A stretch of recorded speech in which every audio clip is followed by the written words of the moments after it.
Okay, I made a screen recording. I'm going to drop it. Let me edit it real fast.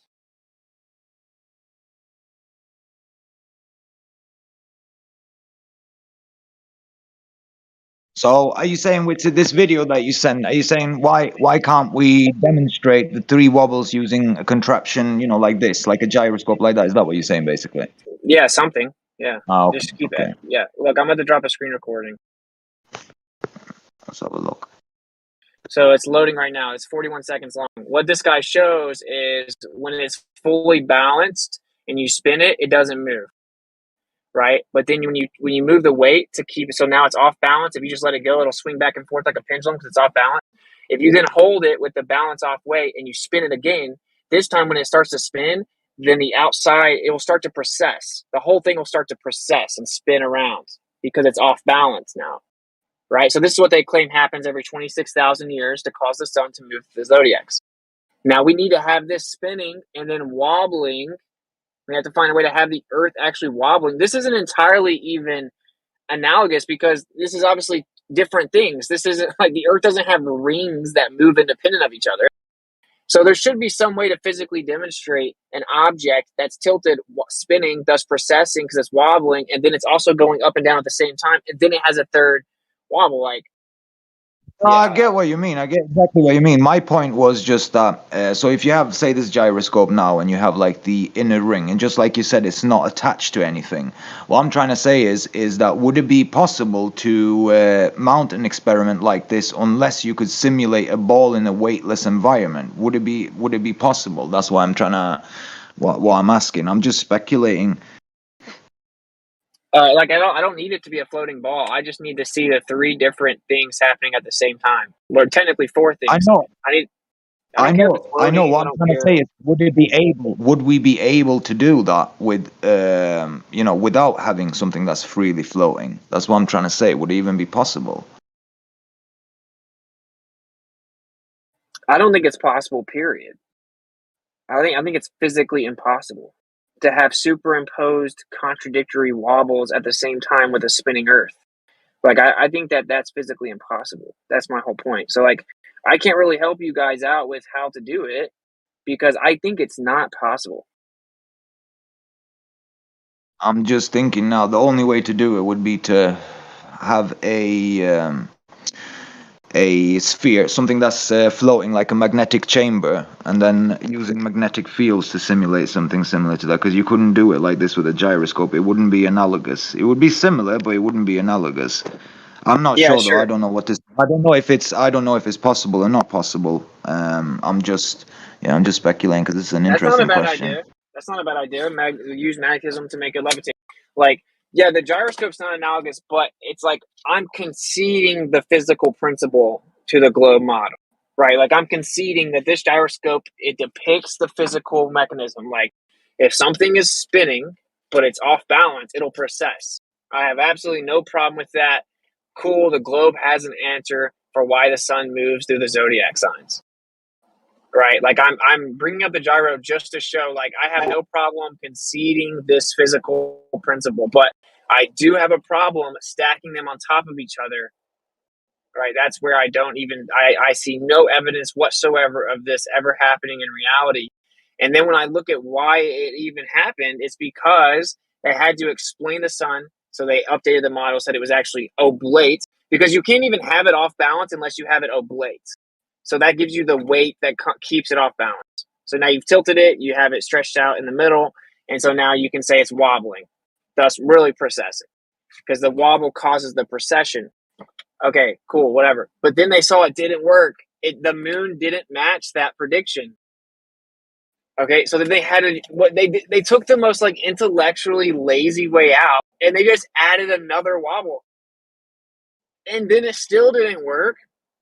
In the 1800s, they added another wobble. Now, So most people don't even know about it, which is why you know what is it's like a causing problem. that? So what Do is what? causing the precession? So what is causing the precession of the equinoxes? Because the stars do move in the sky. I mean, what's causing it then? Well, technically, first of all, the precession of the equinox is like the sun moving relative to the stars. But yeah, it's just that there's a cycle in the sky. So the sun moves in the sky, the moon moves in the sky, the stars move in our sky, and they just move on their own and they process over time because it just has angular momentum moving through the sky, right? They just have a cycle. They just have a progressive cycle. Like, it makes perfect sense on a stationary Earth. He answered his own question, man. So let me wait, let me rephrase the question. So take the Sphinx for example, right? So the Sphinx, there is evidence that the Sphinx is a lot older than what they claim it to be, and if you map out the constellations, and you go back to a certain amount of time, I think it's 10,000 years or something, you'll have the Sphinx facing where the sun rises in Leo, in the constellation Leo. But obviously that has changed now, so there is definitely a precession going on. But what I'm trying to say is then what is causing the precession? If it's not the Earth wobbling, what is causing the precession? Are you saying the stars are moving and the Earth isn't moving? Is that? Yes. I think the Okay. entire cosmos is moving. You just said we see the stars moving. You just answered your own question. Yeah, I'm basically saying what we see is real, and the globe is claiming it's an illusion, which means they have to claim that the Earth is doing the different motions at the same time, which is where the model falls apart. This is a refutation of the globe until it can be physically demonstrated, as far as I'm concerned. Specifically, the spinning globe model.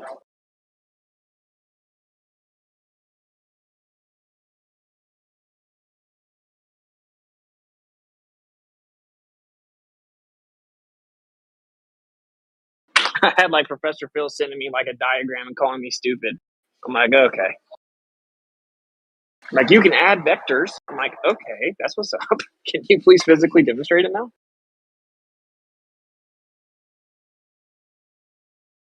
Globe model is allergic to demonstrations. It's just another example of how when their model doesn't work, they measure it and then give it a name, like the wobble, the Chandler wobble, and the dark matter. Then they're measuring physical curvature, and it doesn't match their model. So refraction, where it's just not some easy. I don't know, man. I could really probably keep going on and on, man. Just anything that doesn't work, they measure it, name it, and then reify it. Well, we're so lost in the sauce now that when you see something that doesn't match the model, it's called a discovery, a new scientific discovery. Discovery, there you go. Well, they call it rebranding. They have to keep rebranding it because otherwise people will be like, hey, wait a second. Like even in the solar system, man. Like even to get what they needed, bro, they had to make ridiculous claims like raining diamonds. I mean, that means their measurement was off by so much that they needed this planet made of gas to freaking appear in the same size as every other planet. They needed it to be so damn dense that they had to make it rain diamonds. It's a joke. And then to make when you extend it out to make the stars, some of like the quasars and shit like that, they have to make a teaspoon of matter weigh. There's a reason. They're not observing this shit. This is what is necessary. Dude, I no matter 4 billion tons. I asked a couple astronomers about this, and they didn't even know about all the wobbles.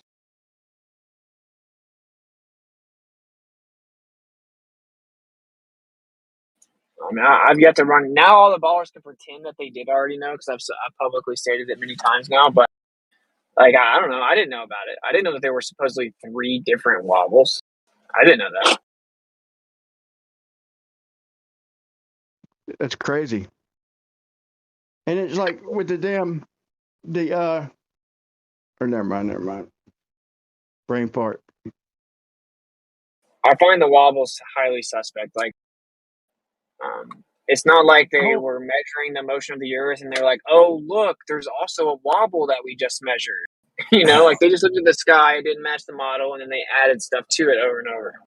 Yeah, and then it's only 3 wobbles, no more wobbles to be found. For sure. Yeah, as of now, until something else moves in the sky the wrong way, then there'll be a 4th one. Fourth wobble, we got exo wobble to consider. Now that we're looking out further. 5, that's the one. I'm just waiting for the gravitational wobble. Planets. We got 9 planets, like 24 moons and 3 wobbles, and they're so lost in the mathematics, it's ridiculous, bro.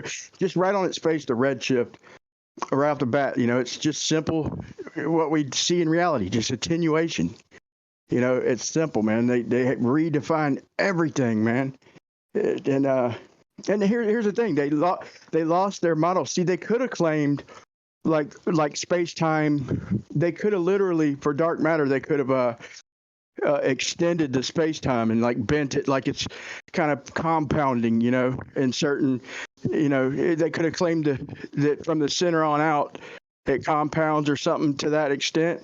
But the fact that they can't have a center of their freaking, they can't have us in the center. It just closes so many doors, bro. It shut and calls for these ridiculous claims. If they're even, if sometimes we don't even get a claim. So I actually think we may live in the era where they end up I mean, admitting the Earth's in the center. Personally, I think we may actually see the day that they say that the Earth's in the center. I just don't think they'll ever let go of the ball, but yeah, that's what I think. I think they may actually end up saying, like, who knows? Once I don't know. it's in the center, it's inevitable. I think I know that. It's a trickle down effect. It does look like the Earth is in the middle. I will admit, if the universe isn't larger, than the visible universe, if the visible universe is all that there is, then the Earth is definitely in the middle. There's no question about it. If it's not, then it might not be. But so far, it does actually look like the Earth is in the middle. I admit this. After seeing the whole axis of evil thing, I mean, it'd be dishonest to say anything else. Have you ever seen the documentary The Principle? I'm not sure what's it about. It's about geocentrism. You should check that out, or check out the interview I had with the guy who made that movie, that documentary. That's on my channel. I'll have a look. Seriously, if you're on the fence about the Earth thing in the middle, like, I don't know if you're going to be able to walk away from that movie the same. I'm not on the fence. I'm leaning towards the fact that it is in the middle. It does look like it's in the middle. I mean, like I said, we had this discussion before. If the visible universe is all that there is, then the Earth is in the middle. There's no question about it. If the universe is larger than what we can see, then it potentially isn't. Yeah, but it does look like it is.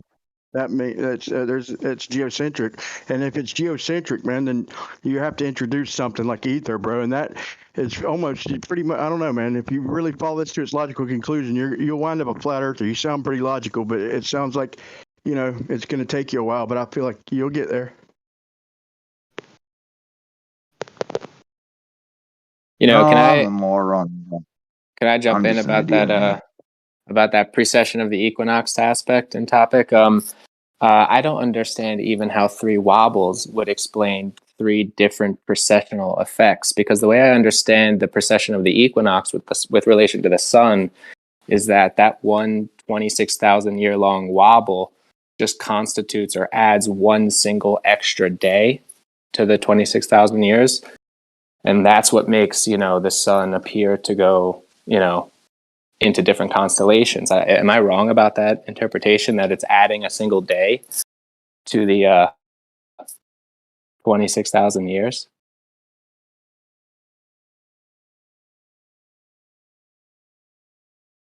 I think you're right. I'm not sure. I don't see how a wobble explaining, the universe or the stars could add a day. Well, I guess it could. Have to think about that one. I mean, it's just really not worth thinking about. I'm like, it's just so obvious that the heavens are signs and seasons. It's a clock. It's a calendar. They're moving. It's moving. And they all have their own movements.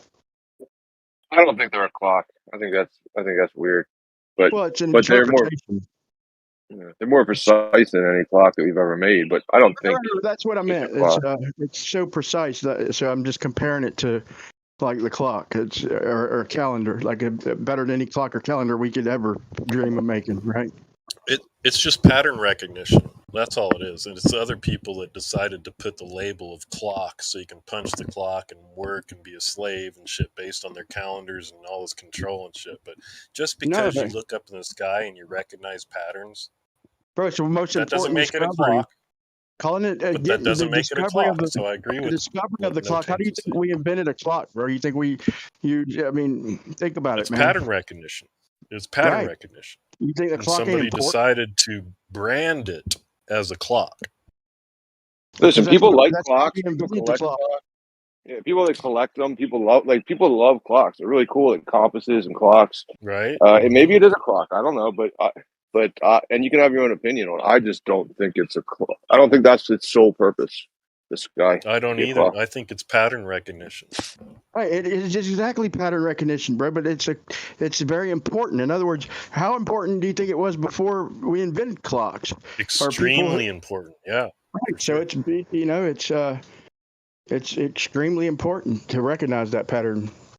Well, I think what people It's did is repetitive they came up with pattern recognition. Yeah, they came up with a way to, like, I don't know. I don't like to use the terms of mind slave and all that mind control because I think everybody has control over their own minds.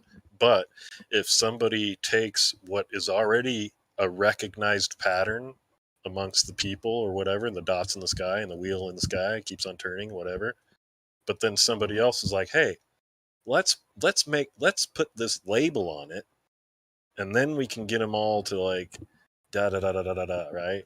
I think it goes on from there. But just because there's a pattern doesn't mean it's whatever somebody's saying the pattern is. It's worse than that, Patterns though, bro. are individual.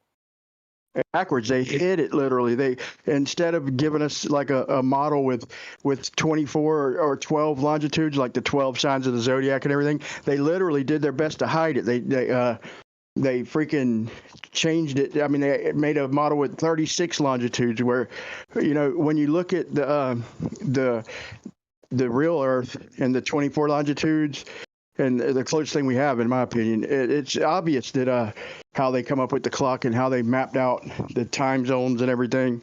And then they just started screwing everything. From that point on, then they started bending and warping, starting with time zones and adding longitudes, and it wound up adding wobbles and dark matter and all kinds of horse shit. I 100% agree that the warping came after the labeling of the original pattern recognition. And I think that's what the point No Tanks was trying to say is, like, it could be, but at the same time, that doesn't mean it is, as far as the clock.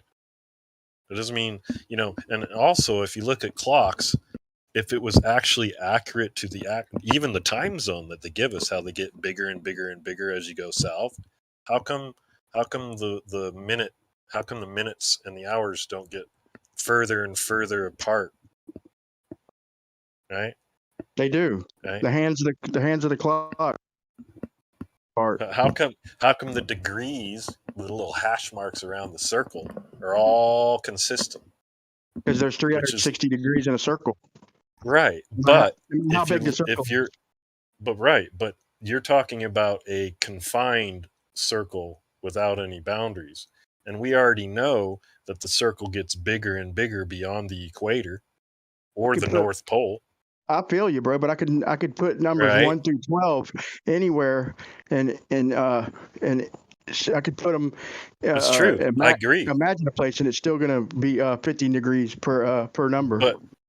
But based on the time zones they're giving us on the area and the ball that we're on and the clock and the 24 hours that they've given us, that doesn't add up, because even in their own accounts, they're saying, well, it's actually the same 12 numbers that you say are, I agree with exactly what you're saying, because you could be on a little tiny dime and you'd still have the 12 numbers, or you can go out to, 25,000 miles in a circle and you still put the same 12 hash marks around. But the fact is, the surface area changes, the face of the clock. Yeah. The actual mappable territory should be consistent. And that's not.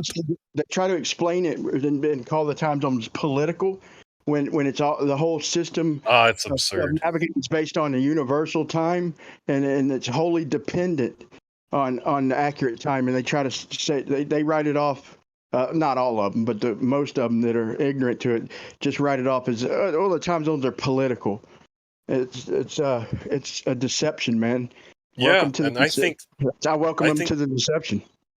I think that proves that the whole spinning ball is actually a political deception, because if it was accurate based on the metrics of the 24-hour clock and all the models and everything they're telling us, why do we have larger time zones beyond the equator? Because if we were on that ball, then the time zones should actually condense. Like the lines of latitude and longitude, they should actually contract back to, but they don't do that. And then if you look at the UN map and you look at all of these over the azimuthal equidistant map that was everywhere in high schools up till freaking 1950, you can clearly see that the lines get wider and wider apart as you go south. They don't contract not in after you go Australia. past the equator. In Australia, between Perth and Sydney, it's only 2,100 miles. So Sure. they start contracting. All right. Thank you. But it's an equivalent of four lines here in America. Y'all have 2 lines. Exactly. But if we're on a ball, then that's kind of a weird ball, because apparently there's some kind of cancerous tumor growing out of where Australia is supposed to be, and that makes it so that works out. No, I'm saying it gets smaller.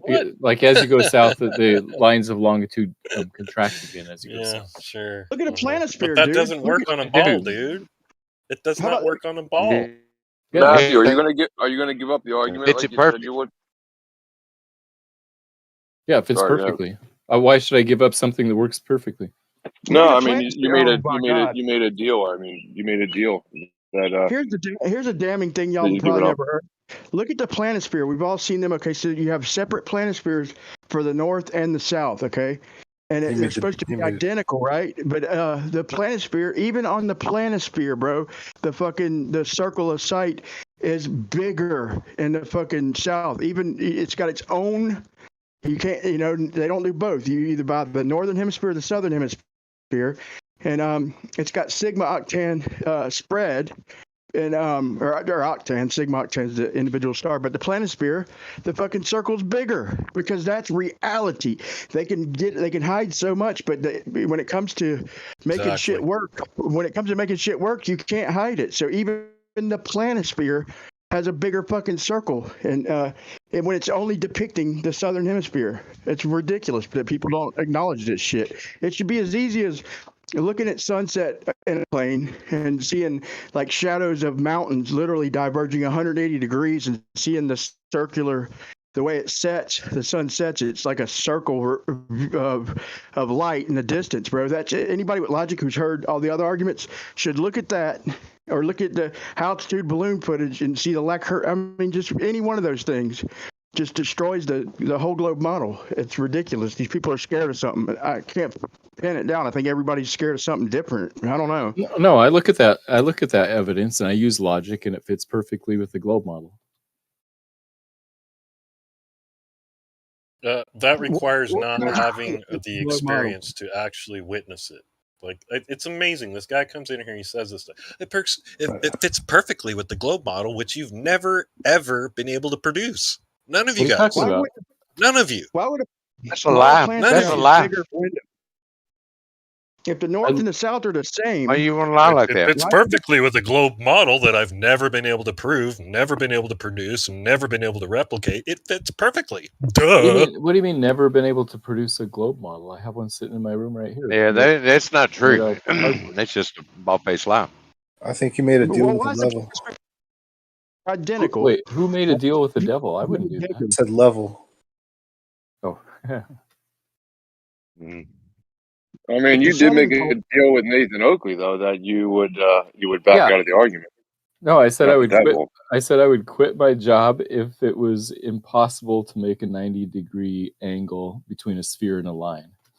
You said from a curved baseline, not a base point. You said baseline, so keep that in mind. Parallel. Yeah, the baseline. You find the tangent. Boom, you're done. It's like really simple geometry.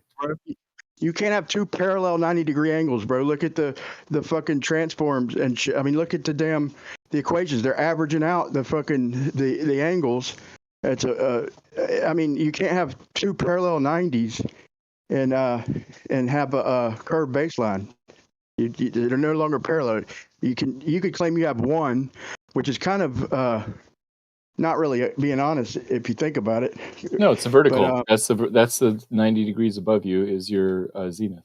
Sure, but that doesn't matter that much. That's just the math. Okay, the measurement is imposing a 90 to the other star. Okay, and so you're talking about angles that are supposed to be parallel, like with the colatitude. These are parallel in mathematics, in the math.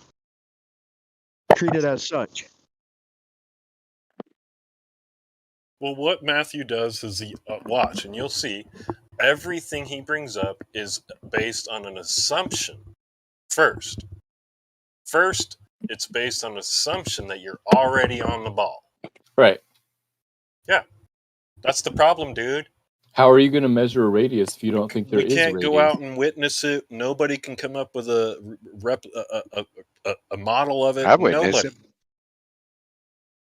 I have a model. It's a one. Does it have water sticking to it when you spin it? No, it's a model. It. So I gotta see this thing, dude. It's made out of cardboard, and the water is represented. I just want to see the water sticking to it while it spins. Hey, nobody's Matthew, interrupting. Maybe does the Earth measure flat? It's hard to directly measure any curvature of the Earth. Hey, real quick. I'm sorry to interrupt. I just real quick want to make an announcement. If there are any flat earthers that want to help me make some content, I could use some help. You don't need to do too much, but just DM me. Thank you. Well, I'll give you a good start. Geo, just give him a shout out. He don't mind the advertisement. And there's so much good content. You do have to dig through to get the best of the best. Also, Austin, on days that somebody doesn't show up or something, man, I don't know why you don't pull out some. You've had some great discussions in here, and like I said, Gio just asked for a little shout out. But on day, you could be doing your live stream and literally play. Some of the conversations you've had in here are epic, bro. I would almost be willing to pull out a few, and you could show a couple of them during your live stream. Yeah, if you want to do that, I definitely don't have the time to do it. It seems like the ballers, they're afraid to come on the show and debate. They only want to be in an environment where they can all tag team and interrupt and change subjects and stuff like that. I can't. They'll come on modern day debate when they know the moderator will let them just gaslight me the whole time. They'll come in here when they get away with way too many interruptions and tag teams and diversion. But on my channel, they know that I'm not going to let them interrupt me, and that they're going to have to specifically address the point. So they just don't come. They don't come. They'll be in the chat talking about how dumb I am, but they won't actually jump on the call and debate. So I have to find a way to get them in. I'll limit them to about 10, 15-minute conversations. Can you post that link? I'll find some good ones, and I'll pull you a couple for so they're there when you need them. That's actually a really good point that you just made, though. Is they are getting fucking scared, which is should be a signal to any flat earther that now is the time to go on the attack. Be open about it. Be public. Come out of the proverbial flat Earth closet and start wrecking these noobs. I'm not scared. Left lane, are you scared? Kosho, you scared? No, I'm not. Yeah, I'm not scared either. I can hear you trembling in your boots right now. Matthew, are you gonna jump on my Skull and Globers call-in show? I don't know about it. What is it on Discord or is it like a actual? Can you post the link, dude? Yeah, post the link on YouTube. I'm not scared. I don't know. Can you post the link? You went on Nathan's. He'll go on your show, Austin. That. Yeah. I was on Nathan's show. Yeah, that's a good idea. Y'all work that out for sure. And Nathan threatened to take everything, and Matthew agreed to give up his job, his wife, his children. I can't stand the way Nathan recommended to his audience that they call my employer and insist that I be fired. Not yet. That was your bet. I think you're not going to be fired as long as you lie to the kids about the shape of the Earth. He's exaggerating it a little bit. Him and Matthew made some kind of deal, and he said, you'll quit your job, you'll be okay with us calling your, if you're not going to do it, we'll call your employer for you. Matthew said, I promise I put my job on it. He didn't go out and just threaten to start doing something doxing.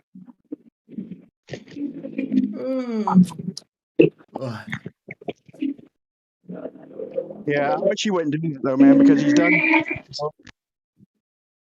complained, and we all complain, like when people interfere with people's personal lives the way George did, Brian Mullins and everything, and complained about that, so you can't, you gotta stick to your beliefs and practice what you preach, man. Like when he complained about George, and he really went off on Ranty's show. I think it's still on Brandon's channel, where he went off on George, literally cursed him out, and for getting Brian Mullins fired, and then now he's talking about calling employees a wolfie. But he didn't. But he didn't get Brian Mullins fired. Brian Mullins still works at the place that he was working. I didn't mean to say fired. No, he actually got a promotion. Yeah. Why would you defend? Why would you? It doesn't matter what happened though, right? Like, why defend calling someone's employer?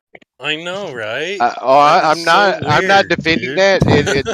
But if it's misrepresented as to what happened, is what I'm defending. George did call the state board of whatever. He didn't call his employer actually, and Brian Mullins did not get fired because of that. Do you disavow? He actually got a promotion. What he did? Do you disavow what he did? Oh yeah, I do. Yeah, if I was going to hire someone as an engineer that I was in question, I could call the state and verify his credentials that way.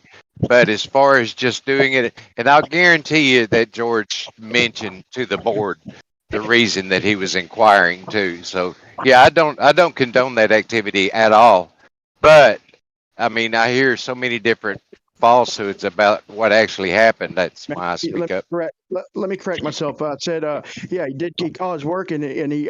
So I'm pretty sure he had a choice to make because he was deeply involved, and he wasn't making major claims. He come up with an idea to prove it one way or another that was within reason. If he could have rallied some engineers, but what happened is he I'm pretty sure, he just disappeared.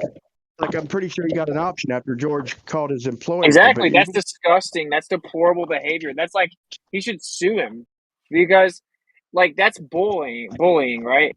Like, let's call and snitch to the employer, and then the employer, because I've actually lived through it. I know exactly what they're going to do. They're going to say either you can't work for us or you're going to stop talking about flat Earth publicly and remove whatever you have. Yeah. That's disgusting, dude. Right? And those are the ballers that are telling you that you're stupid. You don't deserve to have a job because you happen to look at things differently than they do. And think what's so funny, they're like, get a real job. When I work like literally like 5 or 6 jobs, and I work way harder than all of them probably. But this is what's so funny. It's like the reason that they want me to have a quote unquote real job is so that they can try to sabotage it. Right? Like they would probably do it to my wife as well. Like, it's crazy, bro. It's just really sad that it would ever devolve to such an extent. I would never call a globe earther's employer and like be like, this guy's a moral degenerate who doxes people and constantly cusses people out and insults them and constantly lies online and da-da-da. I would never do any of that. Those are real reasons that someone shouldn't employ you, and I still wouldn't do it. You got people who are scared of the truth, Austin. Yet they do that shit to us all the time, dude.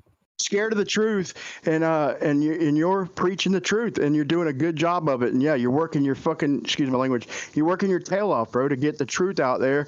And they run out of things to say, so they start telling you get a real job because they can't address your arguments, and it's just a class of people that are deep down scared. I know they know, and deep inside, not all of them, but the majority of them, dude. I just think they're scared of something, man. It's just, man, you don't got to be scared, people. Just let's the truth stands alone, man. It'll defend itself, man, and there's nothing to be scared of.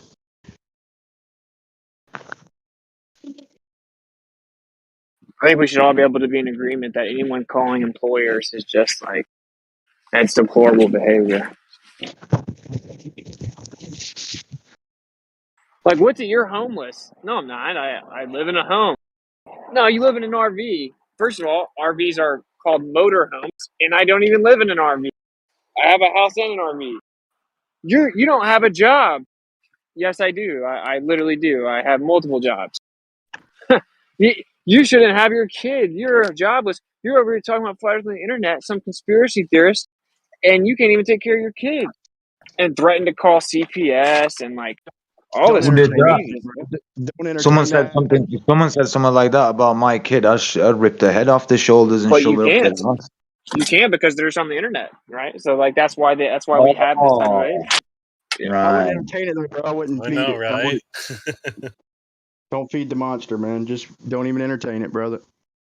Well, yeah, of course. I mean, I'm pretty desensitized to it, but my point is like, I don't know. You don't even see like other ballers. You don't. I've never seen another baller call him out. I've never seen someone else thinks there's a ball be like, dude, that's too far. That's not acceptable. Stop. Who are That's you not I cool. talking know, about? Who are right? you guys Isn't it talking about? Who is interesting? this? But just go watch any modern day debate I have, and that's all of that said like 50 times in each debate, in the entire chat and the comments every time. In fact, some people go to my modern day debates and they literally go reply to every comment to talk about how I don't have a job. It's And how I pathetic. have a child I can't support and all this stuff. Yeah, but Austin, if somebody wanted to like out you or whatever, if they're not even really out you, right? If an employer just wanted to check you out, they could just type in your name, and the first thing that'll probably come up is flat Earth with it. Which is why I don't. Which is why I have to work for myself. Anybody anybody who pretty much who hates or strongly dislikes a young man, a new father, newly wed, for voicing and speaking out for what he believes in, you know, and going around seeing truth and fighting for our rights, is a fucking coward, man. Is a coward. Anybody willing to do that is a POS, man. POS. I don't And know. yeah, Which man, should you might defend be able him. to get a you might be able to get like a job that you don't qualify for just because like the boss might want to meet this fucking guy who's got this like conspiracy presence on YouTube. You might like just want to try out for something you know that would overpay you and you don't qualify for. It might work out. That he don't qualify for. Yeah. Hey, shit, I want to be a lawyer at your firm. Boss would be like, you know what? Fuck it. That's Austin Witsit gets it online. Come on, you got a corner office. Might happen. They I'd act hire like they call flat earthers like, you know, like what we do for a living or what our credentials are. It's like what one man can do, another man can do or learn, you know. And we're not going up against all these credentialed people who are proving anything. We're going against people who we're not who just look through a microscope and do math and tell a story that they were taught, you know, and not even all of them, you know, they won't even act Oh definitive man. with claims, you know. Yeah, Brian, everybody's just people. Like you know, I never met like a genius in like a grocery store. Like just standing in line and the dude was just like kicking off like some genius shit. He's an idiot just like everybody else. We all know whatever we know to get us money, but nobody knows everything. Yeah. I want to know the over under on Matthew Learns actually showing up to School and Globers. That was 100%. I'll be there. I've I met a hope couple so. businesses, man. Did he give? If he gave his word, he'll be there.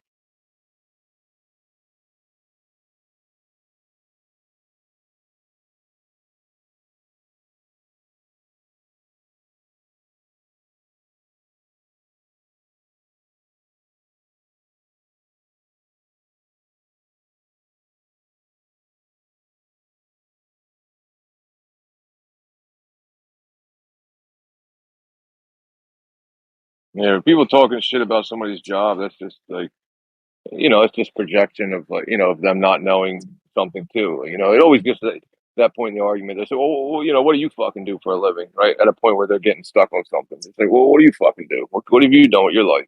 You know, it's just a projection. It's human. It's human reaction.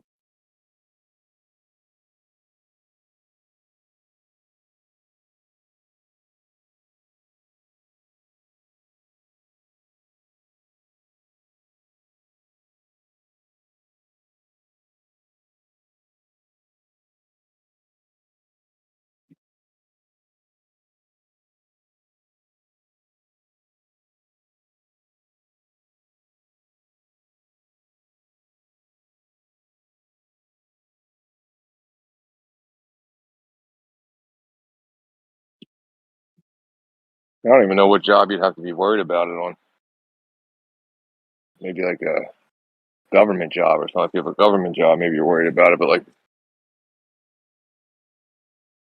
I can't even really imagine the scenario where somebody said, "Oh, they called somebody's boss and said, oh, your employee's a flat earther," and they're just like, "Oh shit, come in, man, you're fired." Like, is that how it goes? I can't even imagine how that would work. Like, oh, you believe in God, you're fired. What?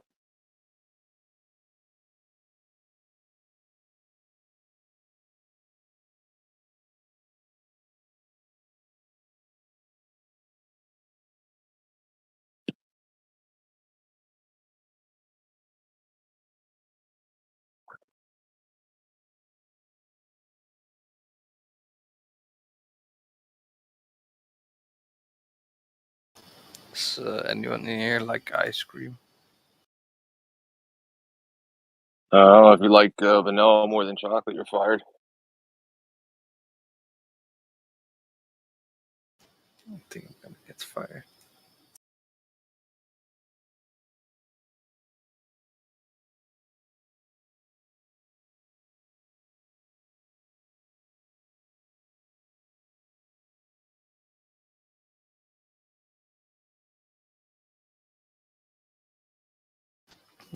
If you had to choose 2 or 7, what would it be?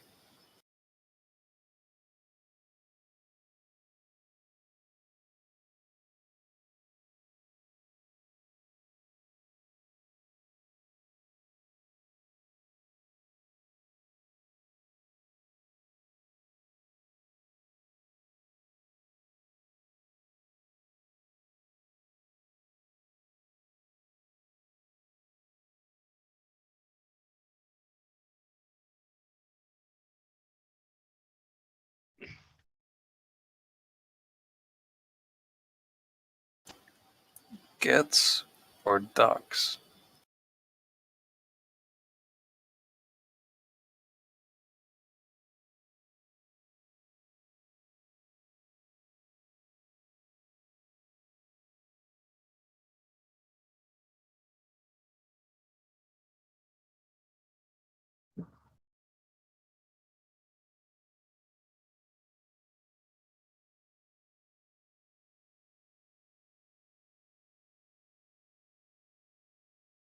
I want to see an ephemeris on the South Pole. It should be no problem, Like you look at the planisphere, like I said, you have to buy a separate one for the southern hemisphere, and it's bigger. Like I thought the south was identical to the north. It's weird. I want to see it. The ephemeris should really make no difference. It's weird. There's like nothing about the north and south that are identical. It's crazy. Y'all know the 2006, 2015 and 2016 and Raphael's ephemeris. They highlighted it was on the front cover and they had the black moon in that bitch, or the dark moon, black moon. I forgot what they call it, but it's something that they recognize. Astronomers. It was on the cover of the like I said, two consecutive years in Raphael's ephemeris. Hey, Brian. Yeah, it's weird they say we live on this oblate spheroid where it's wider in the south. I mean, I kind of imagine a flat Earth, but then they use perfect spherical geometry, or not even coordinates, to map their globe. Weird.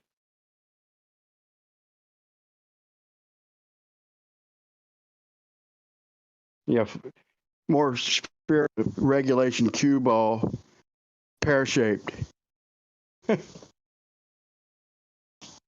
Everything about it, man.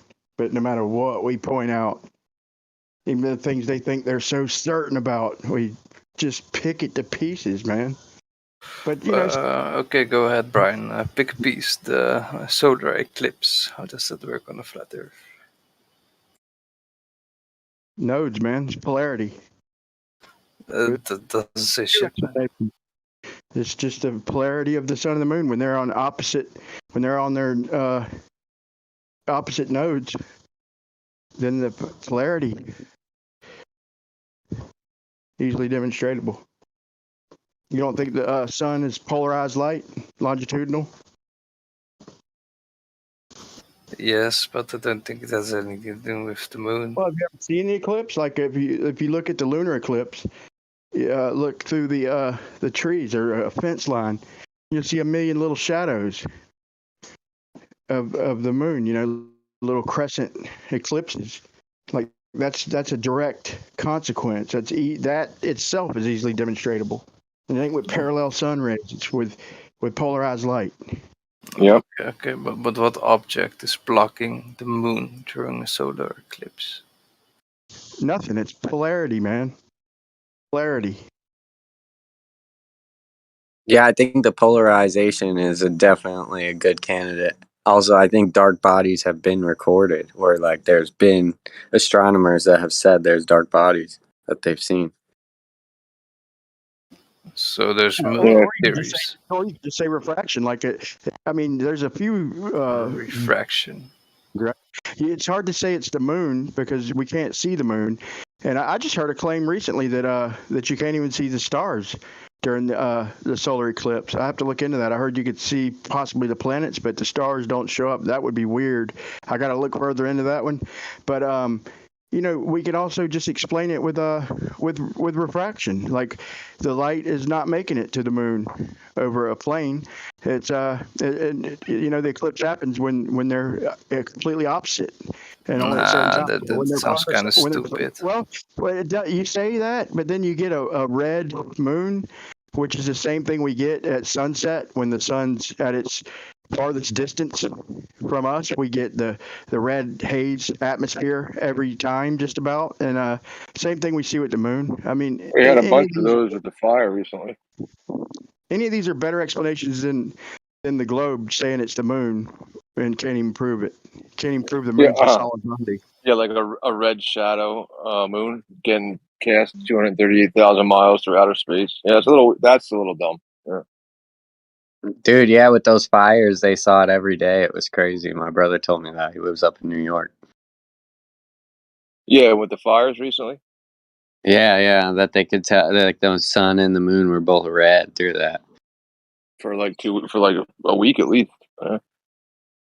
Yeah, proving like the moon for sure. It's giving its own light. I think. Yeah, for sure. Yeah, somebody said that quite a few, maybe a few. I haven't seen one. I want to check. It reminds me to look into it. There was this fire was during a new moon phase, right? And there's people who have claimed to have photographed the with all of that haze in the air, the transition of the moon very, very close to the sun in the sky. Oh yeah, I'd be interested to see that for sure. To me, they're different, man. You could see the perfect reflection in a nice, calm body of water. And the same thing when you get up high, you can see it's a tiny circle. Like when you get up out of the atmosphere, the moon is a little speck, dude. It's weird. Even the eclipse, bro. You look at it, it's like a little tiny black spot in the middle of the sun. But what I'm getting at is the sun's light is obviously different. You know, when you look at the reflections, it's a streak coming down to your feet. You know, if and the moon and stars aren't like that. It's like they call it a growing, life-giving type of light, antifungal. They say the moon is like putrefying. You know, it's just a different light. It's different polarities of possibly the same source. I don't know. You know, there's a lot of speculation to be done, but there's several demonstrations. You know, the only thing with the globe is it's void of all demonstration. Yeah, something you brought up earlier is polarized light is a testable, measurable thing. You can measure horizontally and check it, right? But parallel sun is not confirmable, and they can be confused with each other. Yeah. Yeah, there's a dozen, maybe not that many, but there's a good handful of solid proofs, much less observations, that show that the light in their model can't be parallel. They can't both be true simultaneously. Mm-hmm. Yeah, you can't have polarized light horizontal and polarized light and the parallel light at the same time as it moves.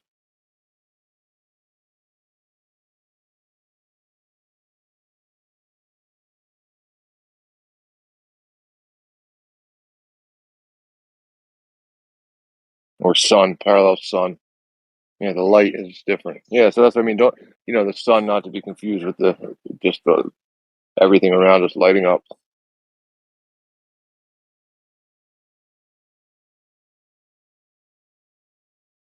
Yeah, just look at the mountains in the distance. When you look at it on a big scale, I mean, you could try and claim the slope and stuff like that with the moon, with the parallel light on the moon, which is ridiculous. Like if I'm looking at the direction of shadows and they're literally diverging, like the mountain, the shadows are literally diverging, and you literally see the light going away, making a circle of, taking its light with it. It's not parallel, dude. I mean, it's close. It's a far away. So, but it ain't 93 million miles to make it damn near parallel. Like, it's literally what's bending. It ain't the ground bending. If anything, it's the light bending.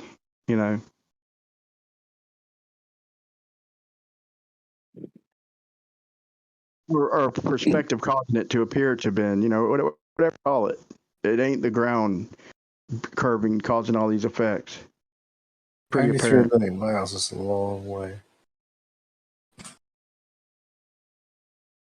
Yeah, I've never been that far. I don't know what to compare it to.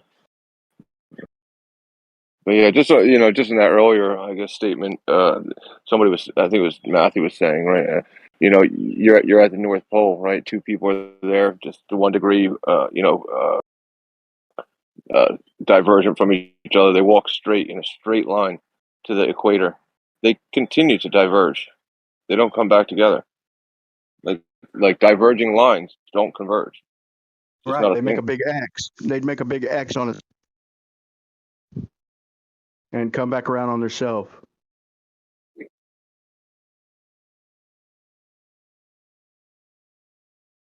Yeah, you'd have to believe a lot of crazy stuff. To have parallel light, it literally follow a latitude line. So the light would have to bend to be parallel. Think about that. For the light to for us to view it as parallel on the surface of the globe, it would literally have to bend to be parallel. It's such a fucking joke. Excuse my language. They say it's us that's bending. No, they bend everything, dude. They bend straight lines. They bend space itself. Call it a fabric. Their minds are bent. I was there at one point in time, man. It took me a minute wake up. Hey, Brian, if you're still there, what do you think? Would you be into just clocking the miles that you're traveling around the sun? So, like, every year, you're just like 548 million miles, like more. So, like, you could put that on your, just like judge somebody, like, instead of kind of by years, just kind of by miles. That's not a bad idea, man. What's your mileage? If you're 75 and if you live to be 75, you've flown 41 billion miles. Yeah, way more than that, probably, man. You know what? I've never Like heard my anybody. math's I've off. heard the miles per hour, but I've never heard the. That's a great idea, dude.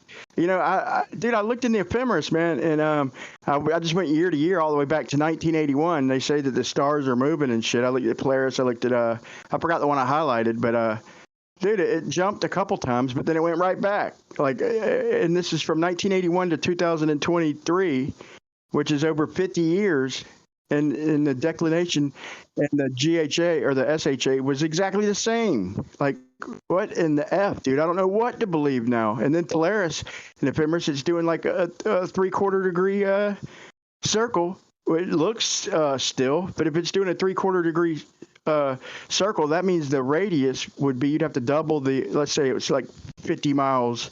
So that'd be 100. So that'd be like a few 100-mile gap. So any distance you wanted to try to make as far as latitude lines based on Polaris, you'd have to take a deep dive into it and see exactly where Polaris is. I don't think it's as cut and be, man. The more I look into it, man. Conflicting information, some, I guess maybe I'll find names of discrepancies, how they name them. Maybe I'll find some new names of variables and discrepancies.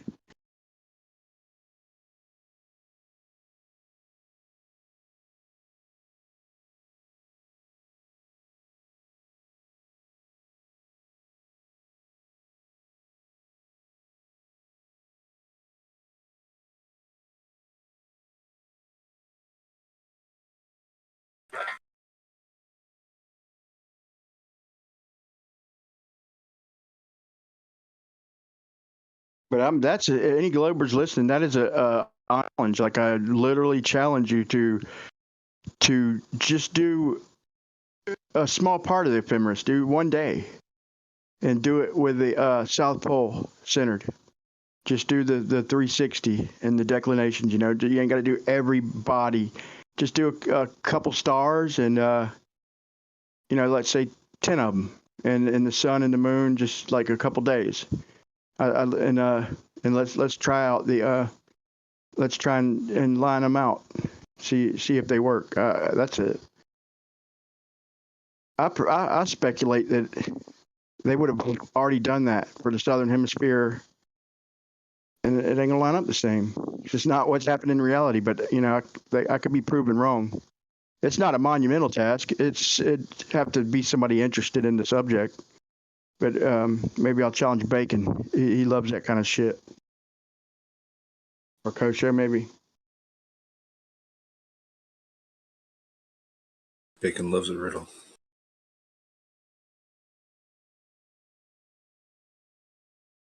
The Southern Cross, and when you look at these star trails, man, deceiving, bro. They're deceiving. I mean, when you look at star trail, you think you see stars going in all these different directions. You don't, dude. In reality, you see. Like I actually, when I first started this out, like I thought maybe you could see the Southern Cross in the United States because I was like, I know so many things are called Southern Cross High School, Southern Cross College, Southern Cross. You know what I mean? Every the song, the boats. What I did was I went through on YouTube, and at the time, like just typing in Southern Cross and looking it up, and nothing, like 2 videos, like out of hundreds of videos I went through, were stars. The rest of them were like, because I typed in stars, but it was like all-star marching band Southern Cross, like that was all the shit. Like it's just amazing how much not star information there was on that. It's so funny, man.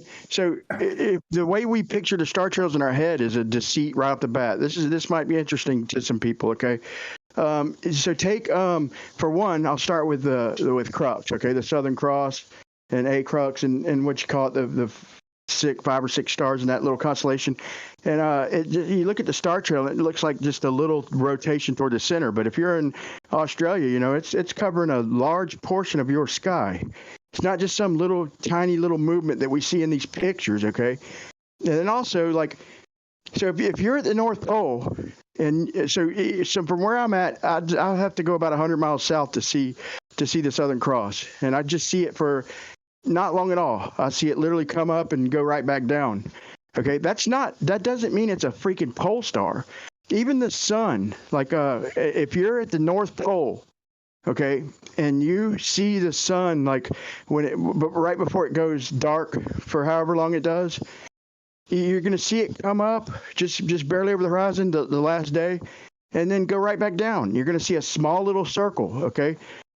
Okay, even when you know that it's over Capricorn, we're still seeing this center of rotation looking thing, and the same thing with Orion. Like when you're approaching a certain time of the year, like it's right there on the horizon, and it comes just up and then goes right back down out of sight pretty much. You don't see it for long. And I could argue, I could deviate and argue the 12 months of the year seeing Orion, but just for now, so that's just what we're seeing, but they do a good job of covering this up, and they got everybody thinking of the stars and the way they work in our minds with star trail software. You look at the actual star trails, man, like that Travis done, like the few hour legitimate star trails, and it's a little bit different, but it's not the same as what we see in real life, man. It's like, I mean, you talking about Stellarium?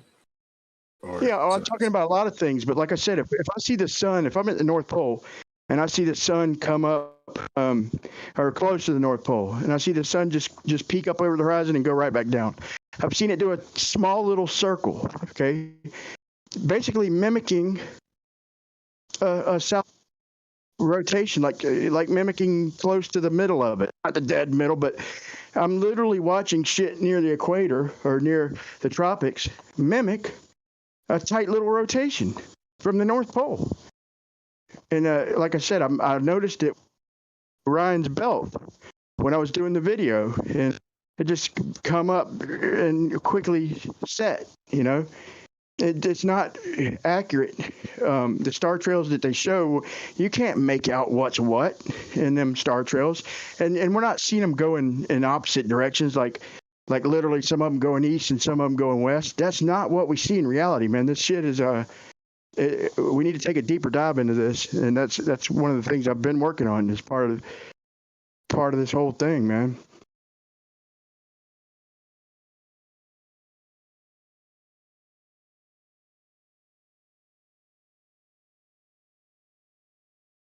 Like they're so certain there's a, it can't be perspective and shit. I challenge them by showing them just that, and showing them a tighter rotation near the equatorial heavens, from closer to the North Pole. I do agree something's going on, but I mean, I almost think that's direct evidence of a type of perspective.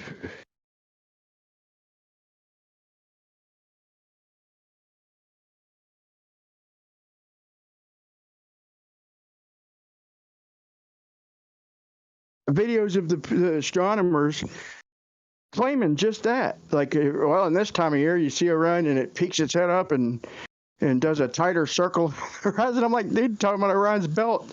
The bitch is over the equator. Why is it acting like Sigma Octantis? I'm just saying.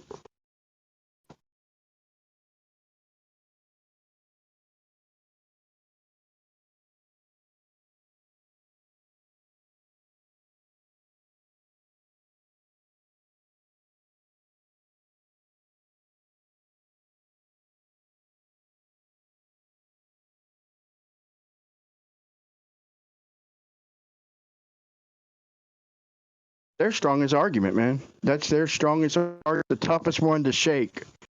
I feel like I already did, and people caught on a little bit, man. There's a couple other people who probably thought of it around the time I did. I don't know, and it started to gain traction, and then it just kind of faded away. But I mean, if we can,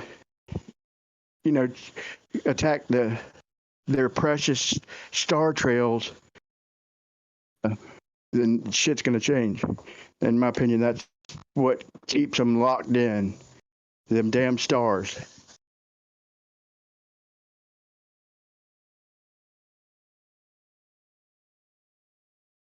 Work on a ball. It can't. Their telescopes, their equatorial mounts, bro. They just so hard to fucking explain to people. It's so hard to explain.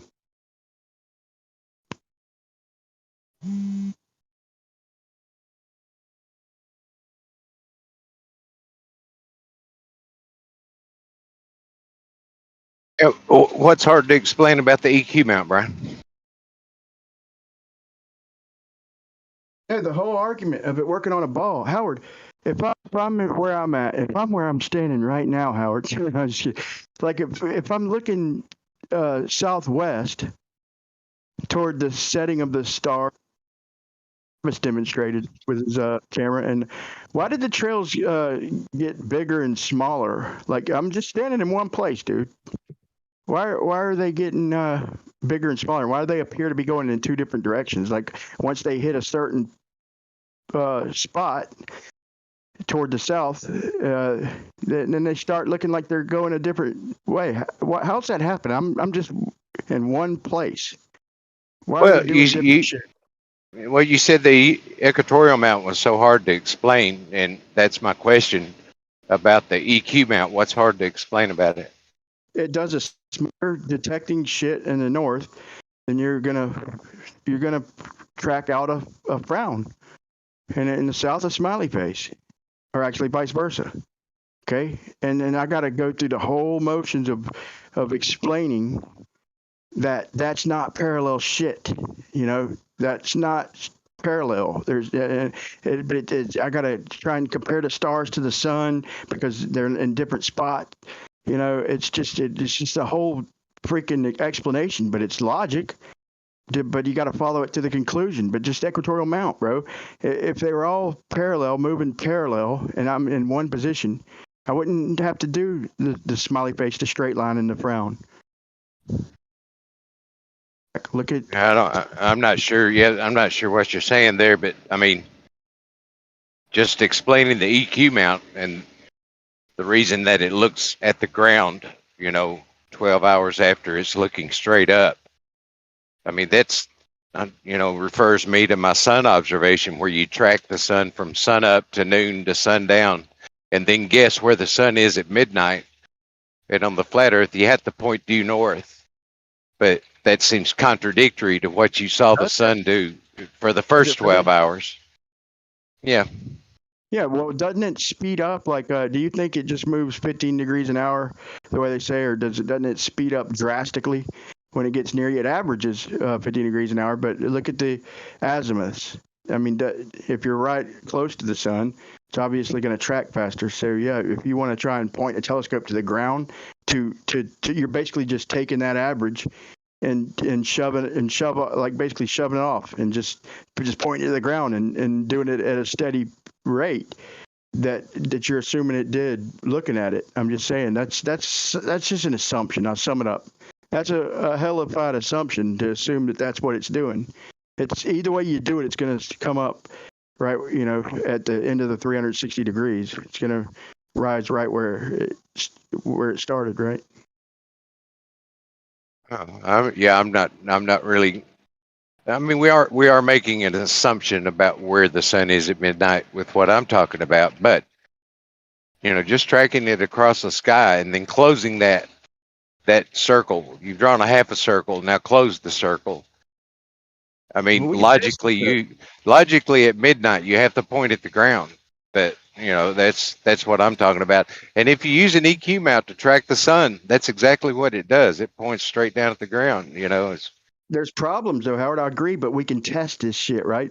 There's a claim called reflection of light from the moon, right? And if we're pointing down, you can't start fucking with angles and shit. You can do that at other angles maybe and start telling me how high it is above my tangent of my feet. But when you point straight down, Howard, right?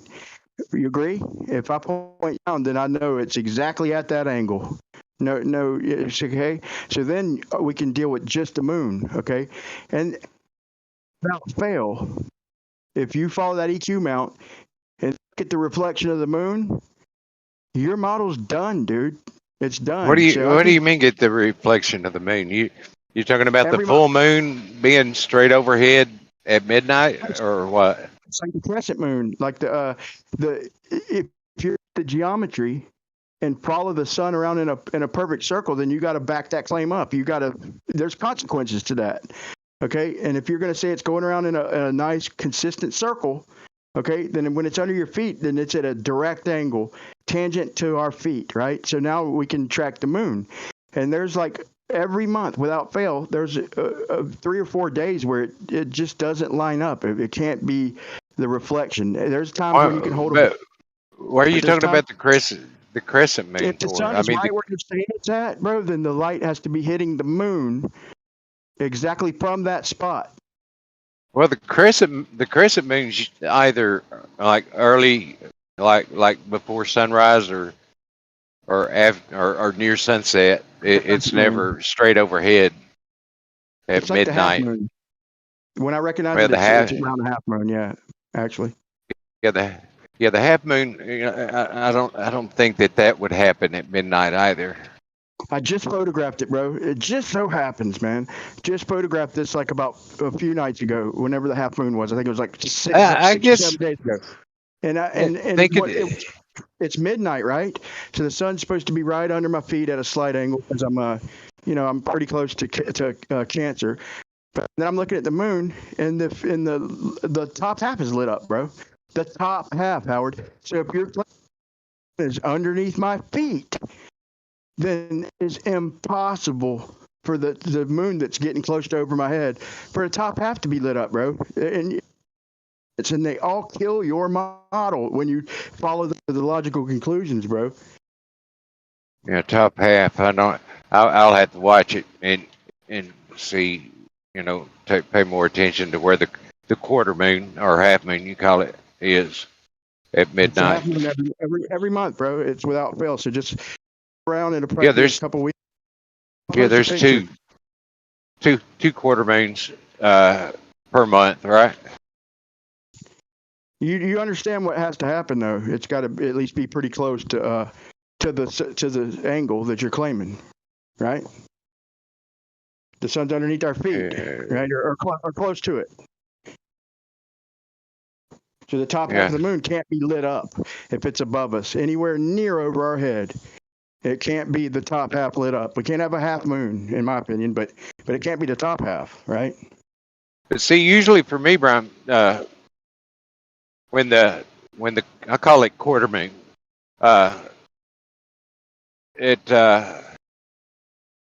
usually the terminator line, if you watch it rise or set, the terminator line will be near parallel to the horizon, which would indicate the sun would be below my feet, right?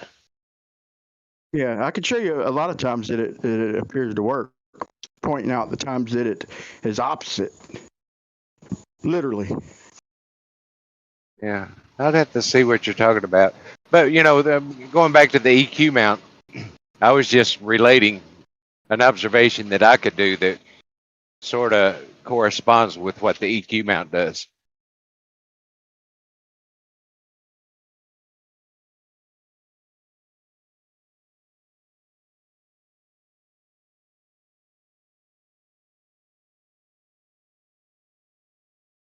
You do is go to SunCalc instead of trying to do all this shit and literally look at the azimuths. Like, just do the fast forward and the rewind and watch how they speed up, slow down as they get further and closer. Exactly what we would expect on a flat Earth, man. Exactly. What are you calling the azimuths? It's on there. It says azimuth, literally. The azimuth, the circle around the central, the angle from the pole. Okay, from the center, whatever you want to call it, the azimuth. So it's like, you'd think 15 degrees an hour, but that's not really what the globe claims. It's claiming like the angle from like our feet above our head to behind us, we'll say, just for understand.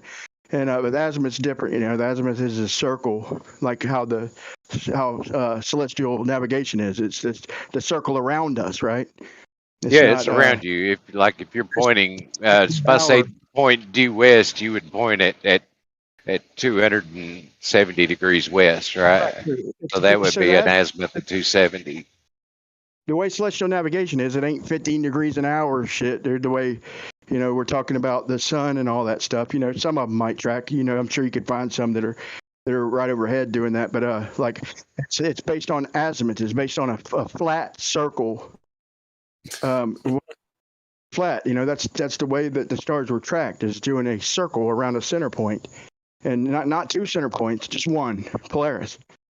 Well, how would the almanac be correct about the GPs of the celestial bodies based on what time it is? How could they predict that if they didn't know the rate that the stars move across the surface as far as the GPs go? I would say that it's not so much as prediction as it is empirical, or else they just have all the stars. You could pretty much map any star just based on your model. I guess you probably could at this point in time, but back then I think they tracked them, and I think they took their time. And once you get it down once empirically, then it's good forever. Unless you want to say that they're moving, and then you can move them every century or so, a fucking couple arc seconds or whatever, dude. But and then move them back, 30 years or something. Who knows? But they're pretty much doing the same. The sun that and the moon that change.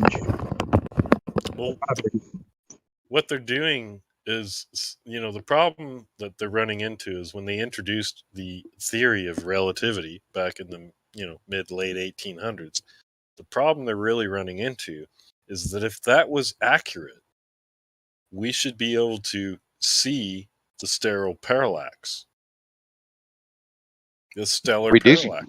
We do see stellar parallax. That's why the almanac is updated on a periodic basis. Yeah, the almanac is updated based on a periodic sky that you can actually see every day. That's based on some guy and publishers and banksters and all these groups and these clubs that want to skew this information But all I'm saying is when they introduced this whole theory of relativity and, about 150, 60 years ago or so, the problem is they could very easily verify it. They could verify it right now very easily with And they've just tricked the you. Orion's belt. Just the Orion's belt stars over the pyramid, the Giza pyramids. They could easily verify that. Yeah, But there's they're out no of alignment. parallax, bro. Yeah, they are out of There's no alignment. parallax. Yes, Just there stop is. it.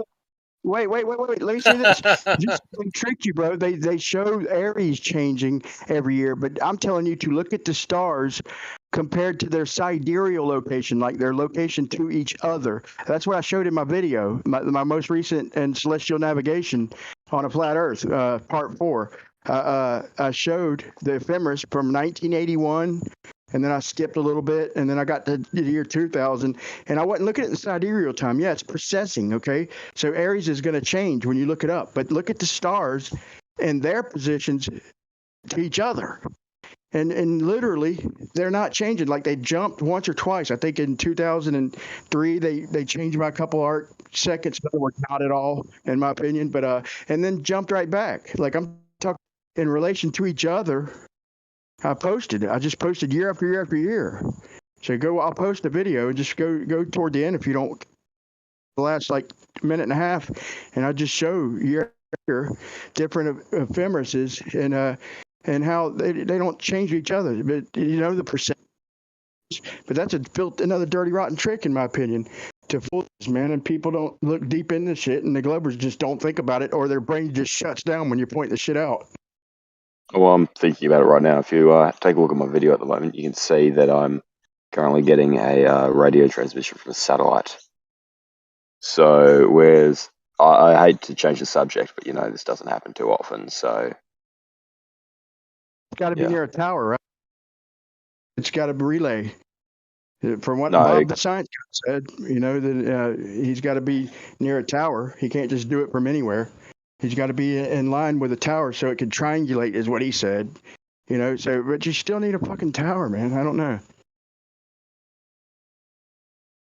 But maybe it is up What do you there. mean? Maybe it's What do you exactly mean? what I they don't say. know. Maybe it's exactly what they say as far as tracking. I think there's a network of shit up there, and they could pretty much tell you anything they want. They've got networks of shit up there.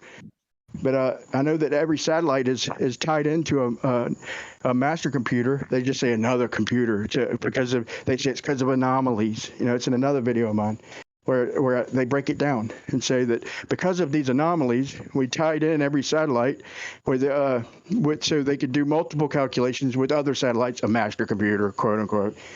And so when it's given information they don't want, and pretty much they're giving you whatever they want, man. But I ain't saying there ain't stuff up there, but there's networks of shit up there, man.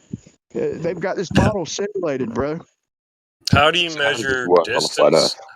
How do you measure distance without having a stationary point of reference? Distance and speed. How do you measure distance or speed without having a stationary point of reference? And then how do you measure how do you confirm the metrics of speed and distance based on a model of so-called relativity, which is based on the lack of having a stationary point of reference, which is the whole basis of what the definition of what speed and distance is.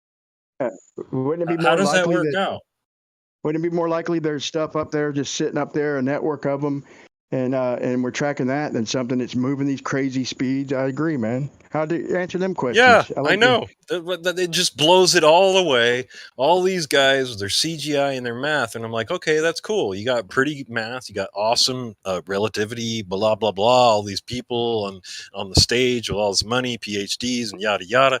But how is it that you can claim that your metrics of speed and distance are accurate without having a stationary point of reference, which is the basis and the foundation of the metrics of what speed and distance is? Until hold on, until like 1860. I guess in 1860 or whatever, late 1800s, some guy Einstein came up with this mathematical thing to toss away the fact that distance and speed is no longer measured by a stationary point of reference. And he says Which he's tracking is a how satellite, man. this is what I'm saying. That's how distance and speed was measured for thousands of years. And now, late 1800s, some dude's like, oh, wait, yeah, all that's bullshit because of my new freaking math. I got some really cool math here. Right. Yeah, that's good. Yeah, and we you're gotta like, keep well, wait a asking. second. I still use a tape measure. I still use a freaking ruler, and it's we not got the spinning math, in my right? hand. We got to keep the Yeah, earth it's not moving. So spinning in we my got new hand math. while I'm measuring my drywall and I'm roofing my shingles. The roof Yeah, isn't moving and spinning like a ball and all this shit. Like, what is this?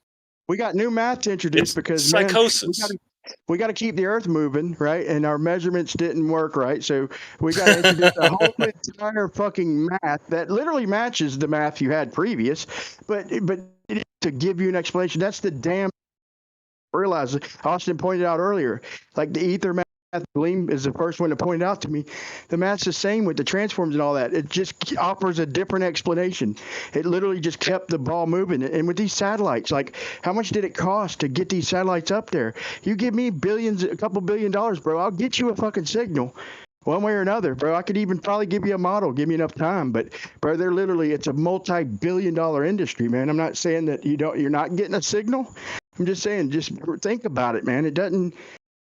The way they're claiming it, it doesn't hardly make sense. And even then, like GPS, they're resetting this fucker twice a day. And that was from an ether scientist to even get it to work that good. So if they didn't fix it twice every day, it would be an accumulative error. And it wouldn't even work after a couple of days. Like, this model ain't like they think. And we're just pointing this out 7 ways from Sunday. And they're, well, what about the ISS? That'll be his next question. What about the ISS? Like, dude, no matter what we say, they're scared, bro. They're scared. We'll just ask them how they come up with definitions and metrics of distance and speed on a constantly moving relative position. How does that relative work? to your current That's all you have to do. position. But you can't say what's relative without having a stationary point of reference, because that's the whole basis of the theory of relativity. They're trying to say that we can't measure anything because everything's spinning and moving and constantly moving, but yet they'll give us measurements of all the constant spinning and moving. It's like, well, wait a second. If you want me to go along with your metrics of distance and speed, the whole ideology behind those definitions is a stationary point of reference. Hey, let me ask you a question. You can't have speed and distance with everything moving all the time. And if you want to claim that whatever you're saying is speed and distance on everything moving all around all the time, then it's inaccurate. It's by definition, it's inaccurate. What good's a satellite signal? You can never verify it for 30 minutes. What good's having a satellite signal if it comes and goes? Right. What good is it? That's why I like a tape measure and a ruler and a right angle and shit I have in my hand, and when I'm taking a chainsaw to a tree, I don't have to calculate the relative moving, all this shit that they're telling me is happening. I'm like, no. Oh, well, but they'll tell me that the tree is stationary relative to my position to it. And I'm like, excuse me, where does that come? How can you even claim that? How can you even claim a definitive metric of distance and speed on a constantly moving metric? It's all relative. How are you going to tell me that what you're telling me is absolute when your own basis is that it's not? Well, if you're on a plane, the plane's obviously moving, and you're sitting still in the plane, what is your velocity relative to the plane? Dude, 0. I'm not going at this. You're changing the subject. Well, that's what you're talking. No, that's what you're talking about. We're not talking about flying in a motion plane. relativity. What you're doing is you're trying to say that your motion in a plane is relative to the motion of the Earth. Yep. Is that what you're trying to tell me? Yep. And the motion of the Earth is relative. It's based on what? How did you calculate the motion of the Earth if everything's moving? How did you figure that out? How did you figure that out? There's lots of different ways. How did you figure out that what you're standing on is moving based on everything else that you're claiming is moving at the same time? How did you figure out the distance and the speed of the movement when everything's moving? And you can't even tell me the basis of that movement. I guess it's supposed to be the Big Bang, which you guys can't even freaking confirm in the first place at all. You just pick a reference point. Because there's no parallax. If the Big Bang was real, there would be parallax. Yeah, there is parallax. It's ridiculous, dude. What's ridiculous is you're asking 10 questions without an opportunity to respond. No, it's the same question. You can't confirm your metrics of distance and speed being accurate based on a relative moving location. Sure you can. It's simple. Maybe you can. You don't understand counterintuitive shit, dude. So what Yeah. you're telling me is you can measure distance and speed when everything's moving? Sure. Really? What's your reference point? You just pick a point as your reference point, and yeah, then but you it's can moving. describe the motion that point of is an moving, object. though. So yeah, but what? that point It's is relative. You said what? It doesn't well, matter. that means You that can pick a point that means and- that your metrics of what speed and distance is are off. Yeah. You're Yeah, just that's how it works, demonstrating dude. that That's how that relativity totally, works. you're It totally out of your league destroys on the it. whole idea of what distance and speed and the metrics based on that for thousands of years up until like the late 1860s. That's the reality, dude. You can't tell me that distance and speed is accurately measured by everything moving all the time. The first thing I'll say is, well, that's relative. So whatever you're telling me is inaccurate by definition. So why would I go along with it? No, you're misrepresenting it. You're not describing it properly. I'm representing it the way you guys have. No, That's how you're not. relativity is No, based. you're not. That is you're how not. it's based. You're misrepresenting it. Then tell me how speed and distance can be accurately calculated with everything moving all the time. Well, you could take two vehicles, for instance, one moving at 70 and one moving at 60, both in the same direction. Yeah, but they're one on a moving spinning ball, so you really don't know the one moving. Shut up. Let me finish. Let me finish. The one that's moving 70 is going 10 mile an hour faster than the one that's going 60. But then you could describe each one's speed relative to the surface they're traveling on. It's not a big problem at all. Is the surface stationary, or is it moving matter. too? You can consider it stationary. It does matter. You guys are telling us that the surface is moving and spinning. So, and then you're also telling me that your metrics, 70 miles, 60 miles, whatever, is irrefutable. But you won't even admit that the surface that you're using to declare these metrics of distance and time, speed, right? Yeah, you have to have a stationary point of reference to even claim that you know what speed and distance is. You can pick a point in reference to what you're trying to describe. It doesn't matter if it's moving or not. Both cars are moving. So why do we have rulers? Relativity made rulers obsolete. They made tape measures obsolete. They made everything that you can actually witness yourself obsolete. That's what relativity did, right? Yeah, you don't use a tape measure to measure velocity. It's the wrong tool. Speed and I never said I said speed and distance. Yeah, why are you talking about tape measures then? Because what I'm telling you is you can't claim that you have an accurate account or metric of what speed and distance is while you're claiming that everything you're attaching your metrics to is also moving in a way that you can't even define. So if you meet a police car and he's coming, against you, and he clocks you at a speed using his laser, then your argument is you can't do that. Right? Because you're on a spinning ball. No, nothing to do with a spinning ball. Yeah, if you're on a spinning ball, cops could never, ever be able to accurately clock your speed because it's all relative, right? It's all relative, dude. You're forgetting about your relativity, dude. You guys don't understand about your relativity here. Right. I could just go into the.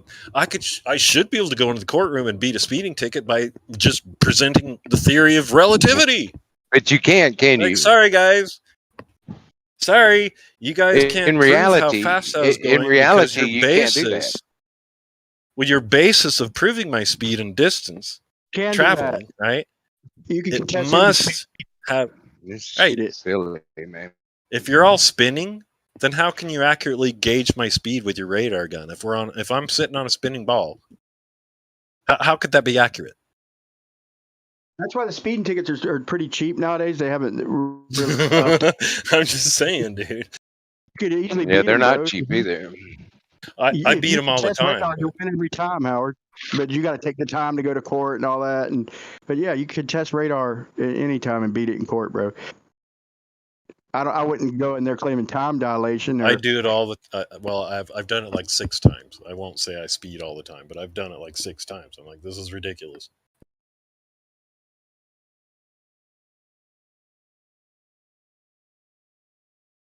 Hank is wrong. It seems like just a bunch of folktale, globe Earth folklore.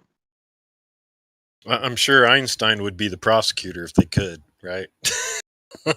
Just like, whatever, dude. You want to tell me that my metrics that everybody's been using for thousands of years are all of a sudden wrong because of some shit that you can't prove?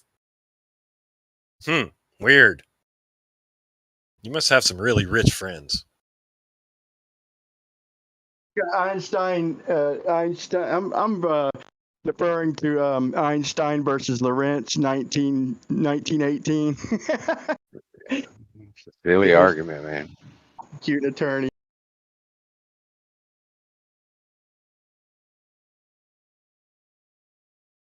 Well, that is the crux, guys. If you really want to hit, like, they'll change the subject, they'll run away, they'll start insulting you.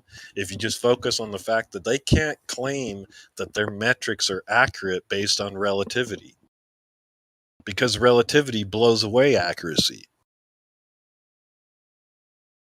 Shit that it doesn't. Literally the definition of inaccuracy. And something you can never actually verify because it's all relative. Everything's moving, everything's spinning, everything. You never know, but yet these guys will tell you that what they know, based on the shit that you can never know, is true. Check this out. You can make it's ridiculous.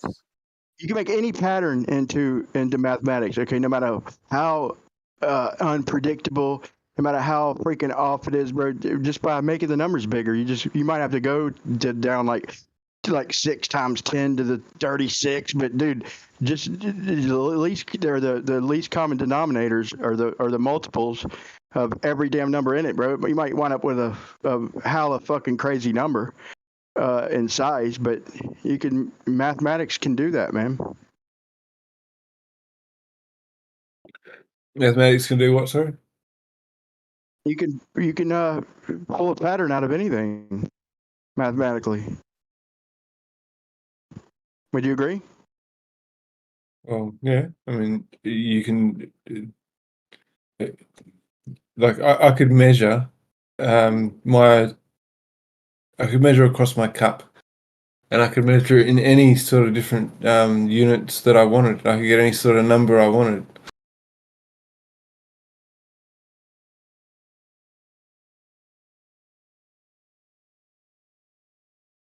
It's because of that we wound up with such a huge universe. You know, once you put the sun like 1 million miles, I believe they put the sun where it's it's 90 million now. It's 90 because of the eclipse. 93. I think they made it 93. Like Newton said, you know, it could be anything. You know, miles or anything further, just so long as it satisfies the. You know, I think they put it there. They put it where it's at because to get the angle for the eclipse and shit. You know, For as sure. far as the umbra penumbra and shit. But yeah, it's just a pattern, bro. I think Kepler was the first one to go that big. You know, and he'd never even tested like Newton with the law of gravity and shit. He didn't have the constant. Like Cavendish come up with that, and none of them tested their own shit. Kepler didn't test his own shit. Newton didn't test his own shit. They already had the numbers. They just made them work. You know, Right. like if Newton come up with the numbers way before Cavendish of Big G, then Cavendish knew the number he's looking for, man. You know, he knew the number to achieve. And if Kepler, I mean, you know what I'm saying? Like everybody predates What are you somebody talking else. about? I don't I'm know, just, man. Did Kepler Who apply- told you that? Who told you that, dude? Did I'm Kepler trying to apply- figure out how.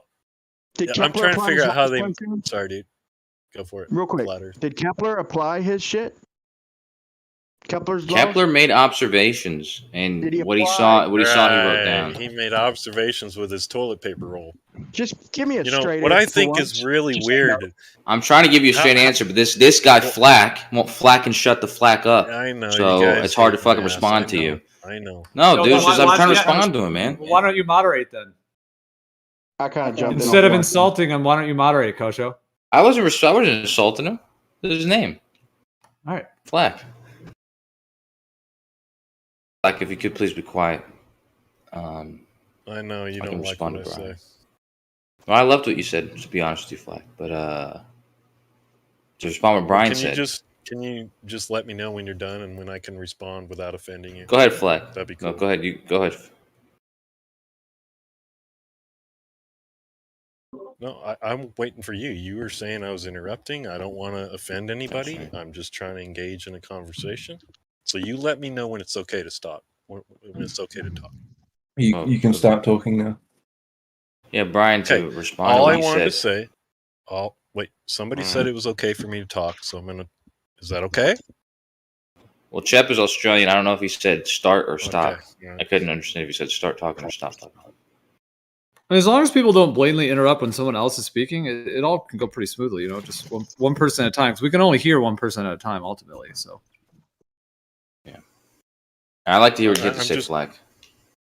Yeah, I'm just trying to figure out when it's okay for me to speak. So I have to let all these other people, I guess, vote, and then I'll just sit here and wait.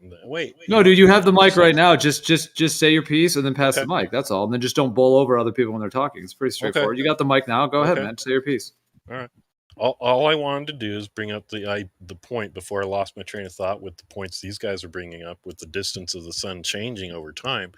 I mean, why would you have to move it from 9 million miles, 10 million miles, 16 million miles, 20, 30, 40, 60? Now it's 93 million miles. This is all documented through the last 500 years of these accounts of the telescope metrics or whatever. So, and I could go along with that. I could be like, okay, yeah, sure. Okay. All right. Well, we're figuring it out. But if that was all the case, then where's the parallax? You know, you're talking about this big, huge, bright thing. Really, well, I don't know. At first it was close, but now it just keeps getting further and further and further and further and further away. Yet the seasons are the same and there's no parallax. So how is it that the distances change over just like, we're talking only like a couple hundred years?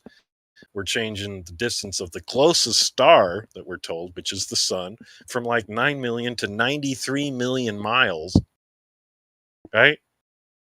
And nothing else, none of the other stars move out that far, and we can actually track that and see that. It's only that thing. And really, when we start looking at it, it's like, it's pretty much where it's been. It's just the labels of these metrics. Oh, it was 12 inches. No, centimeters. Oh, wait, now it's 100 million miles. Oh, it's 90. I mean, when is it, are we going to look up and be like, it's still there? That's a valid point. So I don't think that ever happened. I don't think it ever changed from 9 million to 93 million within the course of a couple of years. I think the 3 million number you're looking for was 2,000 years ago. And in the past 2,000 years, it's been adjusted from 3 million to 93 million. Right. That's probably more. It like doesn't what's matter. happening. That's exactly what I'm talking about. That doesn't matter. The 2,000. That's massive parallax, but yet it's still here. It's still right where it's been 2,000 years ago, doing the same seasons and everything.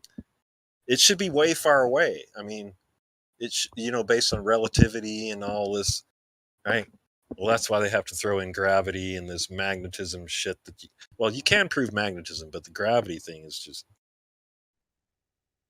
Well, I don't think parallax has much to do with that measurement. But regardless, what Brian was saying about Cavendish.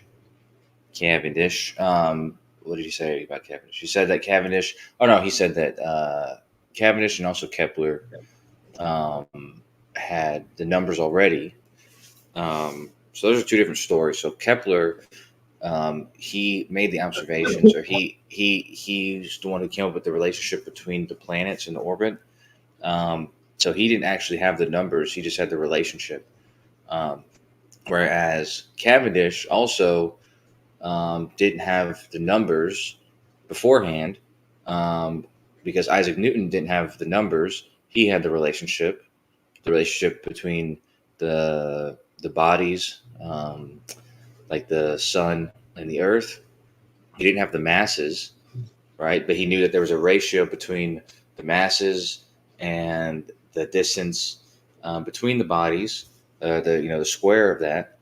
So he didn't know what that relationship was, and that's what Cavendish had figured out. Cavendish had, by virtue of finding the big G, had also found the masses of the Earth and I guess of the Earth, yeah, the mass and the density of the Earth. But the big G is the ratio, is the relationship. That wasn't known beforehand.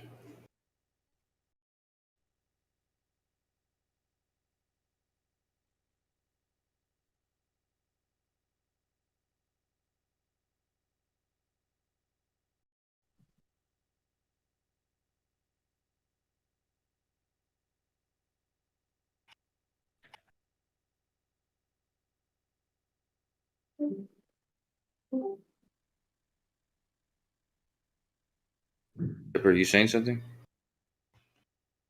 No. SE's lit up, right? If it's messed up for you too, then. But anyways, that's all that.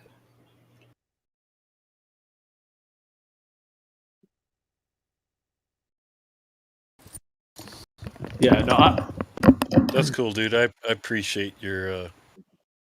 That was cool, dude. But all I was saying is that if you're going to claim that your measurements, your metrics of distance and speed are relative, then your metrics are flawed.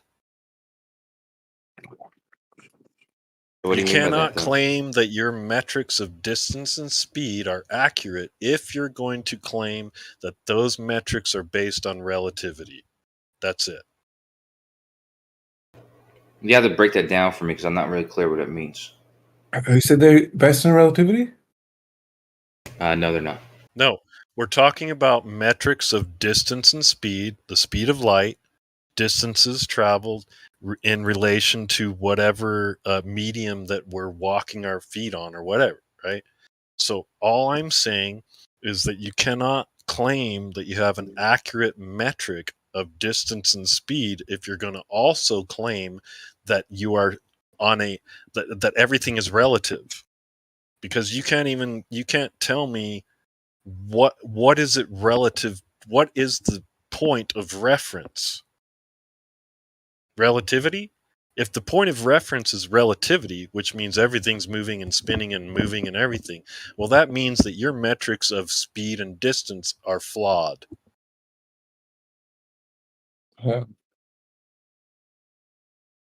Shepard knows. Shepard actually did an experiment with me. We did a Eratosthenes experiment. Chepa provided more data than anybody else, which I had 23 people plus me, including myself. Chepa was one of them. Chepa gave me more pictures and data than anyone else. And we had come to a conclusion on what the shape of the Earth was. Was that right, Chepa? You come to the conclusion no parallel rays, right? No, that was established. It's the ground that's bending. But it how did you prove it? Chepa actually provided more evidence than I did. No, what he did, right? Is that, Yeah, and I don't, hilarious. I don't mean to denigrate your work or the what you were doing, anything like that. I don't mean to say that it was not worthwhile or anything like that. But what you achieved that, and what you did is you proved that the lines of latitude that have been established through history were established by looking at the sun. That's what you established. How about this, bro? I got one even better than that. Fair. You know, I want to give that to. I'll give it to Chipper. That's fair, Chipper. check this out. They should have took the like, let's say a compass scope and or something that measures angles, and just use the same ones that they used to model the globe model, and just left it there in a bunch of different spots, and one near your buddy, and then he could have just looked back through it, right? And he could have just left them there for 100 years, and then 100 years later we go and look through it and say, yep, oh, there it is, yep, that proves it.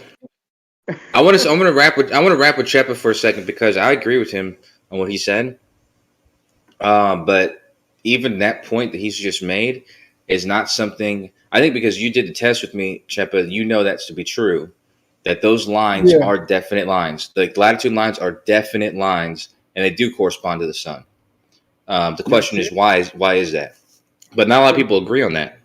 Right, but you basically measured them 100 years ago, and just came back 100 years later and say, "Yep, still the same measurement." There you go. Now, those lines of latitude, we need to find out: are they straight lines? Are they curved lines? I would say they'd be curved lines, but that's just a hunch. I don't have anything to base that on.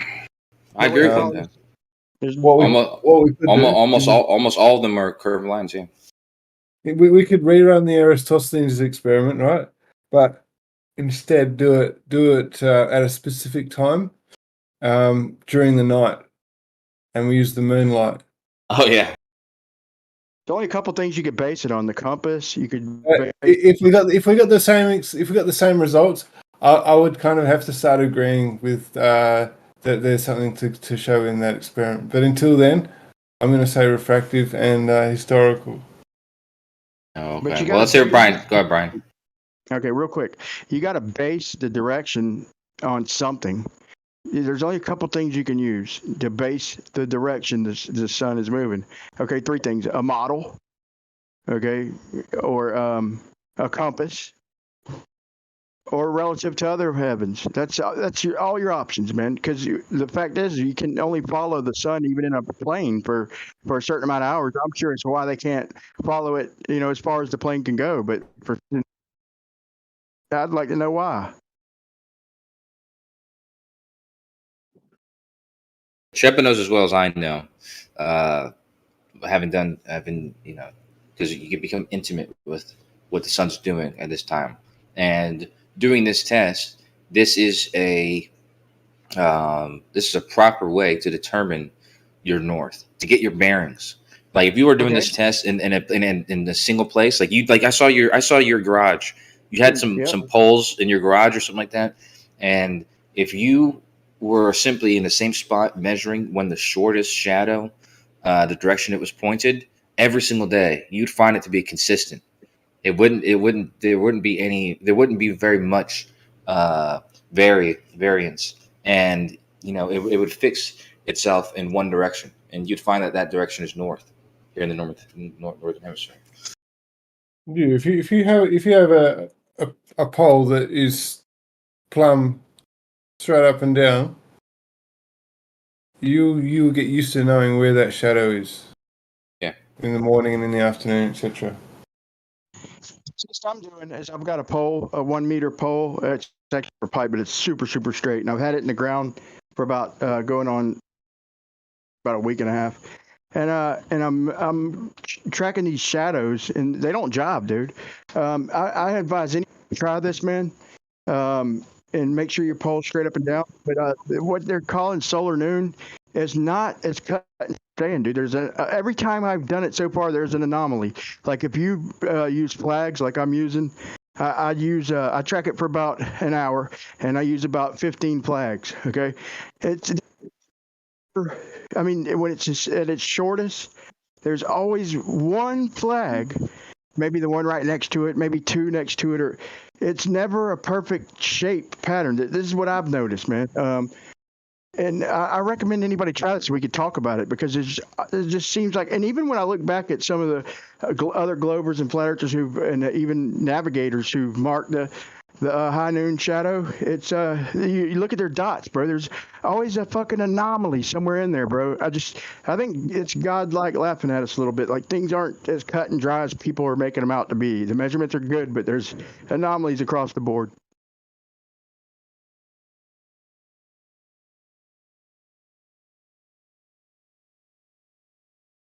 Well, as long as the measurements are good. What's up, 50? I think it's interesting how people want to. They'll be like, okay, all right, it's still a ball, but it's not moving and spinning. And I'm like, okay, well, if that's the case, it has to be way bigger. It's got to be at least like, based on the trigonometry metrics of a 25,000 mile around ball at the widest area. And we can't see the curve unless we're like, 100 and whatever, way several miles in the air. Well, that means that the ball is way bigger. It's way bigger. Yeah, but not many people are saying land. Not many people are saying that, though. You are. Well, not you. I'm sorry, not you. I've never said that. No, I corrected I said what people claim. Look, if we're looking at a ball that's 25,000 miles around at its widest area, which is the equator, okay, people want to go to this geocentric thing, and they're like, okay, all right, yeah, we're willing to admit that you have to have a stationary point of reference to even come up with all this stuff. And then, even if they go along with that, well, that means it's way bigger. It has to, if you can't go, look, I've gone to the beach, I've gone to mountains, I've gone in plains. You look at a lighthouse 30 miles away from another lighthouse on either end of the bay, and you don't see any curve. You can bring a ruler, a flat piece of paper, you can bring it up there and you can compare it, and you'll see that water line is level 30 miles across. Okay, so maybe it is a ball. Maybe all the gravity and the water sticking to mass and gravity. Maybe that's real, but it's not spinning. So they'll say it's geocentric, and I'm like, okay, well, where's the missing land? Where is it? Let's update the maps. Because if I can go out there and I can see this stuff, and a lot of people have done this, based on your metrics of a 25,000 mile around ball at its widest area, I should see that, but I don't. And then they want to tell me that I have to be really, really high, really far away. And if that's the case, I'm like, okay, cool. All right, cool. But that just means it has to be at least like 500 to 1,000 times bigger with just basic trig. Your own math, 8 inches per mile squared, based on 25,000 miles around in the ball. So if it's way bigger, which is the reason why we can't see the curve on the oceans when we go out here, where's the missing land? Where is it? Let's go check it out. Where is it?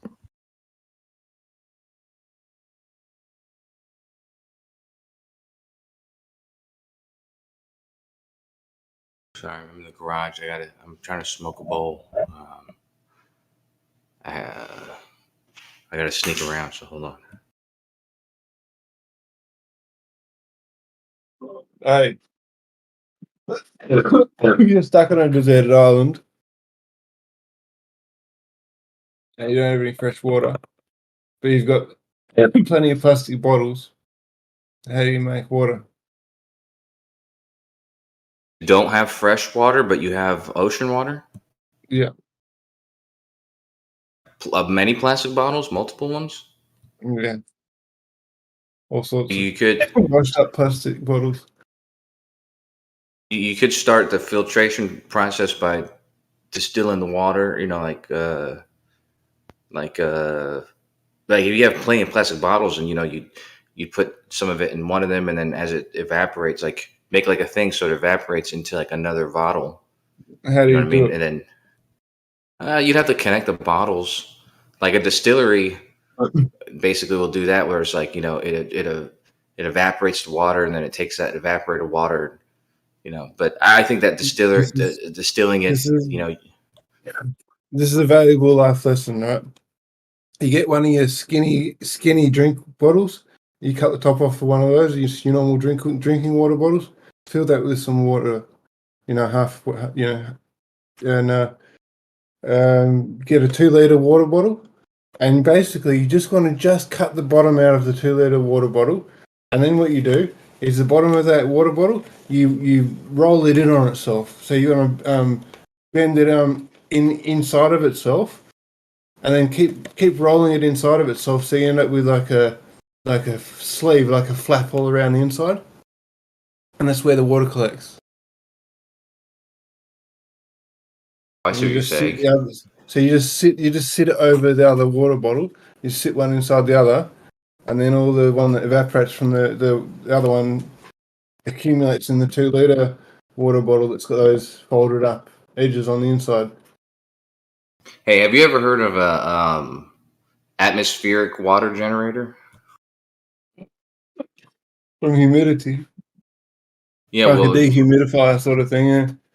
If you think about it, an air conditioner, if you repurpose an air conditioner, it already does that, right? But these things are yeah. So it's like, imagine you can imagine that like an air conditioner basically, but instead of the purpose of cooling your air, it was for the purpose of creating water.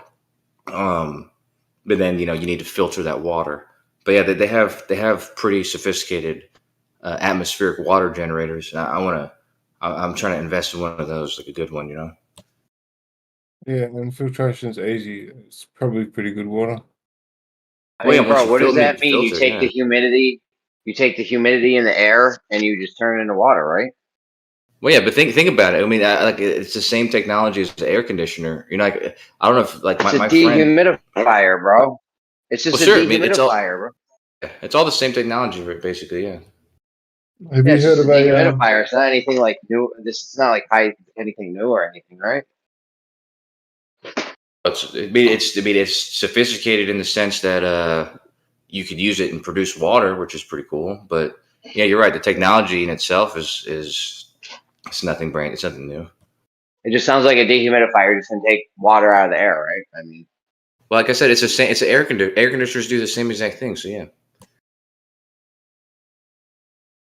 Air conditioners do the same thing.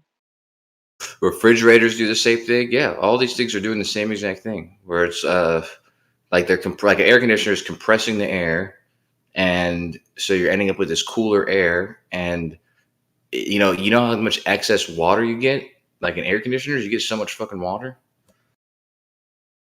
There is water when you have run AC. Yeah, not as much as a dehumidifier though. That's not even close. And my fridge never makes water. I don't know.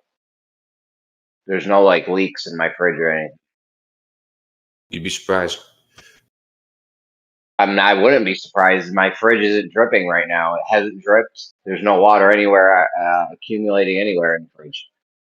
Isn't it hooked up? Do they have like a hose hooked up to it? Basically, Yeah. right? What they have is they have a drip tray under it, and then it actually just evaporates. In the meantime, a dehumidifier, I used to pull a bucket of water, like a fucking gallon of water a day out of the air in this one place I lived.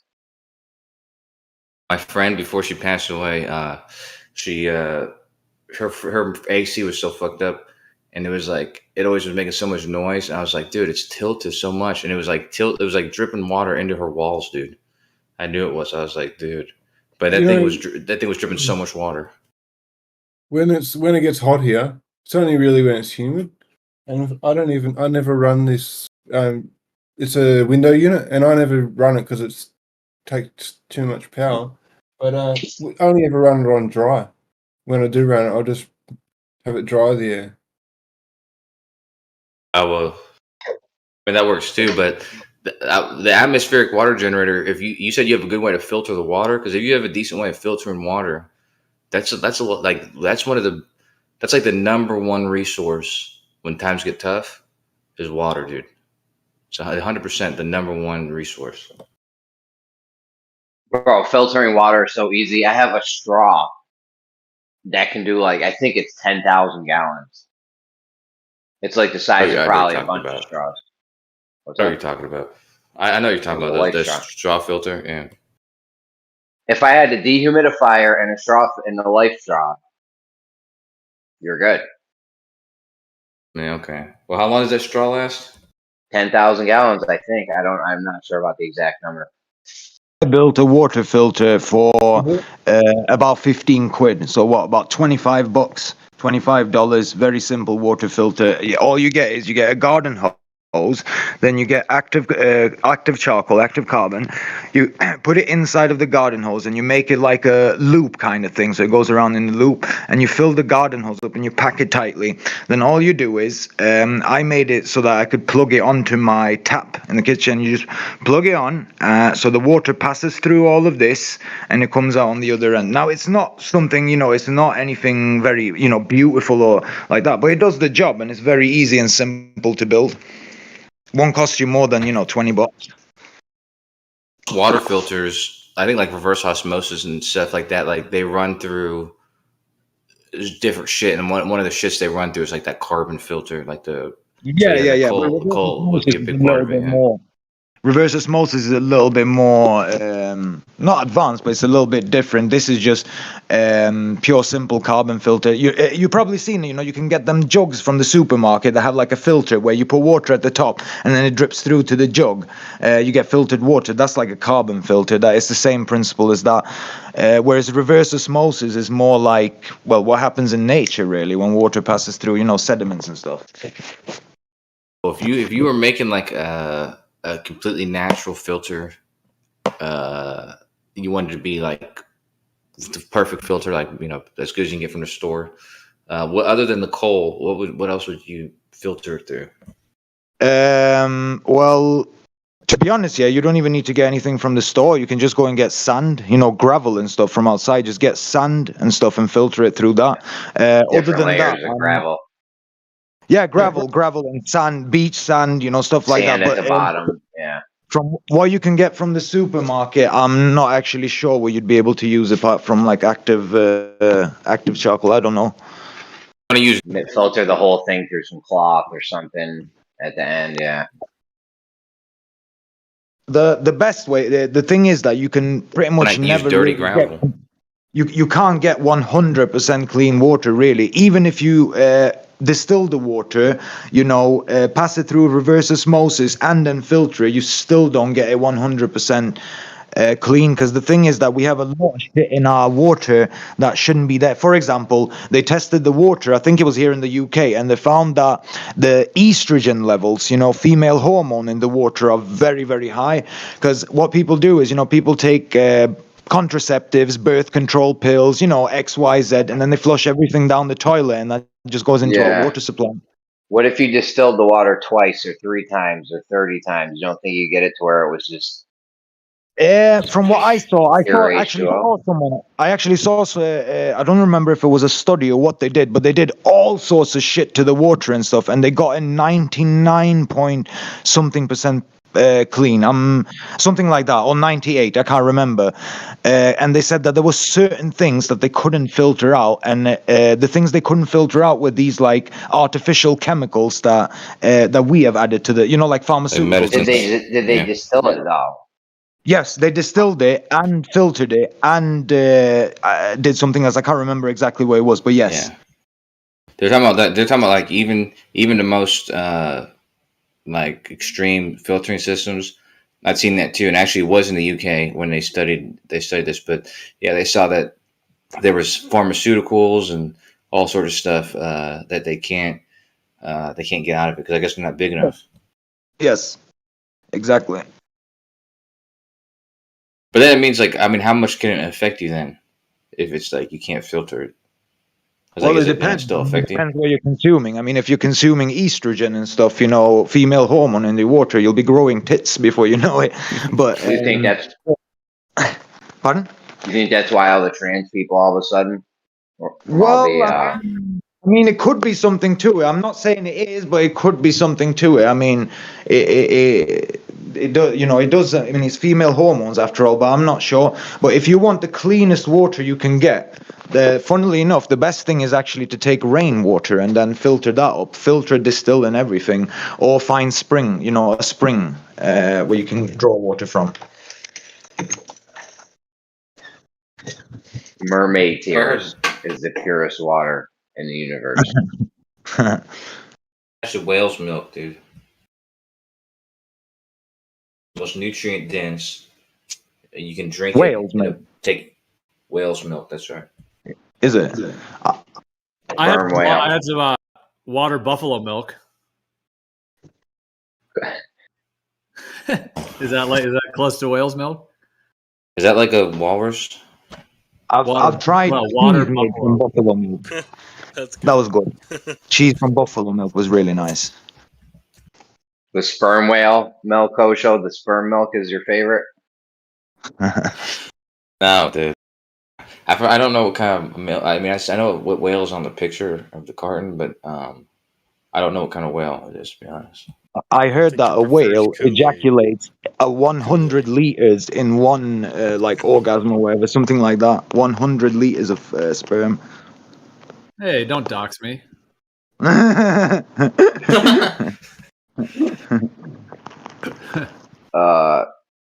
40 gallons in one go.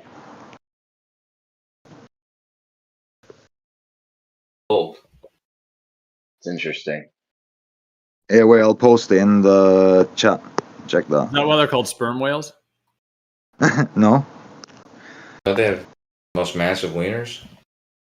How did we get on this topic, by the way? Man, you're going with it, dude. All right. It just happens, and we go with it. And I was trying to think of something else, but I don't know. That's a whale cock, by the way. I posted a picture, and there's a whale cock on there. Fucking hell, that's bigger than a car.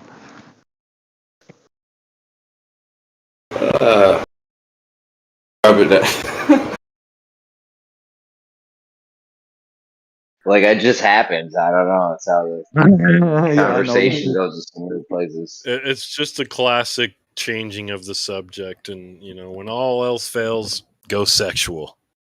Well, Coach just said whale's milk, and I just found a source for raw water buffalo milk, and I had that today along with these raw duck eggs from this new source. So did you really? Yeah.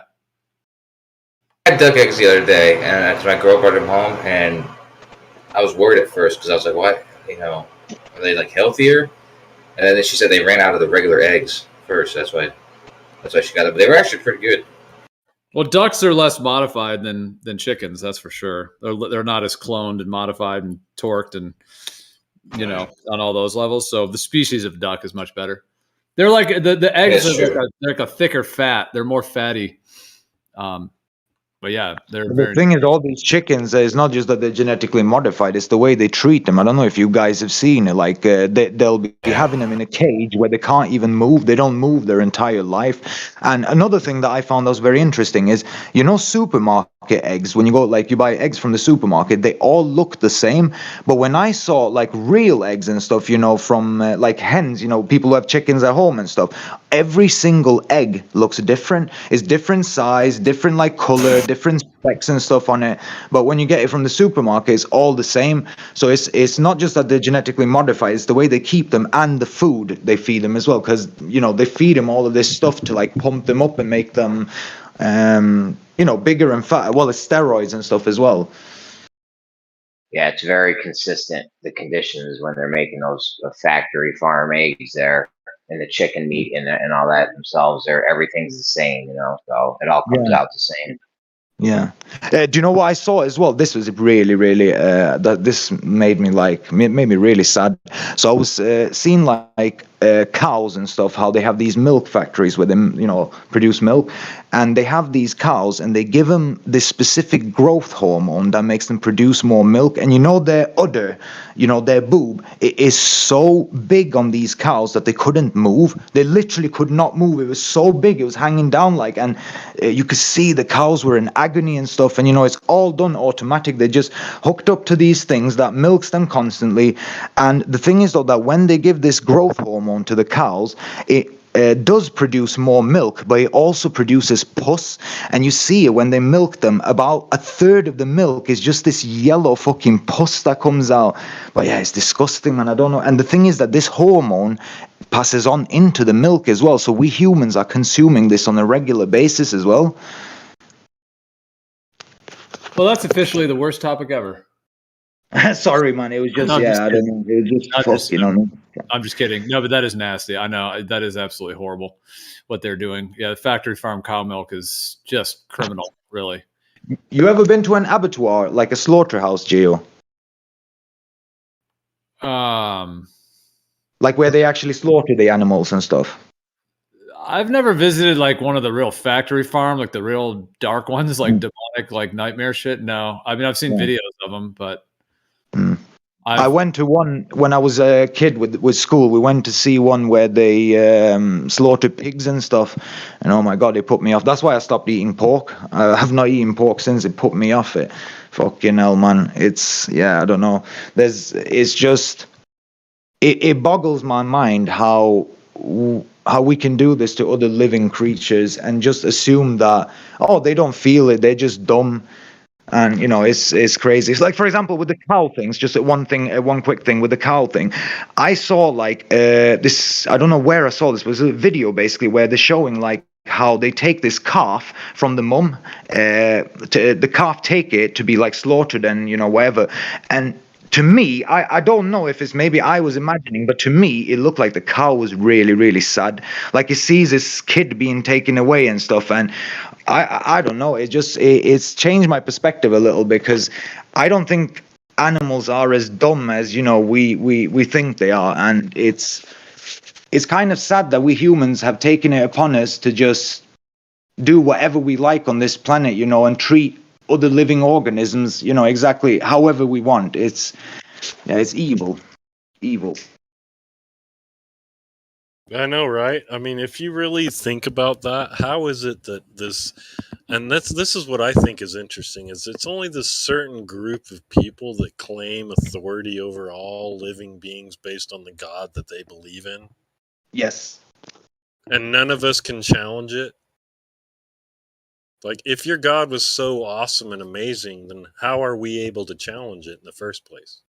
That's always been my argument, that it's like, if you're so perfect, then why would, if God is so perfect, the God that you claim, how come he produced a book that contradicts itself, is fallible, and just makes no sense? Surely, if it was really God would send down a book that would be understood by everyone, and you wouldn't be able to misinterpret it. Do you get me? Right. Yeah. That's what I think is very interesting with this whole whatever. And I'm like, well, if you guys even believe in this creator thing that you're claiming is God, then it's just this certain amount of people that claim that theirs is better than yours, right? Idol stuff. And then you're like, well, that just leads to constant bickering and arguing. And then if it was true what you're claiming, then there would be no bickering and arguing. There would be no debate. Exactly, because it makes sense. If what you're claiming is the basis of your authority and all that, and if that's reality and true, then why is anybody even questioning it at all? Weird. I agree 100%. I agree 100%. The thing is that's why I say personally, I say that science is the language of God. Because me and you, we can argue, for 1,000 years what the God's name is. You will say Yahweh, this guy says Jehovah, this guy says Krishna, this guy says Allah.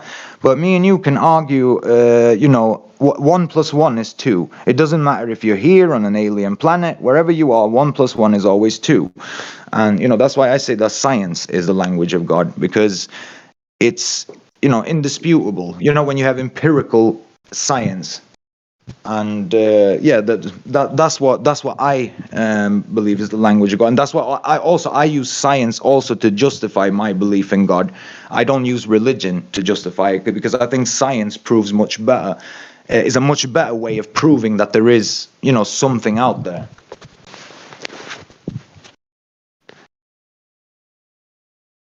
Something beyond your ability, because the fact is, anybody that was born into this realm unless they're in complete denial, they're acknowledging that that the realm was here before they were born here. Well, the thing is, I mean, if you know about science, sorry, go on, bro. Sorry. No, I'm just saying that if you're going to accept that your whatever is the creator of whatever, the fact is that that's your interpretation of what was already here before any of us had the ability to interpret what this is. Yeah, I get what you're saying, but I'll explain to you what I mean. So the way I prove God is you have two things. So you have something called law of conservation of energy, which states that energy cannot be created or destroyed. It can only transmute from one form to another. Hence, it follows that the energy that makes up everything must have always been there or been created by something supernatural. Let's call it that.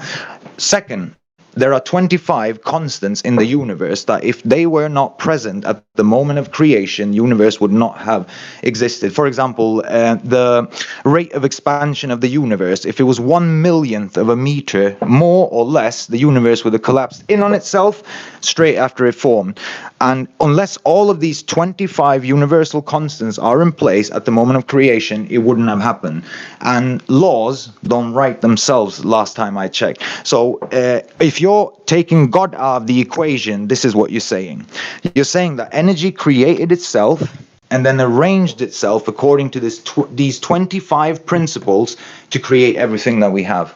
That's basically what you're saying. So that's how I justify my belief in God. I don't say what God is. I don't know. I just know God is the creator, the architect, and the engineer. I don't know anything else. And I don't claim that I know either.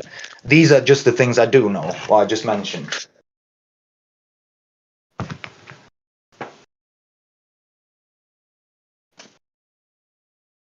Well, you're talking about the All Saints Cathedral with Martin Luther when, there were a bunch of people that said that these are God's words, which I have always said no. God doesn't write books. Exactly. No, I agree. I agree. Only people do that, and that's their interpretations of what that is. So you have to take that with a grain of salt and accept the fact that whatever is being presented could be warped and, for lack of a better word, IP-ulated, right? Manipulated and perverted for personal gain. Yes, of course, so but that separates. That's true when you when you talk about things like the Bible, but when you talk about like what I just talked about, for example, the law of conservation of energy and these 25 universal constants, these are facts. These are known facts. These are it's not speculation. Do you get me? That's why I stick to that. I mean, there are many other things that would suggest that there is a creator, but I don't go into them because you can argue. But these things I just mentioned, this is not something you can argue. Do you get me? This is what it is. Even the all of these atheist scientists are admitting to, like, for example, this whole thing about the rate of expansion of the universe. If it was 1/1,000,000th of a meter less or more, that comes from Stephen Hawking, for example. I see what you mean by like reference. I wasn't referencing the Bible at all. I was just comparing the theologies that are presented. Maybe the Bible shows a lot of the patterns of different cultures and different people coming up with the same ideas, whatever. I didn't reference that. I was just sorry, bro. Reality.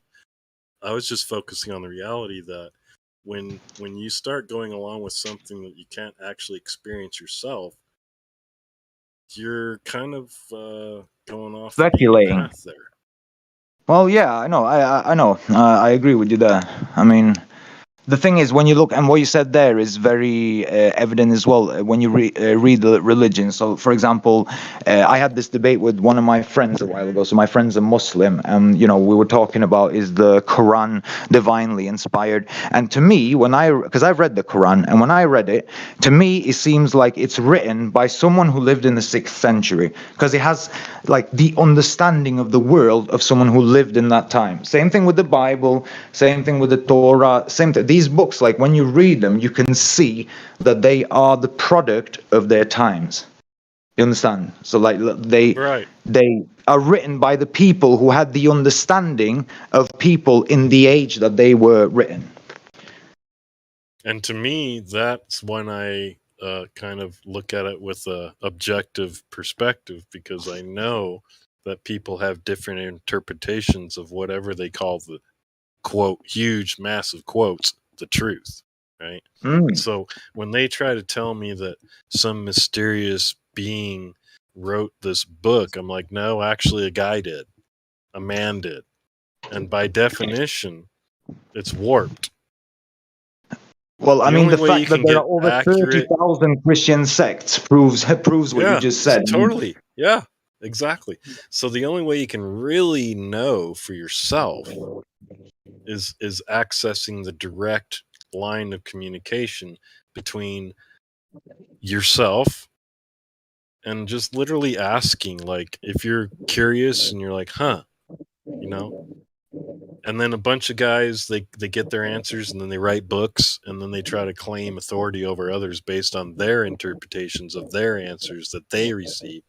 The real problem is everybody tries to smack each other with their books, whether it's the Quran, the Talmud, or the Bible. They're just beating each other over the head with this shit, which is actually the denial of the honor and the acknowledgement of the thing and the experience, the realm that was here before they were. Well, that's the thing. I mean, the fact that they have to do that kind of proves that, you know, they're just peddling bullshit. Because if you came to me and you had a theory or a way of life that was so perfect, so good that it just, you know, it had to be from God, like you wouldn't have to say anything else. Do you get me? I would just jump on board straight away.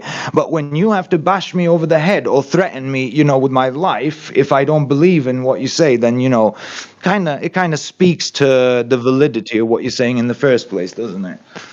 Yeah, exactly, dude. They're just they have no idea even what they're trying to represent because it's counterintuitive. Exactly, yeah. I mean, I've laughed at this a few times. I've pondered the question that what if I was like alive, say 500 years ago, and I really wouldn't have wanted to be alive then, because I would have been one of those who would have been burnt at the stake, like. It's crazy. Like, can you imagine that, for example, just take the Catholic Church, for example, that they spent hundreds of years just burning people alive simply for the fact that they doubted what they were teaching?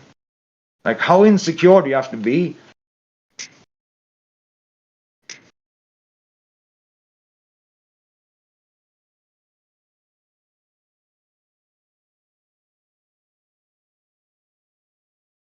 Yo, were you talking to me that whole time?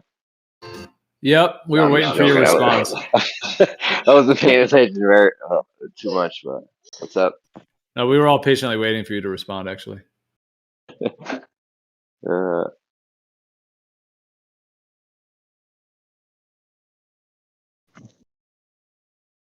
my god, you should have heard Left Lane's convolute. Left Lane, are you there? It was better than Kosho's, his convoluted test if he had infinite money. About what? To see the shape of Earth. Oh yeah, the tube. Yo, you had tubes with laser beams and a. So you're saying Left Lane should be head of the team? Is that what you're saying? He should be on the. No, his plan would his test would be perfect if he just scrapped everything he said and did what I said instead. But like if you got something horizontal, it's over with right there. You just put water up to it.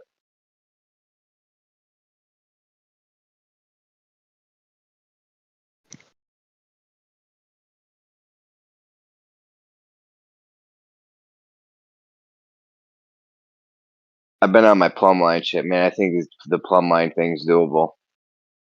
Like we could probably do that now.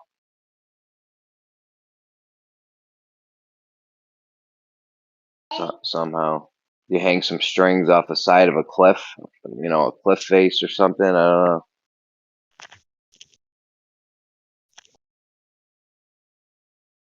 Well, they already covered that up with what they call the Foucault pendulum, right? Because there's a bunch of people doing that back in the day. They were like, "Hey, wait, look at this. That's weird." So then they come up with this. It's just another sleight of hand magic trick. The Foucault pendulum. It's so ridiculous. I mean, don't get me going with the Coriolis effect. No, I don't. No, hell no. That's just even more ridiculous. What about the pendulum is ridiculous? I don't get it. What about it? Doesn't work for you. No, we don't want to go in there.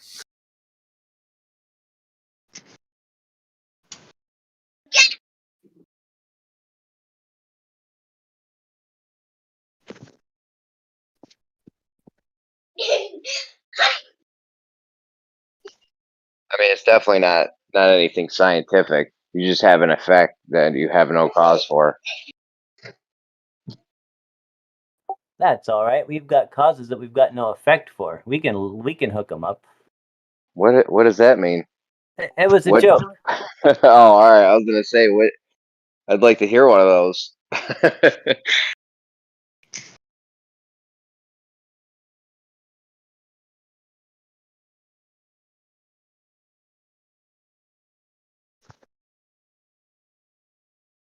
There's a big difference between knowing something and thinking you know something, right?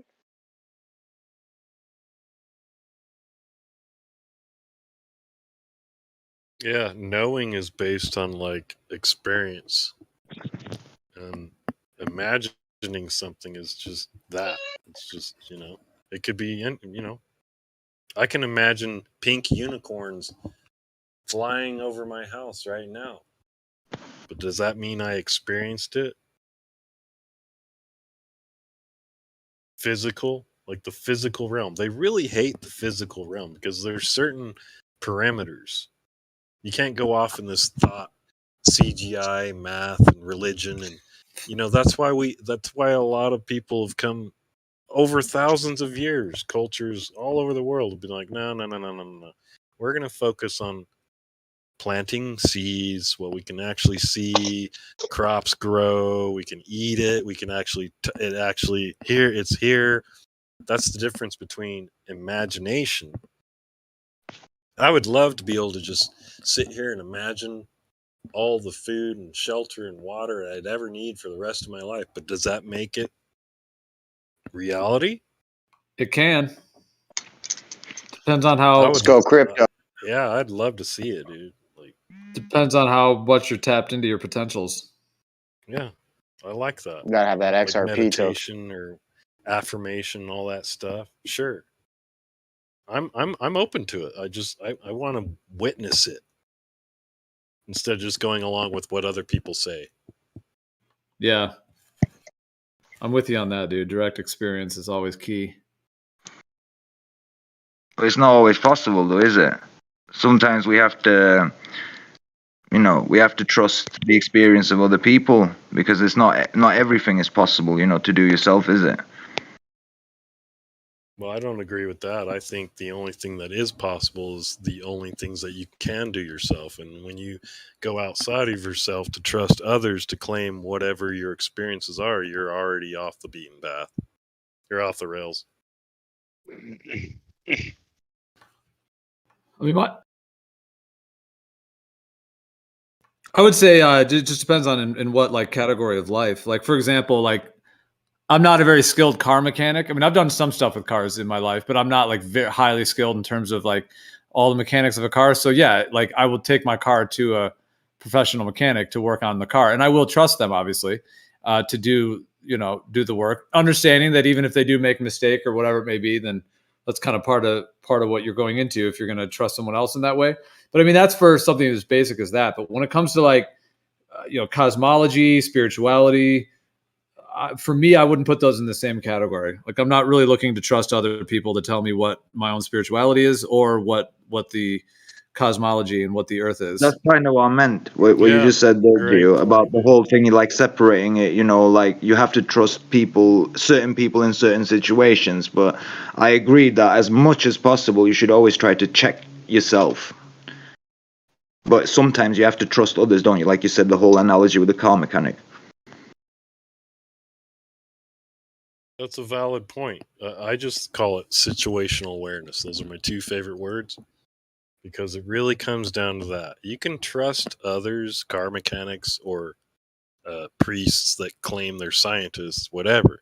But when it comes to your own personal experience and application and engaging, Yeah, I can also validate what that mechanic does. Like if I have a car issue, I can take it, and the fact that the issue is fixed, there's also a lot of validation there. And if you take your car to like the same place multiple times, and you know every time they do a good job, like even if it's just for an oil change and a new tires or whatever it may be, like you know when you come out, you see the new tires on the car, you drive the car, all is working great. You can I can always tell when there's an oil change in cars because I can always tell the engine runs a little different because it has fresh oil in it. So those are validatable things. So in that sense, you can actually confirm that person who's doing that work that you're trusting is actually reciprocating. But when it comes to all like NASA and all this stuff, it has zero of that. There's nothing we can validate when it comes to what they're claiming. I know. That's the problem, though, Gio. The problem is that what you said there, that you should validate things. The problem I've noticed with a lot of people is that even in situations like where they could validate it, like say, take something that NASA's done, most people, I'd say maybe even 95% of people, even if there were ways to validate it, they wouldn't do it. They would just blindly trust it. And I think that, and sometimes it's not even laziness. I think sometimes it's just people are scared of admitting that they're, that what they believe in might not be the case. That they're not ready for a complete paradigm shift, and it is what it is.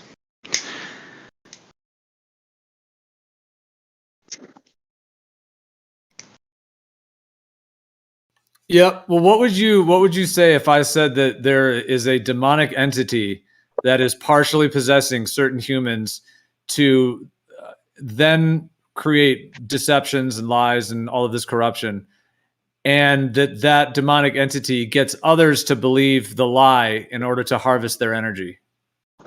You're talking about Satan? Well, I use the term demonic. I mean, but I'm not referring to any specific tradition when I use that word. I'm just using that as a term of like an entity within the spirit plane that has a very like how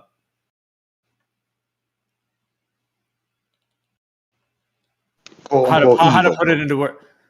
Well, yeah, I mean, there's all kinds of different words that could be used. Darkness, evil. There's many different components. I mean, to me, it actually goes deep to the level of the actual creation, because the creator creates these different entities and beings to then interact through all the different dimensions that it creates. How would all that lead to harvesting the energy, and what do you mean by that? Well, that could come through in a lot of different ways, but so from one perspective, like let's say there's the human spirit, the human soul energy, the human spirit, and it's there's a lot of light, and it's a very light spirit, and I mean that on multiple levels, but it has very there's a benevolent spirit to humans on the like most pure level of it. And so in one perspective, these demonic entities, they don't have that light because they're darkness, and they're like suffering profoundly in that darkness as a part of their own kind of transformational process. But in that, some of those entities are actually created to like, they feast off of the light, basically. So they're trying to get what they don't have ultimately. And in this case, there's the idea that they are doing the deceptions, corruptions, poisoning our bodies, all these different things to weaken our bodies and to weaken our minds so that they can harvest that collective human soul energy. Like they're actually feasting off of it, trying to control it, and trying to take it under their subjugation. Like they're trying to subjugate it and take it under their dominion so that they can then use that light in some other way for some, like, it even goes deeper because like they're trying to use that to convert it for more darkness. They're trying to use I've read something once that like what you're talking about, like these entities that, because I believe there is something out there, I just don't know what it is, but that they feed off fear, that the vibration that fear causes, because we all resonate, we all have vibration because we have electric currents passing through our body, and each different emotion will generate a different kind of resonance field, different frequency, and that these entities supposedly feed off fear, Like that fear is the way that they can. So basically, what the way they said that they can't, they are extra dimensional beings, that they can't easily enter our dimension, you know, just like that. But that the way that they can do it is to generate fear, which they then feed off, and then that then enables them to come into our reality or something like that. And I'm not sure what to think about it, but it kind of resonates a little bit with what you were saying there.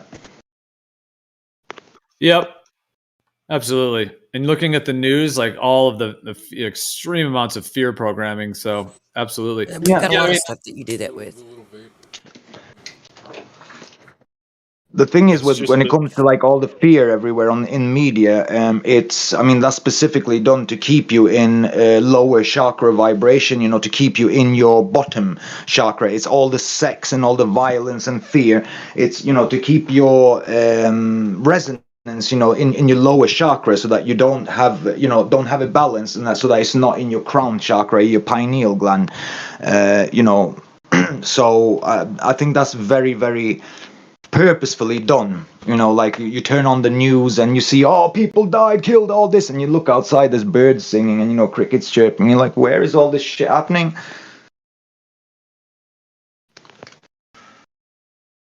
Well, that's the trick, right? I mean, I've gotten a lot of feedback from people that I'm like, hey, you know, when you start saying that there's this deity that you call Satan that has power over you and to force you to do naughty shit, whatever the fuck, right? Sorry for the F-bomb. I'm like, well, really all you're doing is giving away your own ability, your own discernment, your own power to say no. Like, well, that douchebag only exists when people throw away and they come up with idols, which the most popular one nowadays is what they call Satan, right? And when in reality, they're just basically tossing away their own authority over their own experience. Well, even in their own doctrine or own scripture, it's written that the lion spirit. I mean, when you think of a lion spirit, you think, oh, that's of the devil, the father of lies. It's even written there that the lion spirit was sent forth from heaven. Yeah, it all comes from the light. Yeah, because ultimately, I think the creator is at the core light. It isn't darkness. That's why I like the idea that it's like benevolent, loving. I do think like at the core of creation, at the deepest of creative intelligence, it is pure light and love. But it then creates darkness out of itself in order to sort of experience these dramas, for lack of a better term. And when I say drama, I don't mean like, I more mean it in the sense like in a play, you know, where you have a stage, you have, which of course is not a ball, it's a foundation. You have a stage, and then the players on the stage that are all engaging and playing out certain dynamics that it seems to revel in creating. Acted out idea. Yeah, if you have total harmony, there's not one iota or one instance of disharmony, and it's totally still. There's no movement. And to have life exist as we know it in the physicality that we live in, there has to be disharmony. There has to be movement. So you just really choose which energy that you want to resonate with, which path you want to be on. You want to be moving away from the source in disharmony, or do you want to be moving towards the source in harmony? There's repercussions. What do you think about this? So if the creator that is very deep. I'm thinking about, as you're saying that, it made me think about, as you're okay, if the creator is creating the darkness and the light, and then, you know, let's say one is experiencing the darkness, as it were, or going through something, like the idea of a demonic energy that's like possessing or harnessing, like that could be experienced in that way on one level, like the idea of like deceptions or lies or just various traumas, things like that, where there can be almost like a possession state where someone has like an alcohol or some kind of addiction, or they have whatever it may be that is perhaps expressing those darker energies. But what do you think about that? If the creator created all of it from its own light, essentially, then that means that the darkness is also a part of us. And so it actually is us on that level. And then do you think there's a way to actually do you think we're all in some process of trying to understand what that darkness is and to integrate it in a healthy way so that we don't act it out harmfully on others, but we're like aware of it and able to integrate it? Because it is I think everything is part of our being. So I don't think ultimately that we could push anything away ultimately, but there's something of like how one would express the energies that are at play. Well, I have given this very idea so much, like this is what I've given most of my thought to. And it's very deep. So I just like with first of all, just to have an awareness that all of creation, it's like a fly. I mean, we don't think it's pleasant. We don't like, and we do not desire to sit on a pile of dew or poo or whatever you want to say. Trying to not say any nasty words or whatever, but still, if you're sitting on a pile of poo all day, that's not anything that we would desire to do. Yet the flies, they love to do it, and they're happy doing it. They were created to do that thing. Now, if you have a one mind, one mind, the one creator that has an intention and uses that intention, that uses the will to push that intention forward, and it becomes thoughts which are polarizing, and all of this moves outward. Like at each node where these things form, where these different instances of interactions happen in the cosmic pendulum type deal, you have an extreme. Worked, I believe you're hot micing. Oh, sorry. Let me turn off my mic. Sorry, guys. No worries. But you have the extreme, which is going to be the opposite of one mind, the center, right? It's going to be formed by it. It's going to be part of it, but it's going to be the furthest from. It's going to be the darkness, right? It's going to be the opposite, which is going to create the duality of everything in between. So if a person has so much, okay, I should probably stop there, pause there, and this is just my view of it. This is just how everything is fallen into place in my mind. Okay, as I look into these things, I'm not saying because it has fluctuated. The more knowledge I gain, the more things I look into, the more things I verify to myself. It changes, it shifts a little bit. Like, anyway, the way I see it is at the furthest extremities of the darkness. Now, the thing about it is we are not created beings that are. We're not beings that are, as far as I understand, as far as I'm concerned, in my viewpoint, I don't think that we are supposed to like darkness. I don't believe that we are intended to like the darkness. I believe there are other things created to do that. However, these other things that are created to like and enjoy and be peaceful and happy in that darkness, just there for the purpose of making life move so that we have this world to have these experiences in. They don't have the power of intention. We do. So I believe that now I don't know. It's like it gets very, this is where it gets very cloudy because I'm resistant to a lot of these ideas just because of some of my past, dogma, I guess you could say. But I have to be aware of that and realize that and let that go and just see what is. Because it seems like they don't have the power of intent like we do.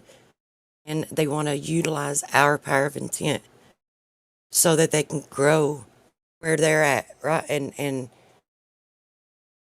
like increase the energy, increase the power that they have. That's if you're thinking it like in a duality, like there's good and the evil. Like I believe they work together. So, and essentially in the end, it's meant to put us on a path moving towards the center. Right. If you accept the fact that what they present as black and white, good and evil, up and down, spinning ball or flat, stationary, whatever, if you accept that if that all came from the same place, well, then the argument stops. people start getting along. They're like, huh, oh, hey, yeah, right. Yeah, I mean, That's I do why they think have to in have my that. viewpoint, like in my viewpoint, the whole globe thing, the entire thing, the claim, the NASA CGI, the pictures, the deception, the whole drama, as it were, that's played out at least for 150 years seems to have been, well, really more like about 100 to 125 is the main, but you could go as far as 150. And I know there's like the claims of earlier history, and I do think there it existed before that, but I'm talking about this current takeover that they've really been trying to push it and force it into the world, as it were. That whole thing, in my viewpoint, is, I mean, I think everything is the creator. Ultimately, we are all one, in my viewpoint. Therefore, it is the globe lie. It also is the truth. It is everything. And so like the creator clearly created the globe lie because we're in it right now. Like it's in the world. That's NASA, the whole thing. Now, whether you think it's a lie or not, or whether you think it's true or not, that is one's own journey. But ultimately, in my viewpoint, it absolutely is not real. But I do think that the creator created it, like wrote the story, as it were. You know, the whole thing, NASA, the ISS, all the ridiculous like mistakes that they make, and just the dead giveaways that it's completely not what they say it is. And then the whole globe thing, like the creator actually, in its own way, even though I do think it is a more of a place of darkness and deception, because they used it to control and take over humanity. So it's like the core cosmology that they use to manipulate and take a complete hijacking of the world, and they made like a fake empire out of this fake cosmology. So it's kind of been the main fuel for them. And even with that being, in my viewpoint, like darkness and deception and all of that, but at some level of it, in my viewpoint, the creator created that, and it wanted to create that, and it had a purpose for that.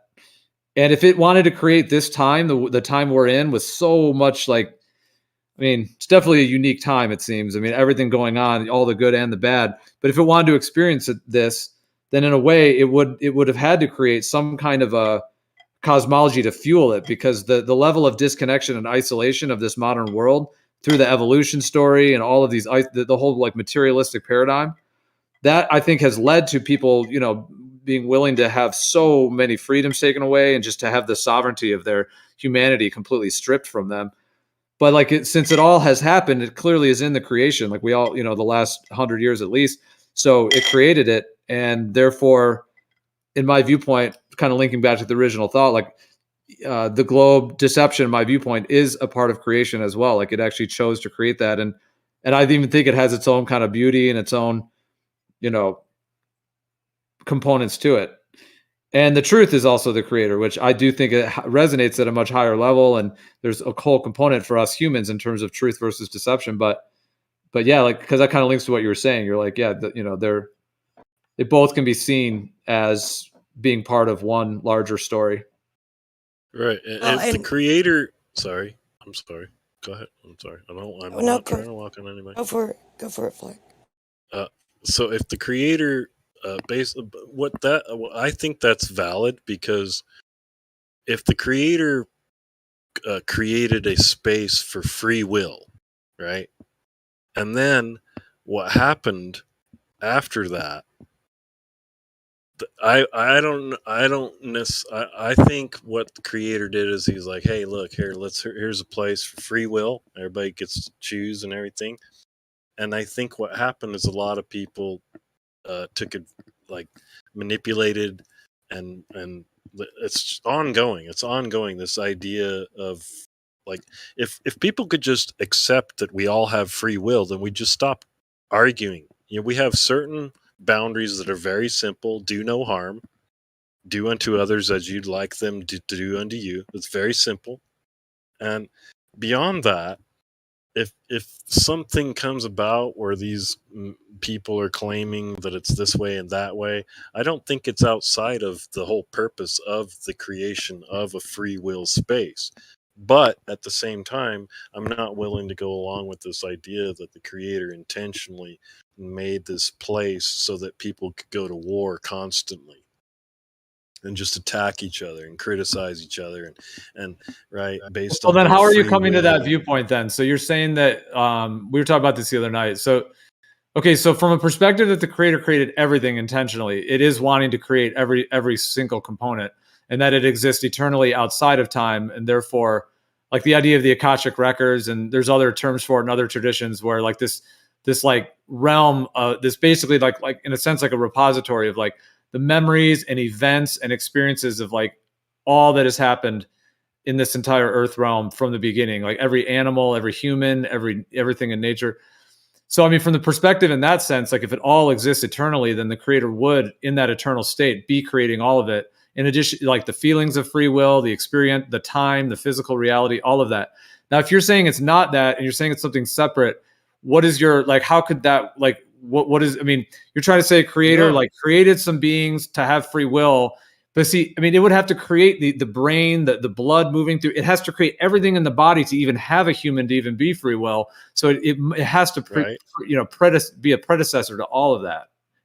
It's before all of it. It's true. Like I agree with everything you're saying. I'm just saying that just because, okay, so put yourself in like as if you can, but try to imagine as if you were the supreme being that could just, you got all this amazing power, you can do whatever you want, you can create whatever the hell you want, whatever matrix or experience, whatever. And then you chose to create a free will space, right? Where it would be an anomaly, really. It would be kind of an anomaly because once you it's kind of what a video game is when you think about it. Yeah. Like in a video game, like somebody makes the world and then you play the game. And when you play the game, you're feeling like you have free will. You're jumping around, you're doing stuff. You could die a bunch. You could just walk off a cliff over and over. You could do whatever in the game, even if you're losing. Like, so you have some free will, but then there are certain boundaries. Like you know, if you jump on this guy, you die, or if you get hit by a bullet or whatever it is in there, if you fall off a cliff, like, so there's certain like tenets to it. So in that sense, I see what you're saying, like almost the idea of in that way where, but I guess it just depends in my level, my thought of like what level we're talking about in terms of the creation. Well, he wouldn't even be, he or she, whatever, they wouldn't be able to interfere in this so-called space of free will because that is the point. So whatever happens after that space is created is not necessarily the intent of the creator. The creator just presented a space of free will, and now when entities or spirits or souls or whatever interacts in that space, and then they choose to engage in a certain behavior, the creator. Okay, well then my next question is then what is the creator then to you? Because like, what is the creator to you then? It would be my next question. Because if the creator is the totality, everything, then it literally is everything. It would be all of it. But if you're saying it's something like not that, then what is it? It's this separate being, and then what is that being? And how did that being create like physical worlds and human and blood and our organs and neurons and all of this stuff, and is maintaining it all the time as we're experiencing life? How did it just create that from afar and then just leave? Like, what is the creator then? Like, how could it be so separate from it? And I'm just asking in your viewpoint. That's not my viewpoint. I don't think the creator is separate from its creations ever. I'm just saying that when people start thinking about how they can do things in the space of free will that could be viewed as whatever, violent or negative, or the classic thing is good or evil, right? Yin and yang, whatever. But if you look at that space as the same space, I don't think it's like the fault of the creator, because all they've done is been loyal. They're like, hey, look, we're going to give you the space. You can choose your own free will. You can make all these choices. Yes, sure, things are going to happen based on that. But that doesn't mean that whole point was that you would be lost and constantly going to war and being in this situation of bickering and arguing about what is. Right? I don't think it was. I think it was set up in a way that it's an experience, but it's your own.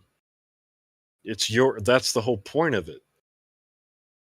So when you're born into a realm of free will, that what people want to claim that we're experiencing right now, then it's all the authority of the experience in that realm is in yourself. It's it. Yeah, I would agree. No, I think we're all definitely experiencing, like a unique at least the experience feels that way. It's at least convincing that that's the case. What's up, Gio? What's up, Yo. What up, What's Noah? up, buddy? Yeah, I'm just saying that, just because you have a space where you can choose doesn't mean that whatever you choose was predetermined by the entity or energy or source or whatever creator that created the space in the first place. Because the whole point of that space is for you to experience your own choices. So it would be counterintuitive if we're going to claim that any deities or creators or gods or whatever outside of what we can experience have any influence on us in this realm. That the only time that comes into existence is when we give up our own authority, which is free will. I'd agree with that. Yes, sir. That's the whole point. That God made us in charge of everything, and he said, all you have to do is follow my rules. And then a snake literally pulled up and said, yeah, just don't follow the rules and do this. And by doing that, he fell under the snake's jurisdiction. And now the snake has charge of you because of your implicit consent through your actions. Yeah, people want to blame like this. I think it's interesting because they'll either say it's this deity they call Satan or this deity they call the creator. One of them's good, one of them's bad. I'm like, well, wait a second. Both of those ideas actually kind of rebuke the whole idea of you having your own authority, which is the gift of the experience in this free will zone that we call the material realm. Satan's not really evil. I'd say he's more well, he is evil, but from our position, he'd be more of a prosecuting lawyer, right? The opposition, so to say, in the court case. I guess you could say that. I'm tired of people giving it power. Whatever. It's like, just take your own power and stop going along with this spell, this trance, this psychological operation that you don't have power over yourself.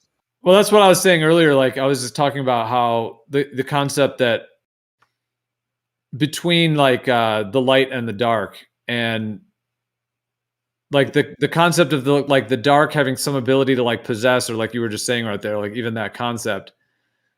But like that would take, in order for that to happen on the ultimate level, there would have to be like two actual separate beings. There would have to be two actual separate beings for there actually to be that occurring. So in my view, it's like the creator, like in a way, it fractures itself to experience all the components of itself that it can experience. Like it, in my viewpoint, it seems to have this just incredibly, I would say insatiable, even though it's not quite the right word, but it seems to have like this just exploding like passion to create, to just create like every single possibility that it's able to, and that it can, basically.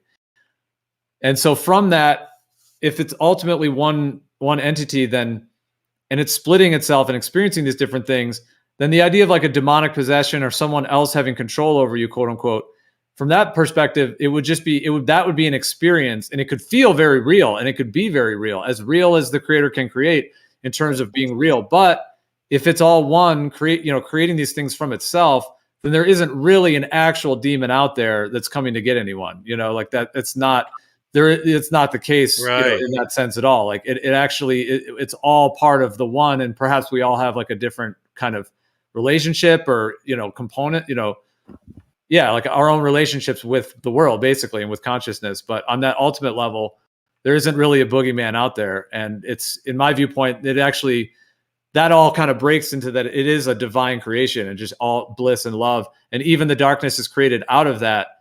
And like that idea of everything's going to be okay, and like all of that is really the case. Like it is all good eternally.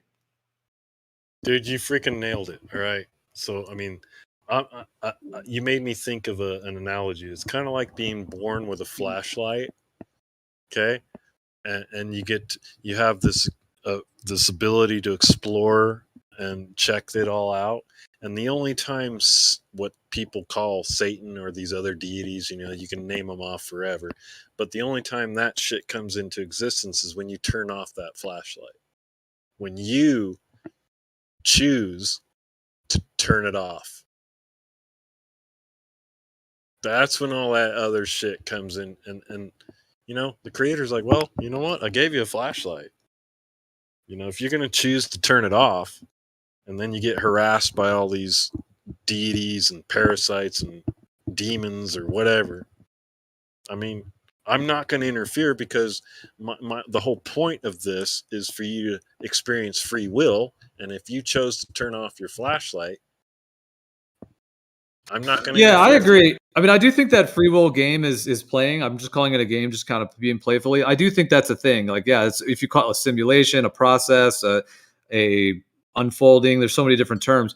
Because in my viewpoint, I absolutely agree with that in terms of karma, like the way that I view karma and our existence, Right, even right. beyond our physical life, and how that karma, carries into the spirit realms and all of those components.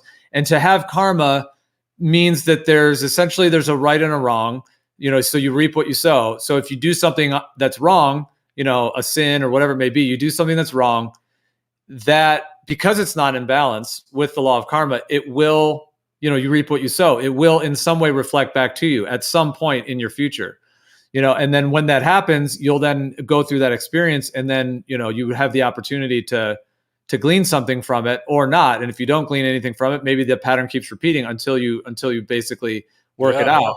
And so in that perspective, like, I was just like, how that's connected to free will, like that's the deepest level of free will, where, whatever one calls themselves, if they feel like they're a soul or their personality, whatever it may be, that your actual being has that level of like exploratory free will, that it's literally the idea of going through, like, whether you view it in different dimensions, different realms, different places to incarnate, or if you only view it as this earth realm, either way, that even if you only see it as one lifetime, even if one doesn't see it through the reincarnation lens, either way, even in just one lifetime, like that experience is very real, that we're choosing what we do, how we react to things. That's why we can grow and learn. So you're like, oh yeah, I know I did the wrong thing there, I want to do better. And the next time when it comes up, you're like, all right, you're working on things, trying to improve, because we're all seeking to be, like, I think, to be whole and to be integrated. And the negative karma cycles will keep coming back. So I think, like, we all have that impulse to want to better ourselves. And my whole point in saying all that is that, like, that's all deeply rooted in that very real experience of feeling free will, making choices, making mistakes, but then learning from them, etc. Or, just being conscious of what we're doing, and then being responsible for it, for the actions, which is a deep part of it as well. I would add to that the true, in my view, the only true crime against humanity is taking someone's free will away.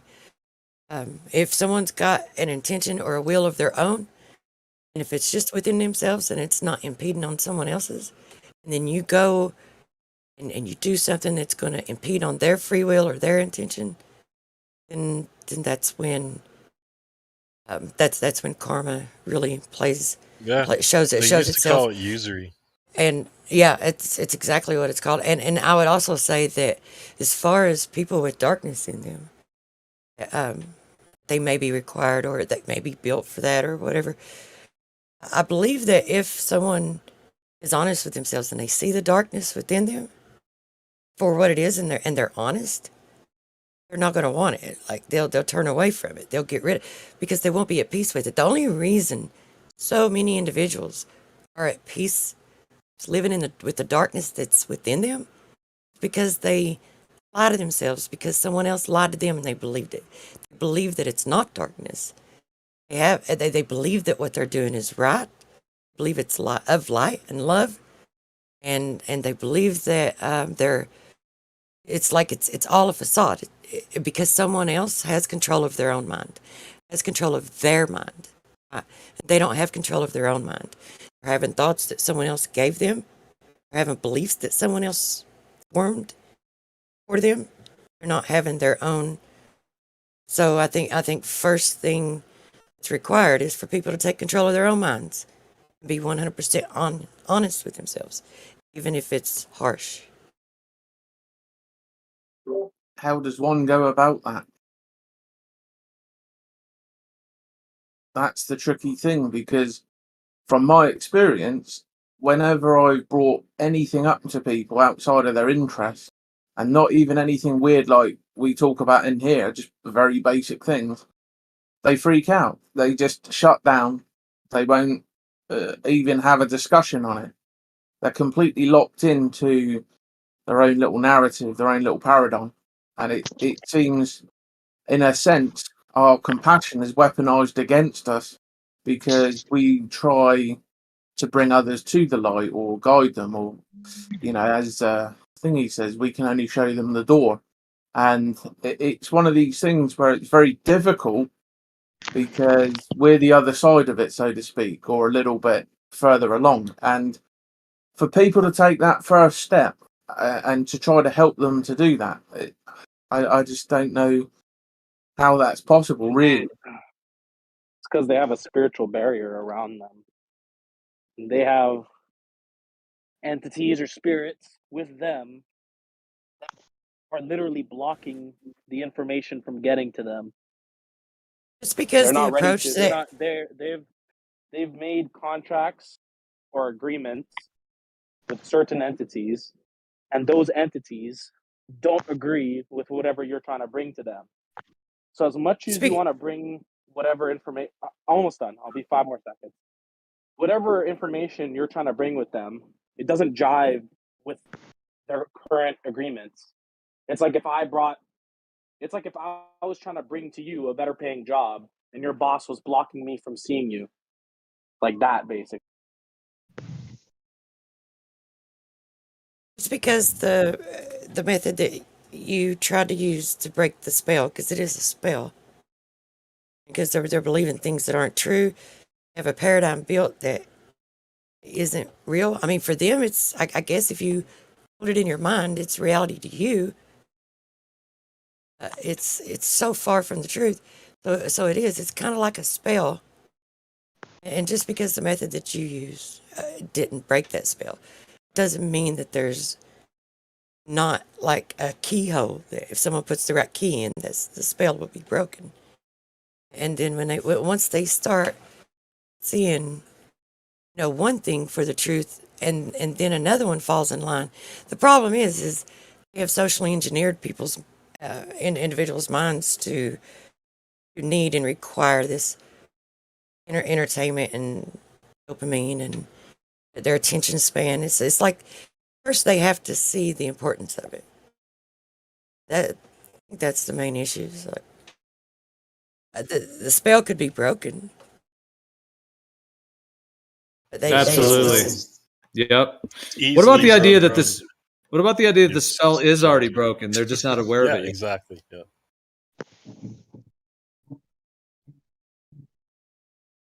That's what I was going to say. I was going to say, the spells are tricky and the trances and the schemes they come up with. However, when you stand in the authority of the gift of the power that you are granted, born into this realm, the spells are nothing but it's just something that you are that you're entertain. I don't know. I don't even like to use that word, but there's something you come across and you experience through your path. But that doesn't mean it has any power over you. Once you accept the spells as authority, well, then you're in the trance. Well, I think the spell is lack of awareness. Yeah. Mm-hmm. It's a justification for lack of awareness, which to me is like evidence of the denial of the true authority.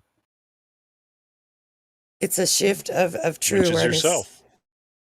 To having an awareness of what they want the awareness to be on. It's like, I don't know. I don't know how to break the spell, because first they would.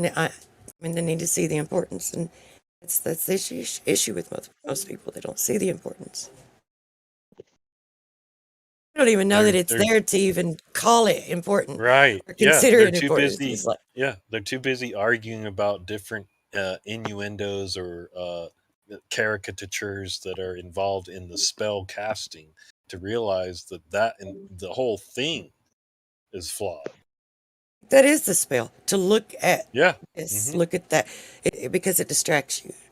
It keeps your mind occupied, and if you're using your mind on the thing that they put in front of you, then they control your mind.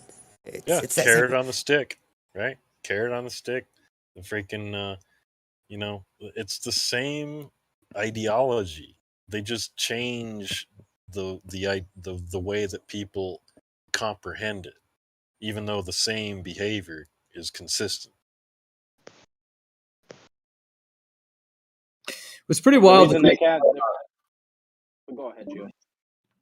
Okay, I was just gonna say it is wild to think about how like deception actually is mind control, because if somebody deceives someone and if they believe it, it's not that you just told them and they heard it. It's that they actually believe it, like they've integrated it into their being as being true to that level, and just the nature of deception, being able, that can do that, and it is like that's like the definition of mind control on that level, because somebody made a false concept and then convinced you that it was actually true. So now like they literally control, or that thought controls you in a sense, because it's like got dominion in your mind as being true when it's not.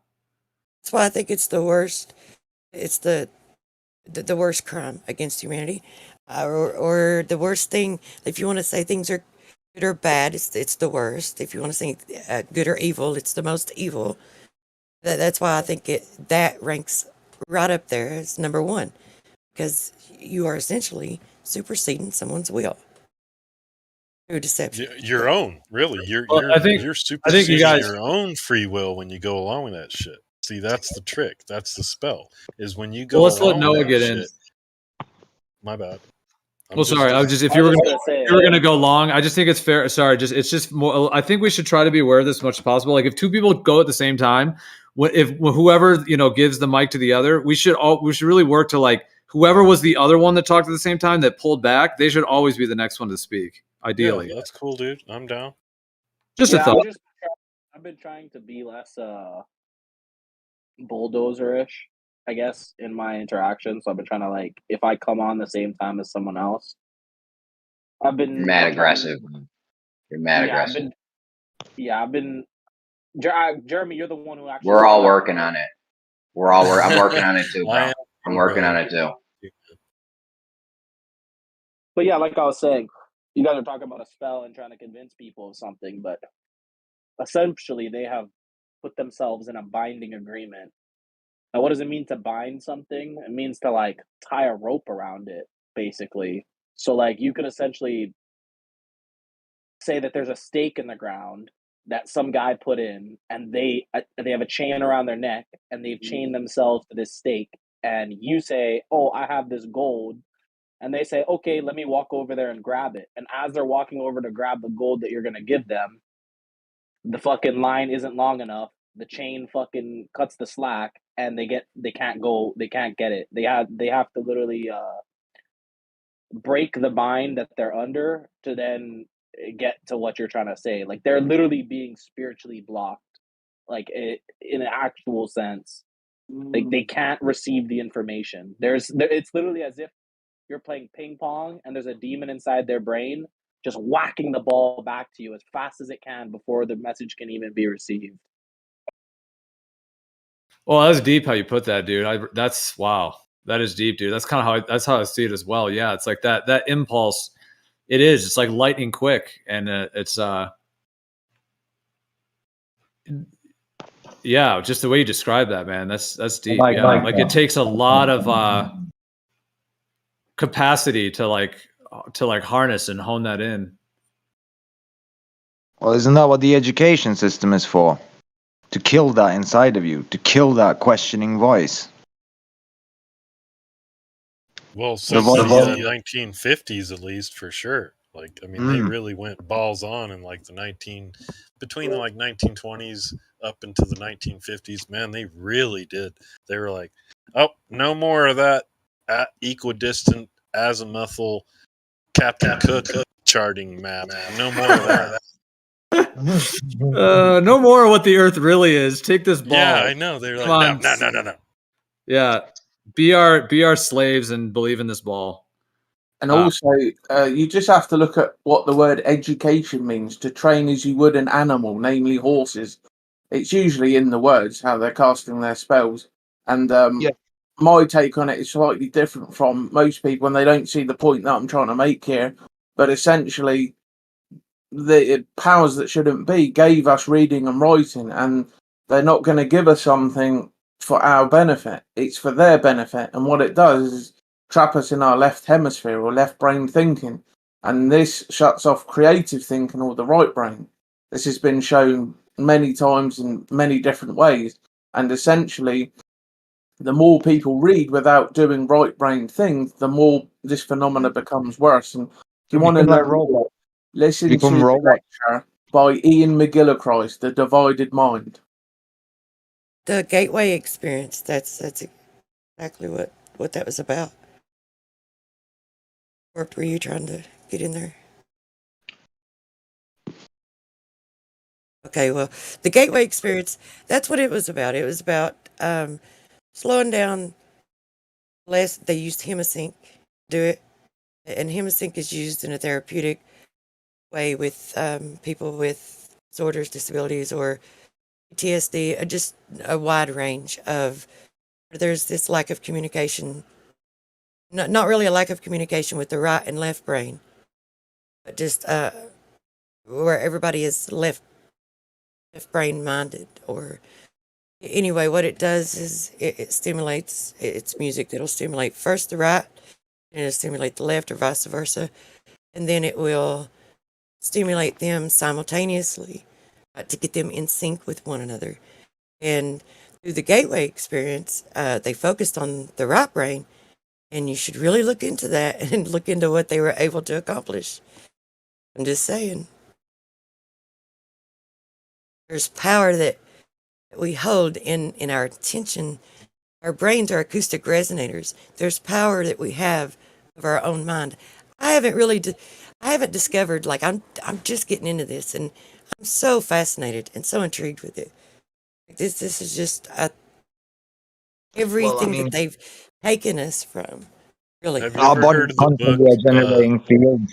The brain generates an electromagnetic field that has a diameter of 3 meters. The heart generates an electromagnetic field which stretches out 15 meters. So essentially, we are energy beings constantly interacting with the energy field around us. You guys ever heard of the book called The Power of Your Subconscious Mind, written by Herbert Benoit? No. Back in the 80s? You're literally talking about exactly, like, I mean, it's amazing how people can keep continuing to find this reality, what I call truth.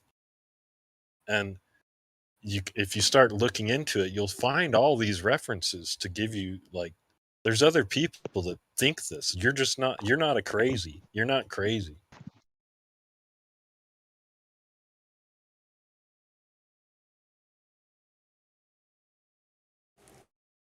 If you're thinking you're crazy, that's a pretty good indication that you're being gaslit.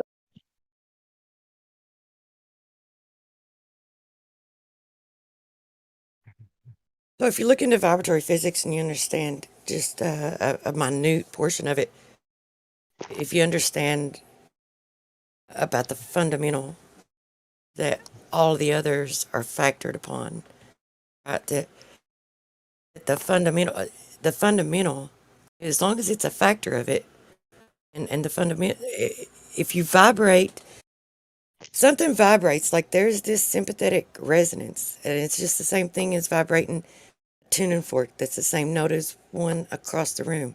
When you vibrate the one, the other one is going to vibrate also. So, like when, and then shapes carry, different shapes carry a certain vibration. This goes so deep. if you realize that the power of different images, different shapes, use resonances, so if you can control the vibrations and thoughts, so when they put these images and stories that are lies and deception, they affect you emotionally. They affect the vibration between your ears and in your heart, in your chest. It affects that Yeah, vibration. they were actually doing this study a long time ago. I've never found it. I saw this about 20 years ago, maybe, It where they doesn't would matter if you believe it either. Sorry, Jerry. Were they what? they would show people pictures, and parts of their brains would like light up with some scanning thing, and depending on if it was like some gruesome, horrific picture or some nice, lovely picture with butterflies and rainbows, your brain would light up different. So yeah. Yeah. So it doesn't matter if you believe it or not. As long as you're looking Have at the you feed and you're seeing these things scroll by, then they're having the effect they want. have you The ever crazy part about oh god. I was gonna say, have you ever noticed how little kids shows that all like the animated characters' heads are like shapes? Or like they're like very simple. I was fucking thinking about it. Like I was even thinking like Stewie's head is a Vesica Pisces, and like I didn't see this anywhere. I was just thinking of this randomly, and like all these little kid shows and animated shows, the characters' heads are always just like strange shapes. I don't know, and it kind of just when you guys are talking about shapes and how it affects your mind, like that's what it made me think of. Well, when Keeley built that device, the Dinosphere, it was supposed to work off the power of intention, or just positive thought. It only works when people. I don't know how he built it. I don't. Just to keep it brief, it doesn't matter. Like this is touching on what you said, like the power of shapes. So if you already have a predefined understanding or definition for a shape, and it's that definition or predefined idea for that shape that's going to hold the power. But if there's a shape that you don't have, you're like, huh, what's that?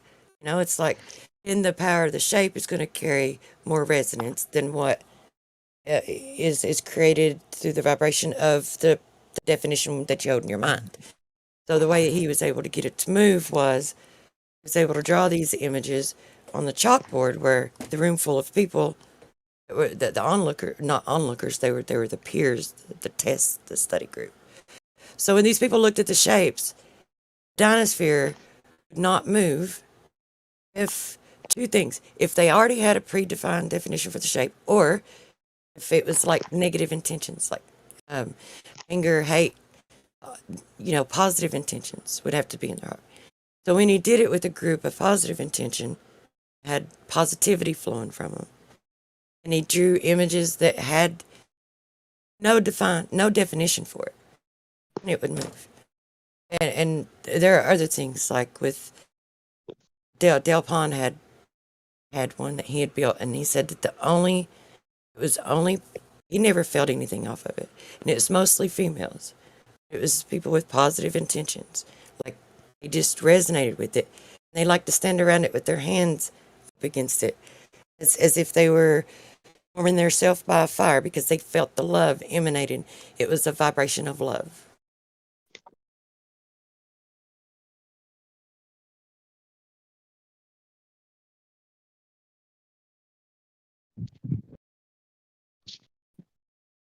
And the government's well aware of it because they have been looking into this for many, many, many, many, many years.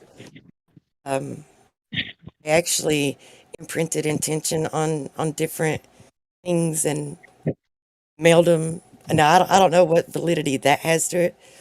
But I posted the video of it. If anyone wanted to check it out, you can look into it.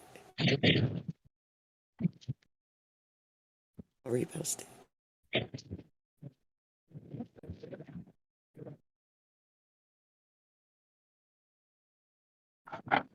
Think about that for a second, though. Seriously, if just seeing the feed scroll by and you see these images, it doesn't matter if you believe it or not. Just having the awareness that this is affecting the vibration within you.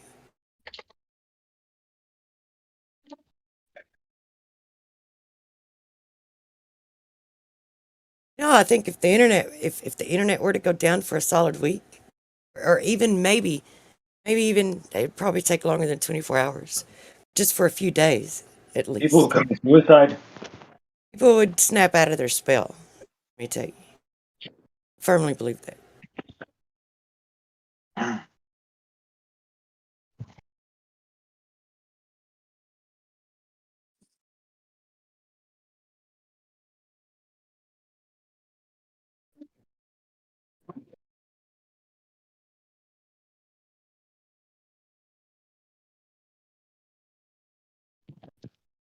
Yeah, I was thinking about this as above, so below type of deal, principle. And then I was thinking about this principle of inversion that these guys have, and I was thinking that like literally the only time it as above, so below, and that an inversion occurs is when you're looking at a still flat, like undisturbed body of water, and you can just perfectly see everything on the bottom as on the top. Like before humans had mirrors, that must have been like the only way. I guess there's also mirages and stuff. But yeah, you see this like reflection. And I was thinking about like how they say this these what are those, like these algorithms or fractal patterns is what they call them. And how the fractal pattern is like different, but it always has the same properties no matter what level you look at it with. And so if the fractal pattern is essentially one object, you look at it is how you perceive it, but it always has the same amount of properties. And like if we live in a fractal universe, then essentially wherever you look, it always has the same properties on like a fractal does. So wouldn't it just be like the same thing as having one object in a room of mirrors? And so everyone's turning around looking at these mirrors and they see different aspects of this object reflecting off of it. But nobody actually knows what the actual object is. We're all just looking at the reflection of it.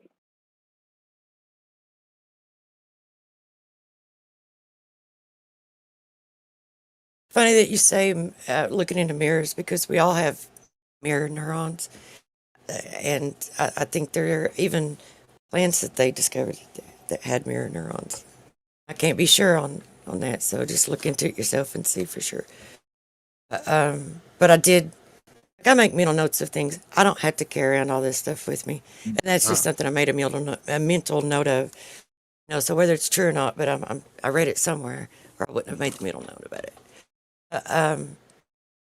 It's and to make a hologram, it's so you have like two beams of light that focus. It's funny that you said that, because I was just thinking about this.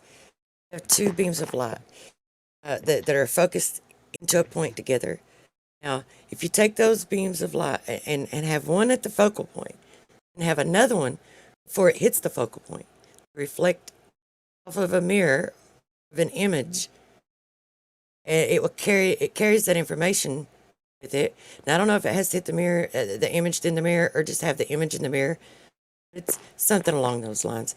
Then when it comes to that focal point, instead of it just being a light, it's going to carry that image with it. So it's like that kind of like opens your mind up to a whole new realm of understanding or possibilities, right? So here's one that I don't know. This blew my mind. It doesn't seem to blow anyone else's mind.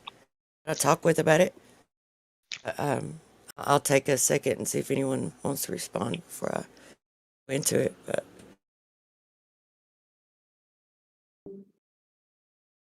yeah, okay. So when you think about shapes and the vibrations, and all it's required is to be a fundamental or a fact. If it's a fundamental, it'll resonate with everything that's a factor of it, even though those things don't resonate with one another. Right? They can all be affected by the fundamental. To me, it's kind of like the creator, the one mind, being able to resonate with everything in creation. Although you have to resonate with someone else in order to have that connection. When you It think reminds me about of the it, idea of like the original forms. Yeah, like the original archetypes of being. That's what it's kind of what I'm thinking of as you're saying that. yeah, and the other archetypes, it's like when the one mind expands out, the very first nodal points where things manifest. Like I would see those as the secondary archetypes, right? And then and so forth. But think about these shapes and these resonances and these vibrations. Does anyone else find it like very sus that there's a pyramidal shaped neuron in the brain responsible for consciousness, and we have pyramids all over the place? Like ever, to me, I don't You know. I mean just that's find not in the indoctrination school system? Oh, we got to add it. yeah, oops, they left something out. Get this added. I know. My goodness. Then, according to the psychotronics, that video that I posted about psychotronics, according to that lady, if you had a pyramid that was turned in the right orientation that aligns with the Earth's energies, and you can amplify your intent. Yeah. Yeah, that's what they were I just using wanted to those. say. Oh, go ahead. I was just gonna comment really quick, 2 seconds. Pyramid just means fire in the middle, like from the root of its words. It literally means like fire I'm in not. the middle. Yeah, I wasn't. Pyramid. Yeah, That's pyramid. That's cool. that's funny that it does that. That's what it means. And then Well, when it's you like look making at a fire in a teepee, right? yeah, I And mean, it's well, kind of when it's kind of the shape of a fire too. Like the flames kind of make a natural shape like that at the this is why I top. think the heavens are pyramidal shaped too. The top of a flame is like a pyramid. That's pretty interesting. Wow. So there, it's like they're spiking up to the heavens. Like the I mean, fires, everything's it's like the fires reaching for the heavens. it all Fire flattens doesn't really out. burn. Fire doesn't burn sideways. It always goes up. It does, and That should be a phrase. You're like, water is always level. Like fire always goes up. yeah. If you look at the old alchemic symbols, the symbols they used to present the identity and definition and comprehension of what fire and water was, if you look way back, you'll see, that's weird. It's just like what Logris. I'm sorry if I'm saying your name wrong, dude. Logris posted the tetrahedron. Oh, and guess what frequency that they Yeah, I got? know. It's so ridiculous. It's so obvious when you start looking into it. No, wait, hold on. You know, 613 terahertz was when they were able to recreate activity in this pyramidal neuron in the brain. 613 is the number. 613 is actually 1. Hold on, Flex. Just if you could let it ancient finish. numerology, 613 is 1 in Yeah. ancient numerology. I So that don't- makes I don't- sense. I didn't know that. Because I don't that know would that. be the basis. No, what I'm saying is what you're saying is to me would be pretty you know, I don't go along with, anything, but when I see patterns, 613 equals 1. So that would be the original resonance pattern. Can you let it finish? Yeah, let's let it makes finish. all the Yeah. sense. Although, it's good to add that. I have a thought on that too. Yeah, let's let her finish first as well. Jewish laws are 613 that they follow. And we have. I'm sorry, I didn't mean to interrupt. Go just ahead. let her finish till she's done, man. for sure, I think we want to hear. I didn't mean to. Yeah. Well, Go ahead. it's just a lot of correlations in with religions. Is all I was wanting to point out, because there are 613 laws in the Jewish religion, and then we have there's so many correlations. I could really go on for a little bit about them, but I won't. But then everyone is aware of, because I know I've seen the videos posted. And if they've heard some people talking about it, like the Christos, you have the golden fluid, and what is it in the religious text that they write? It's that you have to keep oil in your lamps if you want your light to shine. The only way that they can get this consciousness to manifest in these pyramidal shaped neurons, create the fire at the top, which is like a all-seeing eye, the only way they can get that to happen is if there's an olive oil-like substance present to create two polar regions. So it's like all these correlations. There's correlations to all religions. I believe that people knew this, and then they just took the knowledge. If you understood what the books, what was really in them, they just took this knowledge and formed religions so that people would be controllable and divided, and the information wouldn't be lost. The knowledge would still be there, maybe. I don't know, but there's too many correlations to religions with.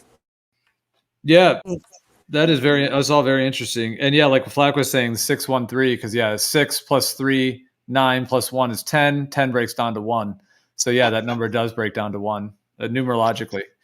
Like if you just add all the numbers and then keep reducing them, you can basically distill any number down to one number. So, it's usually like it either boils down to a 1, a 2, a 3, a 4, a 5. They're like these, which is interesting because then there's like the colors of the rainbow, the luminaries, like wandering stars that all are on their different cycles. Like the idea of the layers of the heavens above are in several layers like that. It's like the layers of our body. We have like our blood, our skin, our tissue, all the different layers. It's interesting how the layering works with like numbers like that. But yeah, 613, that does break down to 1. So that's interesting too.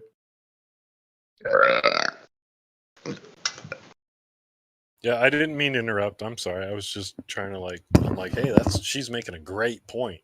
It was great. I thought it was an amazing point. I was just like, yeah, exactly. Because 613 actually equals 1, which is what everybody accepts and acknowledges and comprehends as the origination. Like you gotta start somewhere. Right. Yeah, so, 1 is the energy of creation. Ultimately, I think that there's a way in which, exactly, like even in the zodiac, Aries, Aries that's like the first day of spring.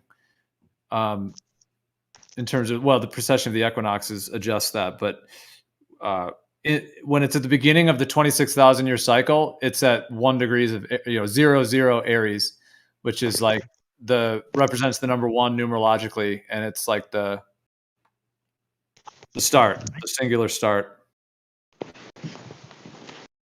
So my question is, what this makes me wonder about, and where this leads me to, so if they know what frequency our brains are vibrating at, or our hearts, like due to emotion or thoughts or whatever, and they can manipulate that. They can resonate with it. They can, it's totally feasible that they would be able to do that.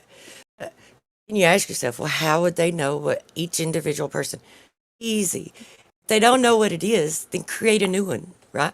Give them thoughts, give them images, fill their feeds and their news full of things that will make everybody vibrate on the same frequency, and then manipulate it.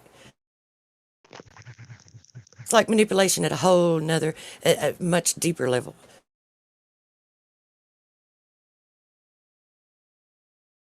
At a fundamental level, literally.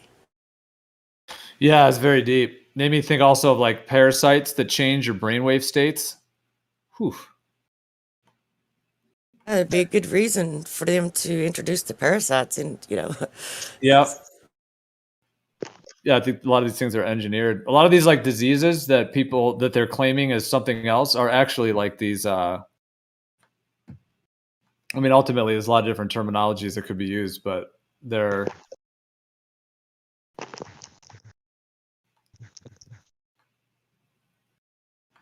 like materials that. Yeah, dude. It's just materials that have the ability to alter the body functions and take control of body functions. Yeah, not always in a way that's Well, in ways that are not actually helpful. It was just like an aberration.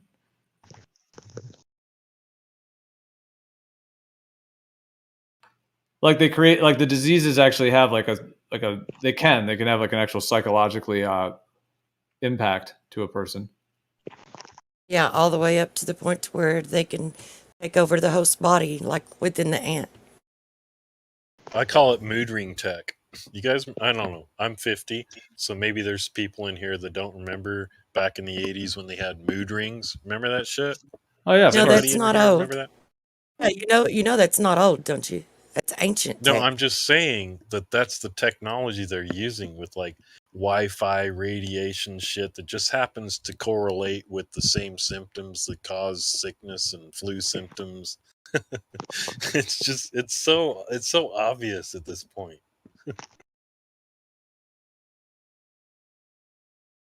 They had old Mood ring tech. chalices that would change color with temperature of the beverage, allegedly. Well, have you guys ever heard of the story with Mark Twain and Nikola Tesla back in the mid 1800s?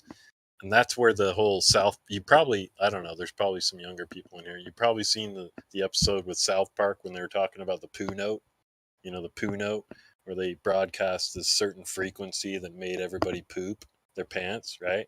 Well, Tesla actually did this, and Mark Twain, it's on record. You can look it up.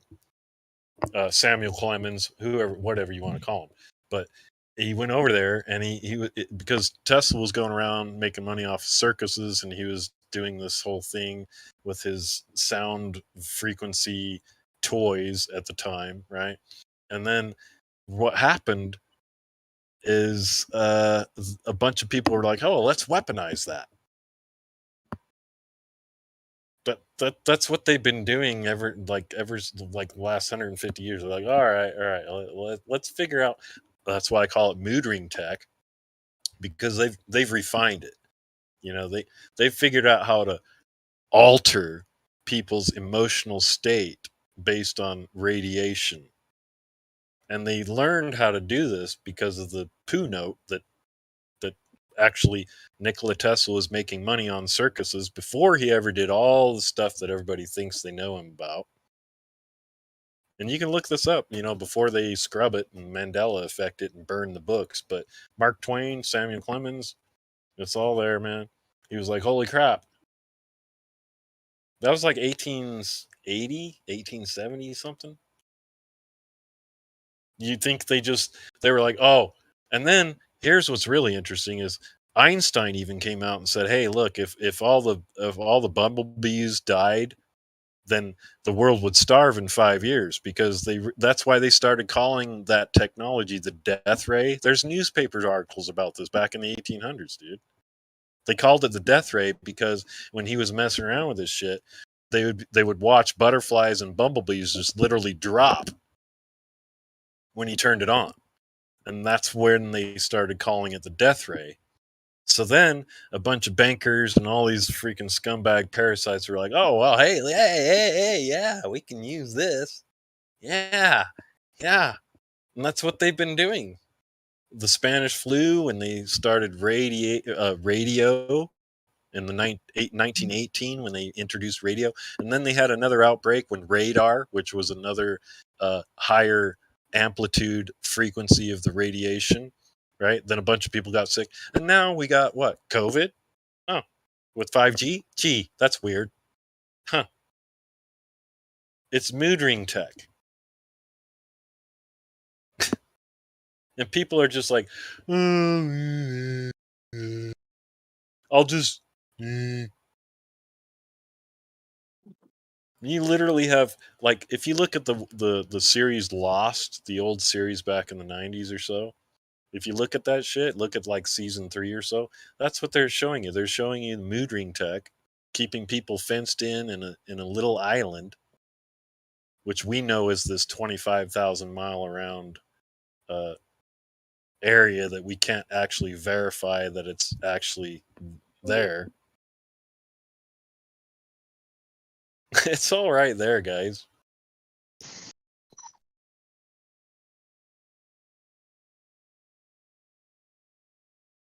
How do you enslave people without them knowing it? Well, you got to come up with invisible chains.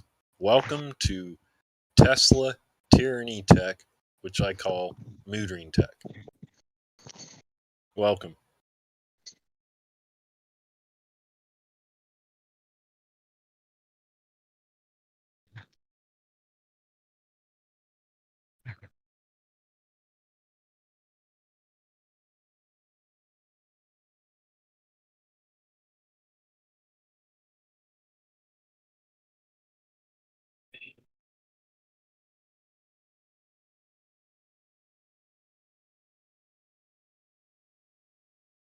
Dude, I destroyed that shape game. I used to have like, I was a military brat. I was drug into freaking military bases when I was like 3, 4, 5 years old. I was doing that shape game, and I destroyed that shit.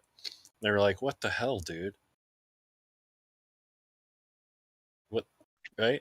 They couldn't figure it out. How a freaking 3 or 4-year-old could just come in here and just mop it up. They had it all set up for me to be an idiot, but I go in there and be like,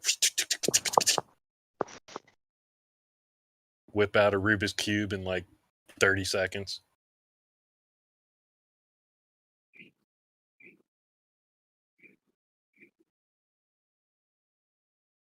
I figured out how to do the Rubik's Cube once back in like high school.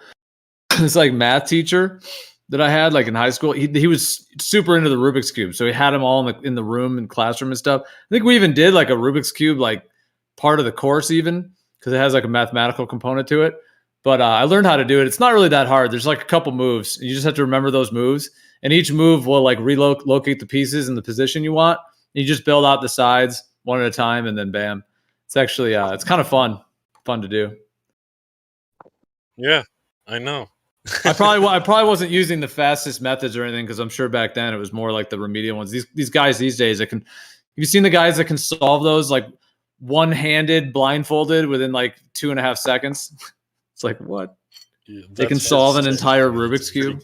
It's cool, dude. I mean, it's cool, but it's the same foundation that you're talking about. Like once you comprehend how it works, it doesn't matter if you put a blindfold on you or whatever. You're just like, then it just comes down to your freaking your skill set.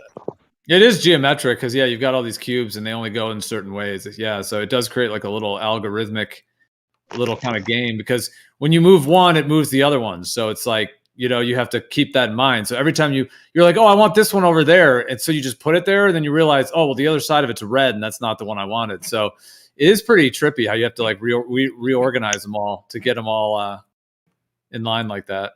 I'm just remembering it. It's kind of like the social groups. If you can move one person within each social group, you can move the whole group. Well, I think that's what's been happening like with like these truth discussions with our like families. Like as people are mentioning it to their family members, even if their family members don't agree or they're resistant or whatever it may be, there's still a way in which there's like a lot more seeds have been planted. That's for sure. Especially over the past, seems like it just keeps accelerating.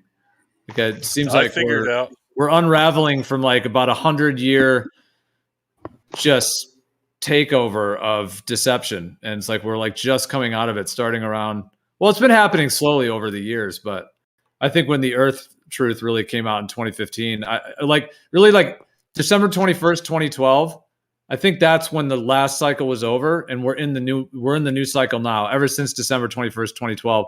And this new cycle is when the globe becomes dissolved, the whole globe cosmology, and we're just in the first, decade of it right now, just a little over a decade, or about at a decade actually. We're almost reaching the 10-year point actually. About the Rubik's Cube. Oh no, we already reached it. Figured it out. I just took all the stickers off, dude. We reached it last December. That's how I figured out the Rubik's Cube. I know it sounds weird, but I just took all the stickers off it. Then you can start recognizing the actual shape patterns and the movements and shit, right? And you're not Were you cheating? Were you taking the stickers off and just relocating them on other sides? No, I guess if that's cheating, I would no. I just took them all off, dude. You could also take the pieces out, on those Rubik's Cube. No, I didn't do that. I just took them all. I just took all the stickers and the colors off, and then I just started working the mechanics of it, and then that's when I realized, oh, it's actually the colors have nothing to do with it. That's a distraction. The colors are a total distraction, when actually the mechanics of it is pretty simple.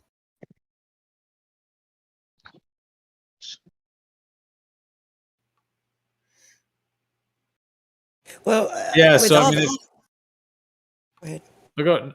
Go ahead. I was Well, just going to point out that with all the deceptions that are out there, to tell people about the deceptions, like how are they going to prove it to themselves?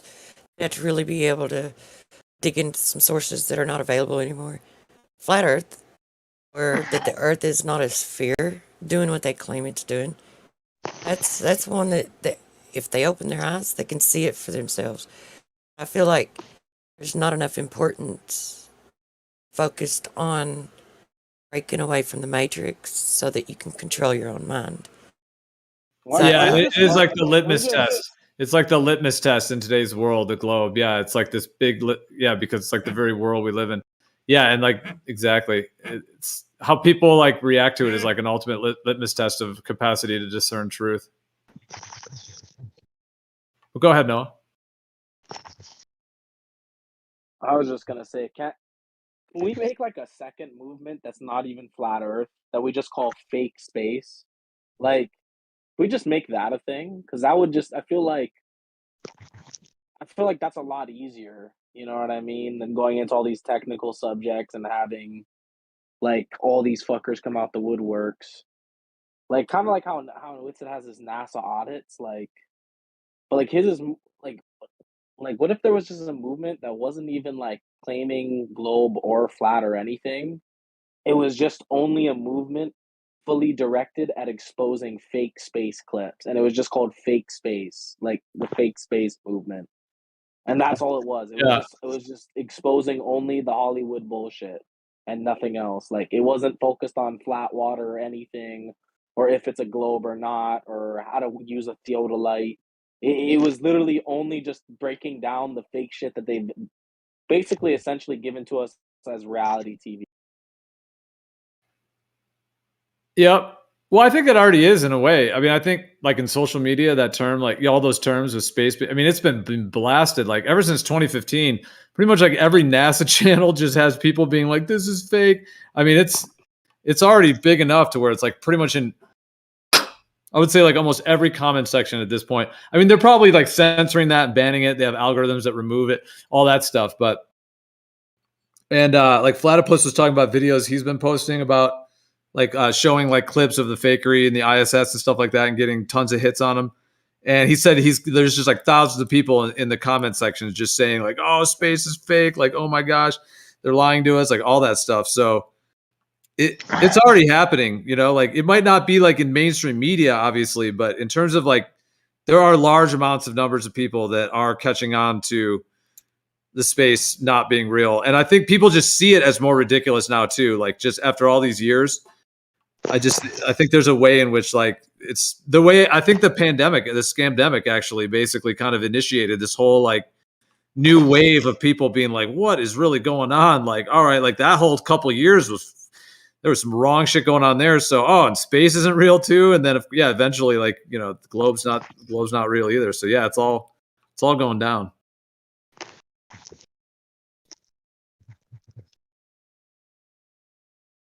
I don't really mean the globe's going down in that way. I just meant it's going down like it's happening. I just meant in that sense. It's all happening. No, it definitely is spiraling into the bowl of the, you know, I don't want to bring up weird images, but when you push a lever and after you're done relieving, getting rid of the things you ate yesterday or whatever, it's kind of like that. It's just totally spiraling down the bowl of nonsense.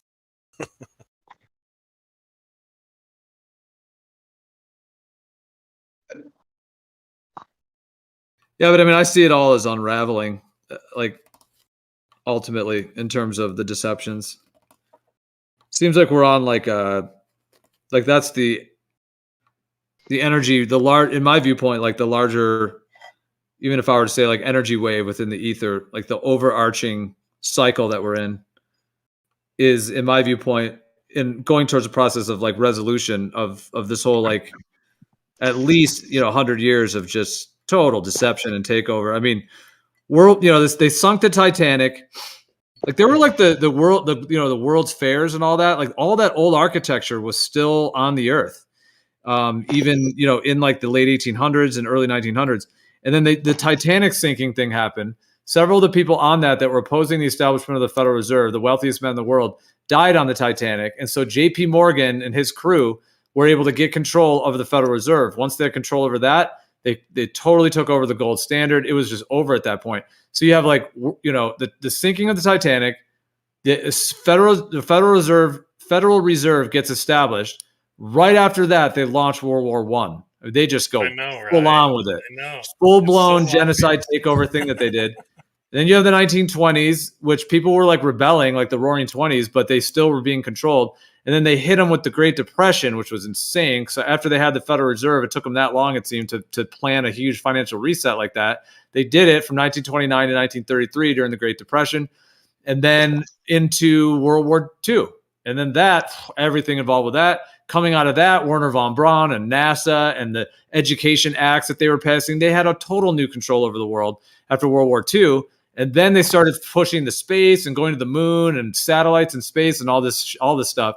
So then now everyone born after World War II, are now just completely in this like globe landing on the moon whole story. And then the globe, first time ever, 1969, technically, where they got the first picture of the globe.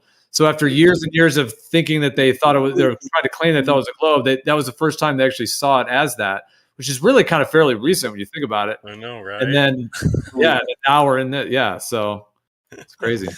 It's 100%, bro. I mean, it's so obvious. That's the problem they're having right now. Is there's too many people that have access to this information, and then they can have their own pattern recognition, which is what they've gone along with for hundreds of years. Back in the day, they would just burn people at the stake or for even knowing how to read and write.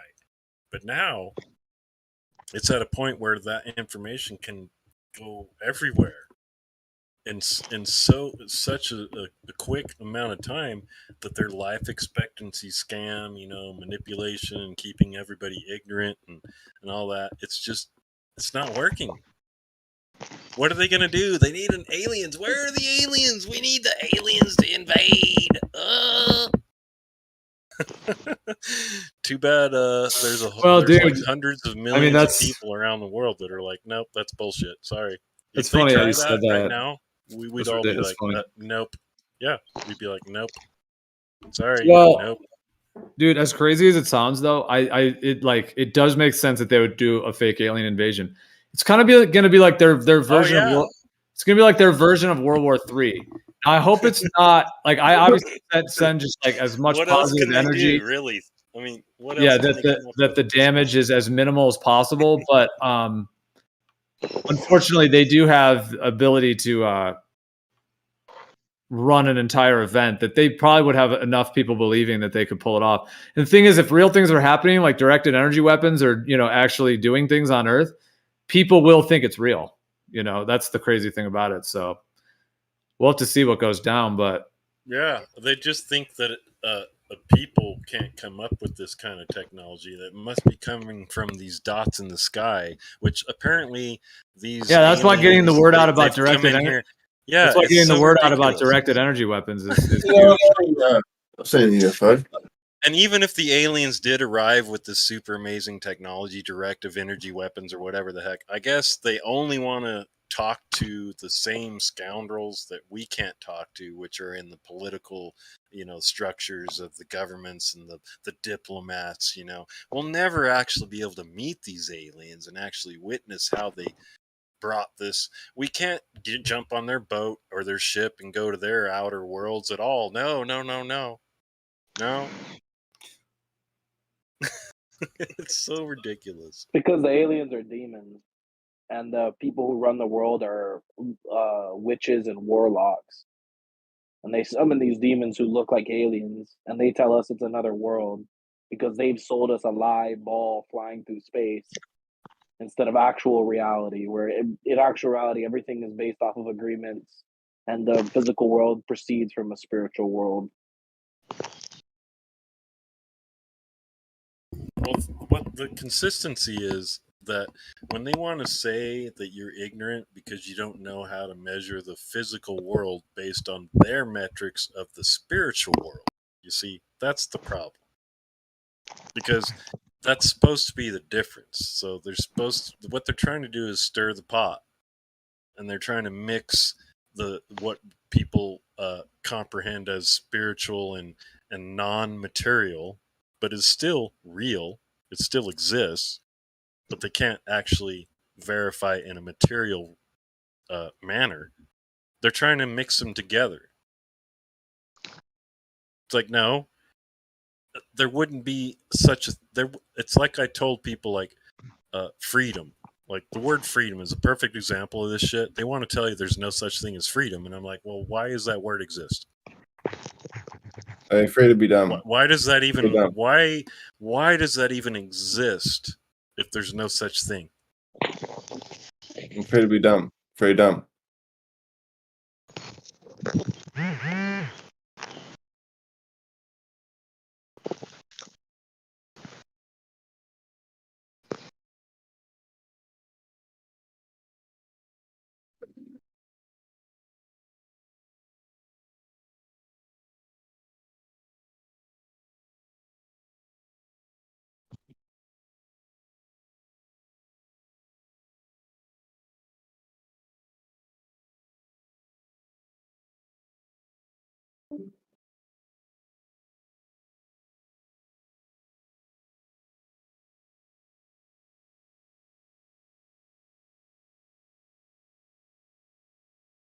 If as long as people have material things, they're not willing to give up if the time ever came, or that they don't want to lose, they're not free. I think they wrote a song about that.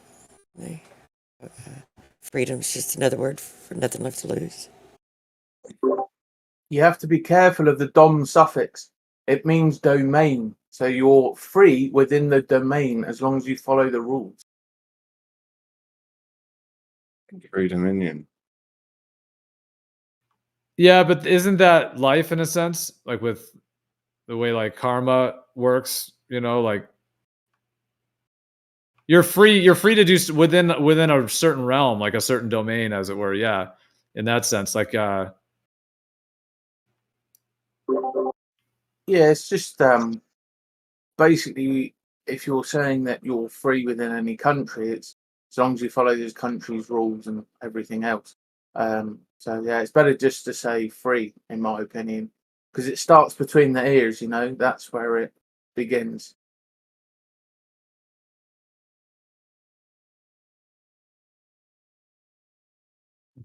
There's a little icon. It's the candle of truth.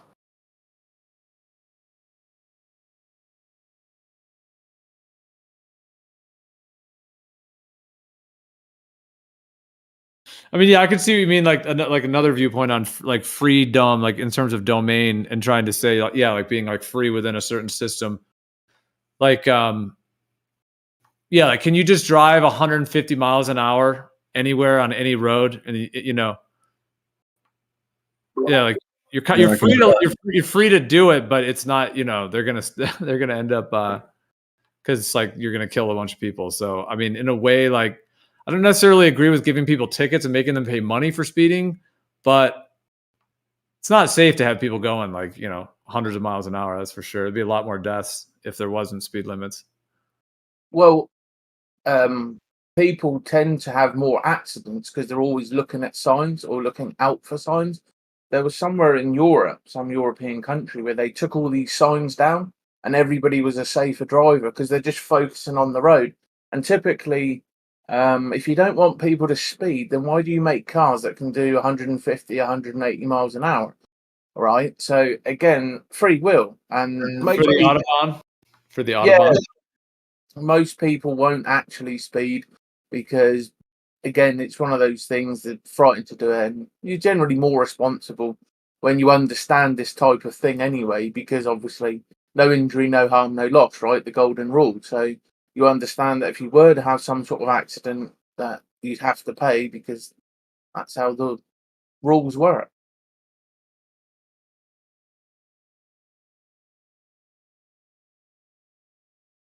Yeah, that family on the Titanic was the Astors, the second richest people. John Jacob Astor. J.P. Morgan took all of his bronzes off of the vessel just Yeah, before, a few days before.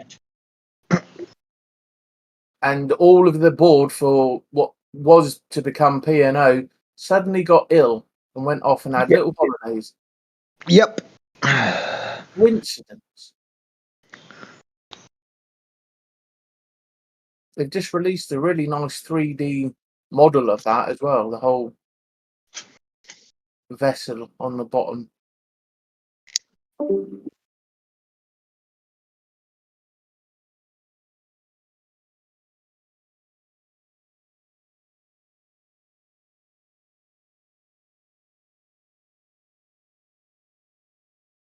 Yeah, how do you think they sunk it? A couple different ideas. Which one do you think it is? Like, so the idea that it hit icebergs is problematic for a lot of reasons, and is really, I mean, it's obvious in my view. That's the cover story. What they, that's the mainstream narrative, if you will, of what they try to claim. So, like, I think two of the ideas. One would be explosives that were, implanted and triggered in the hull, specifically triggered to. So that boat had the ship. I really should call it. The ship is a better term than boat for that one. So it had all these like bulkheads and containers like that were all water sealed, to where if it did have a collision of some sort, they could close the bulkheads off of the other areas and keep the water from coming in. That was the whole. That's why it was called like the unsinkable ship, because of that. They do that in the film as well. So it was, so it was designed to be able to not sink if it hit an iceberg, for example.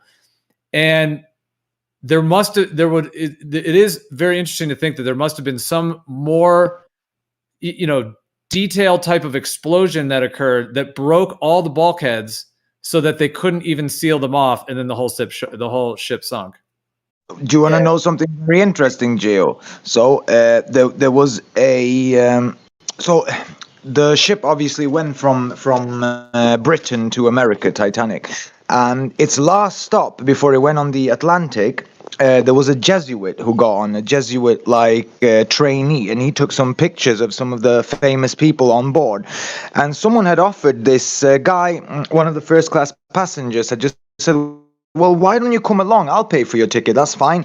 And this guy had contacted his Jesuit superior and said, so someone offered me a free ticket. Can I go? And the message he got back was, get off that ship now.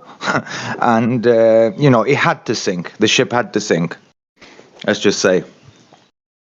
I'm not sure how specifically. I've seen all sorts of arguments about how the bulkheads were down. And obviously, Captain Smith had actually been in a number of accidents. So he was kind of the perfect fall guy. I think he was in on it. Well, I mean, he wasn't he was, the, in a sense, the equivalent of the, well, maybe not quite the same archetype, but in some ways similar to the Oswald character. Yeah. He was a Jesuit coadjutor, from what I heard, the captain. Like, he was affiliated. Captain Smith, yeah, if you look into him, he was actually at the helm of a number of vessels that had accidents. So basically, they picked the right guy. They knew he would do what they wanted him to do. And I think there is some evidence to show that they were going to try to rescue people because of the other ship. I can't remember if it's the Carpathia or the California, but they managed to fill the whole ship with no people, just blankets and boats and life raft and things like that. For some reason, The California. It never came to help. But the coal was quite difficult to get hold of then and expensive. So the fact they sent this vessel out there and they used all this expenditure, I think people maybe were told certain things, and then other things happened, and it was too late. But yeah, apparently they turned sideways and the thing was ripped open. But I don't even know if that's possible because Did people you are guys hear about this? Did you Another guys hear about another this? theory. I'll just say real quick. Another theory is that it got hit by a torpedo. But yeah, go ahead. But I heard something. I heard something. So basically, when the Titanic was going, at the time there was a strike in England where a lot of the like coal workers and stuff and sailors and stuff were on strike. So the whole crew in the Titanic was actually replaced by a what they call like a skeleton crew, whatever you want to, like a replacement crew, because the original crew were actually on strike, most of them.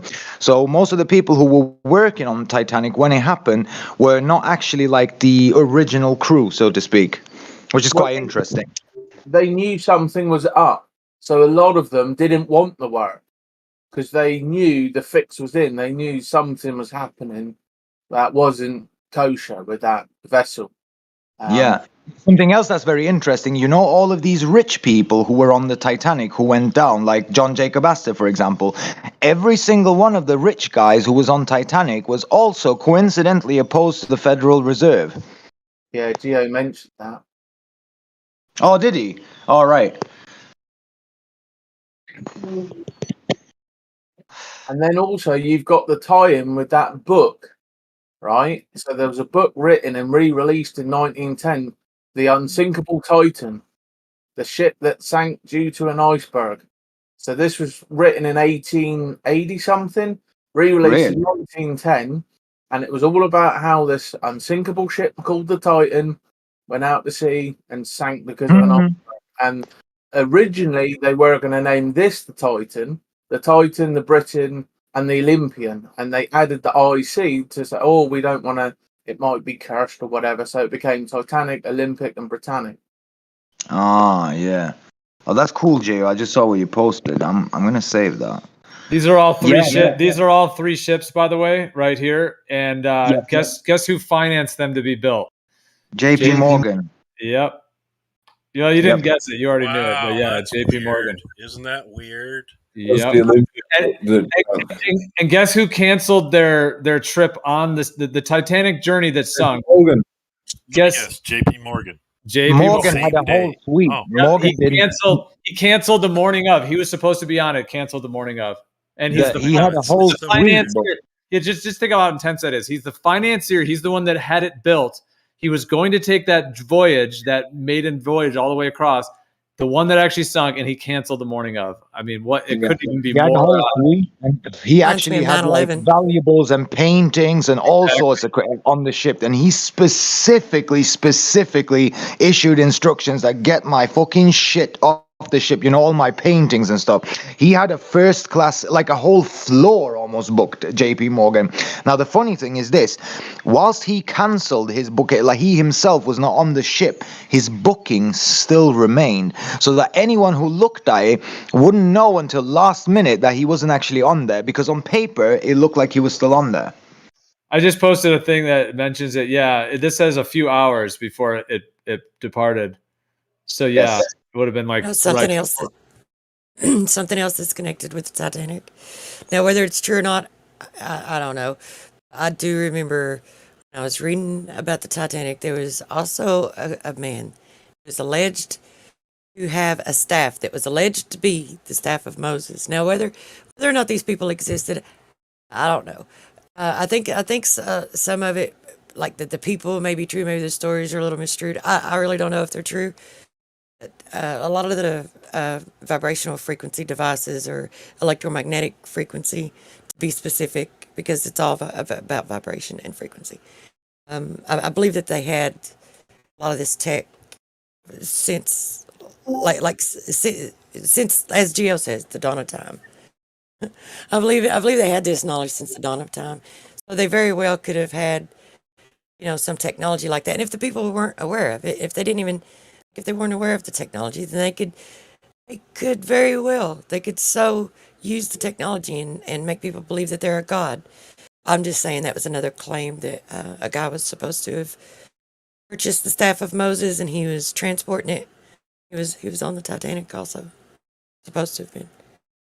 Yeah, the reason the Olympic got in trouble and actually got damaged was because these vessels were actually small vessels that they supersized. They never designed them at these sizes. And the problem is they created vortices. And as the Olympic was coming into port, there was a warship, and the vortices dragged the warship. It was a British warship, and it smashed the stern. I think that's right. And yeah, they had to limp it back to Harland and Wolff and have it repaired as best they could. And that's where the idea of the switch comes in.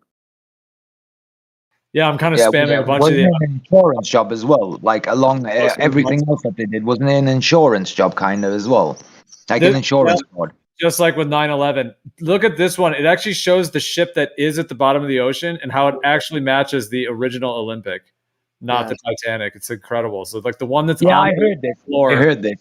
the one that's on the ocean floor can be seen directly. I mean, assuming that footage is real, but I mean, it does seem. I mean, I think it's real. I think the ship did sink. I don't think it's a hoax or anything like that. I mean, I think they planned to sink it for sure. Like that's where the hoax comes in. Definitely, On that I level. definitely that. So There's what- definitely something did sink, 100%.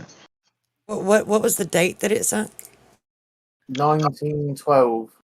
Is it April? I want to say April April. 12th. If my memory is correct on that. April 12th, maybe. April. Is that- Wait, I'll find out.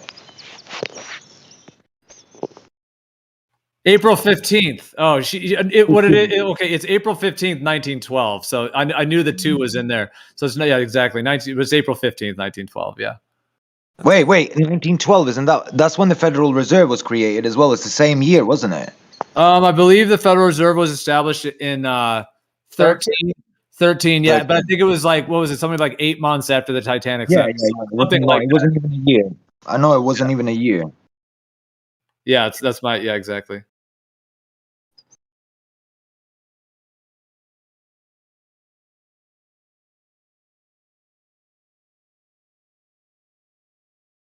The thing is, even like all the procedures and stuff that they did, like for example, when they spotted the iceberg, the shipping manual. I've read the manual for like shipping for captains and stuff, like the ship manual at the time, and the ship manual at the time says that if you spot an iceberg, the absolute fucking last thing you should do is put the engines in reverse, because that actually increases the risk of collision. So when they spotted the iceberg, like all the procedures and that Captain Smith followed, all of it was like, it's almost as well, I believe there was definitely to sink it, but everything he did was to increase the chances of what happening. You get me?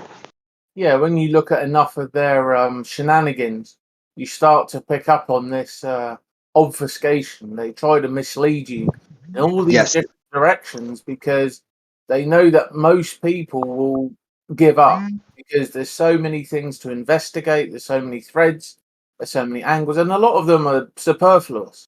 And you can kind of cut through a lot of them. You don't know that at the time, because you're trying to figure out what happened. So you're chasing all these threads, and it takes an inordinate amount of time to listen and to learn and to get a basic understanding. And once you start to do that within, 9/11, JFK, all these other things, you start to see the same themes, the same, like a rhythm, and so yeah, it's a lot easier to spot, so to speak. The thing is, I think a lot of people don't want to accept it either, because it's an uncomfortable thing for a lot of people to accept that the people in power are as evil as they are. It's willful ignorance, and it's just laziness. I mean, there's not many that are Übermensch. Most are Untermensch, and it falls in line with the Pareto principle, in my understanding as well. So essentially, it's how things balance themselves out. You can't. You can lead people to knowledge. You can't make them think, and it doesn't matter about other people. It matters about you. It matters about your own journey. It matters about your own thing. And it's great that we've got people to share these things with and have these dialogues with. But ultimately, you're only competition, you know. So people just have to keep pushing themselves, pushing their understanding, and take it as far as they can. Keep growing their light, you know, and just. I think the only way to do that is to get further away from the five centrality, extricate yourself from the entirety as much as you can do, because tying yourself to any kind of materialism is just a millstone around your neck, really. If you want to understand the universe, think in terms of energy, frequency, and vibration. Tesla. That's what Tesla said. My hero.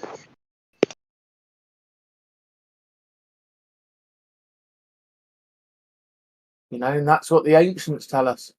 That this place was created through some sort of vibration.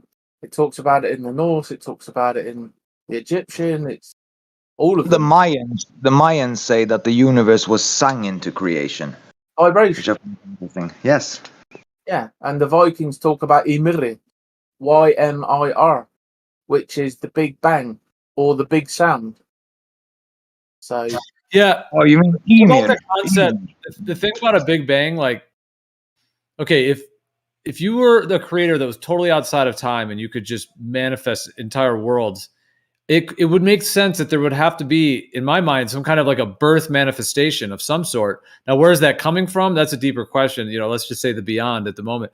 To create something like this, that concept. Now, maybe not in the same way that they try to describe the Big Bang, but I actually think that this is part of what they've done in some of these, like the Freemasonry and these kind of secret societies. They've gone back and hijacked a lot of the ancient knowledge, and then they've tried to like commandeer those symbols and those ideas. And I think that's one way that they're doing it.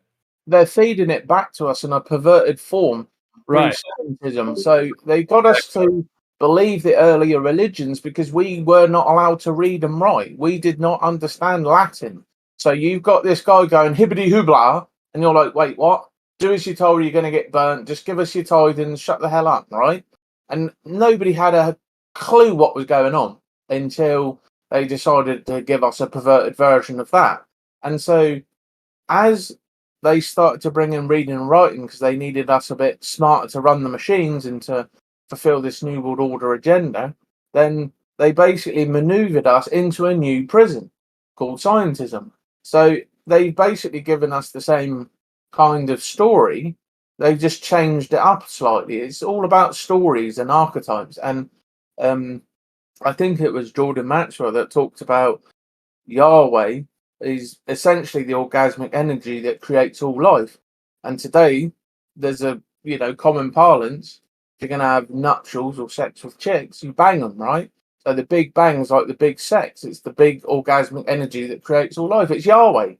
The Big Bang is Yahweh. So they're just relabeling things. And once you get into weaponized words and how they keep relabeling, like you're being told you can't say deaf anymore. You have to say hearing impaired, and there's literally a deaf centre across from me. You know, you can't say spastic now, even though we had a spastic society. So again, they're just manoeuvring people using language and spell magic to basically train and brainwash people with these new frequencies, because all of these words have energy. They all have frequency to them, and they just keep changing them. And unless you pick up on these earlier versions and earlier variants, you don't see the wood for the trees. You can't see the trickery. But as you become more conversant with it, trying to profile, inverted commas, how these agenda types work. I call it the agenda because you can see they've been at this for hundreds, if not thousands of years. So to me, that is an agenda. They know what they're going to do 1,000 years from now. And they have everything in place to be able to get their people to work on that. So I think the agenda is a good term. And these types, once you start to break down and you start to understand, you can see the trickery, and you start to pick up on it a little bit more. And even within their tales, like Titanic, unsinkable, and it sank. The impossible planes on 9/11. They should have taken 500 impacts from aeroplanes. So again, they have these miraculous elements within their stories,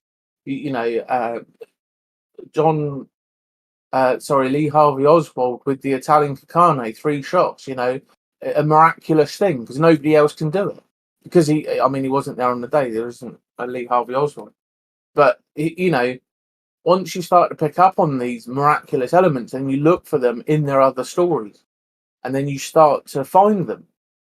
So, yeah, once you start to learn the trickery and the implementation, you can start to see it.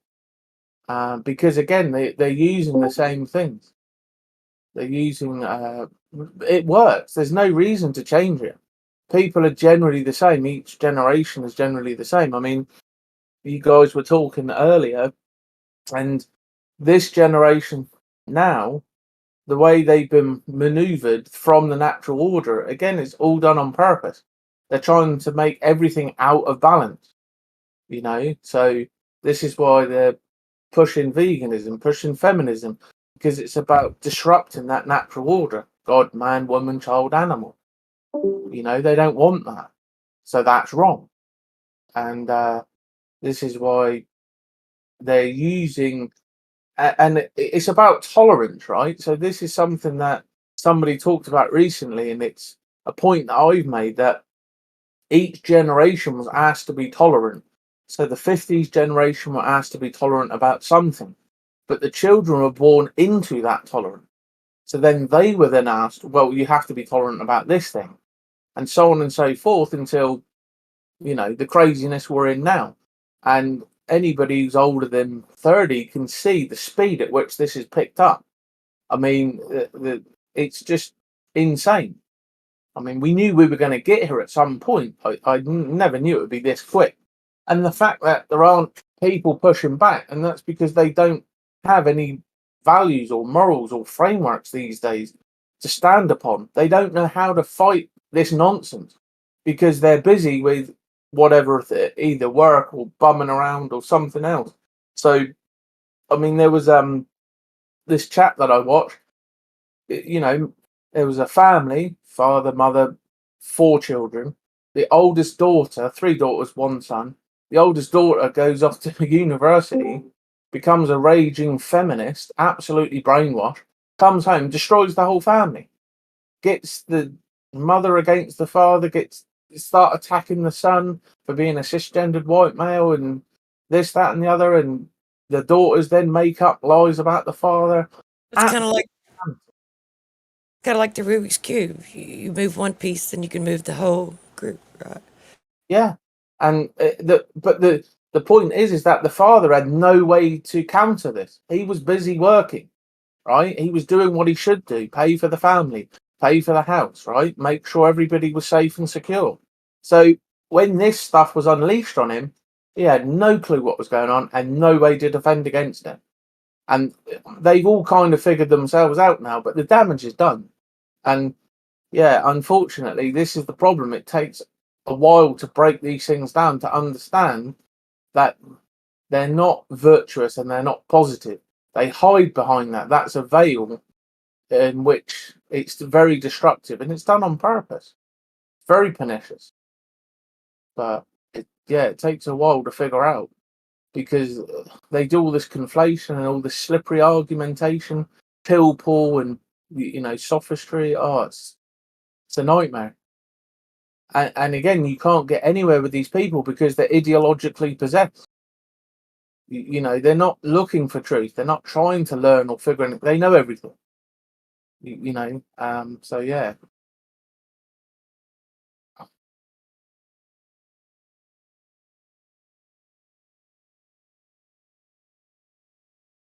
But yeah, getting back to the Titanic, they might have used something else.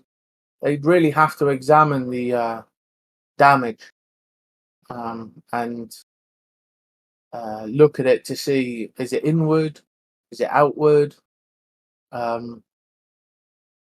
If that bit, I don't know if it's buried or not. That 3D model was only a short clip. Hopefully it's released.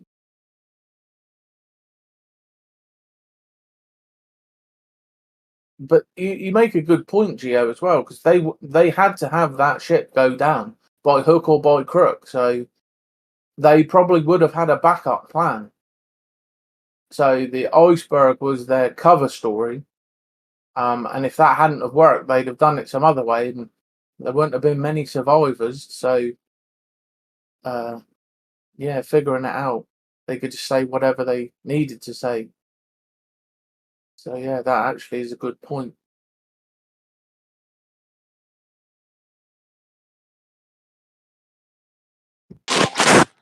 This was to establish the Federal Reserve, correct? Yeah, we were talking about various things, and got round to that. And then obviously, this goes into Andrew Jackson, the only American president to pay off the national debt and to remove international banksters. They tried to off him 3 times, I believe, but once he got out of office, what happened? The next guy, right back to international banking, right back to national debt. And that's why, voting is silly. I love how Andrew Jackson, one of his things was he believed that there's no paper money should exist beyond like a $20 or like a $10 bill. No amount of money, because then you just get into crazy amounts of debts for just paper. And what did they do? They put him on the 20. Yeah. I know. I love that shit. That should be the evidence for anybody that with any kind of cognitive pattern recognition thinking process. It's so obvious. Yeah, giving him the middle finger right there. But it just highlights why these systems were introduced. It's the illusion of freedom. As long as people have a choice, that's all they care about. Even though the choice leads to the same result, you can get punched with the left or the right, but you're getting a punch either way. And people are arguing over which punch. It's just, very they play pure. off of free will. That's what they do, because they know free will is reality. So what they do is they come up with these constructs, and this idle ideology, idle shit, just to try to manipulate others, which is basically what they're doing. It's counterintuitive. What they're doing is they're acknowledging that there's free will, but at the same time, they're attempting to monopolize other people's ability to discern their own experiences, which is free will. It's just amazing how so many people go along with this. It's just like, what is this? On one hand, they're acknowledging there's free will, but on the other hand, they're trying to monopolize it. Like, when do you guys, not you guys, but when do people like look at this and they're like, wait a second, that doesn't add up? It's the same thing with the placebo effect. They acknowledge that the placebo effect is a real thing, and that you, by just belief in your own mind and heart, you can change your outcome just because you think it. And they're acknowledging that exists, but then they call it, well, yeah, but that's just the placebo effect, and poo-poo it and dismiss it. Take this pill. Like, they're like, wait a sec, well, how do you just dismiss? They always use the placebo effect as a dismissive, like, yeah, but that's just the placebo effect. Here's the actual science. Well, wait, what? We're just going to ignore that part? Well, that's when they change the subject. Well, right, and then exactly, but that's what I'm saying. Like, they acknowledge it, but then also monopolize at the same time by I don't know, whatever word, gatekeep that information or whatever. But they do acknowledge that it exists. It's just not really important. Trust us. Interesting. They're basically trying to put their foundation on an acknowledgement that requires the acknowledgement of free will, which is what they're presenting as the monopolized factual, and everybody has to go along with it. So once you do that, then you're actually disregarding what you needed in the first place and what you're presenting as the foundation of your ability to even discern your view and experience of what free will is. And then you go around beating other people in the head because they're not going along with what you have claimed, what your experience and your interpretation of the free will choice, right? So they do this at the same time. It's like, okay, I'm not going along. I'm jumping that ship. Where's the exit? Like, where do I got to get away from these freaks? It's because they've also hijacked science. So they say you can't. Well, what's the science on free will? Well, nothing. Well, here's some biological things we can quantify and call science, and say that the science is solid and it's been verified, and trust the science. This is the way.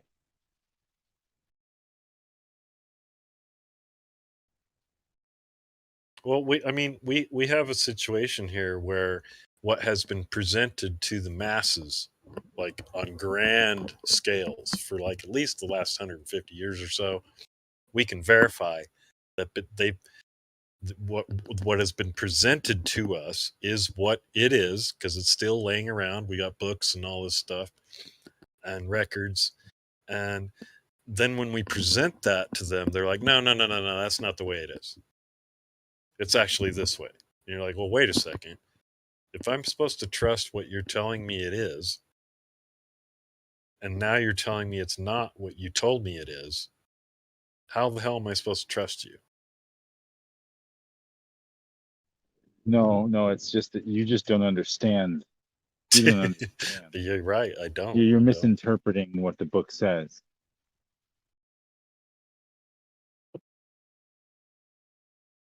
But that's how they do it. They just say, "Oh, well, the book says this," but because you're coming up with a different conclusion, therefore it's not valid, and you just don't understand. Why would they even lie in the first place?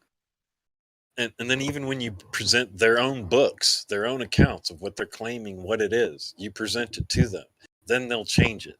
They'll be like, no, that's just, you're an idiot because you're presenting old. That's just outdated. Right. You're an idiot. Yeah, duh. We updated it. It's not 9 million miles. It's not 3 million miles away. Now it's 93 million miles away. And you're the idiot for trusting the books that we presented to you yesterday, that we were telling you were an idiot for not trusting then. So then you're like, okay, when can I ever trust you? You can't, because every time you do, they change their fucking goalposts. Sorry for the F-bomb. Sorry, guys.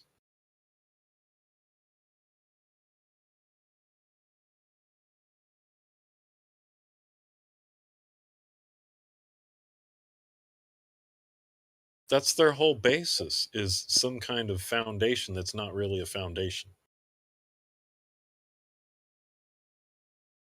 They can't prove it exists. And anytime you question it and try to experience it, and you're like, hey, I'm genuinely interested. I'm like, I want to see it. I want to see a spinning ball, whether it's a BB, a ball bearing, whatever mass, uranium, I don't care. I want to see this thing spin with water sticking to it.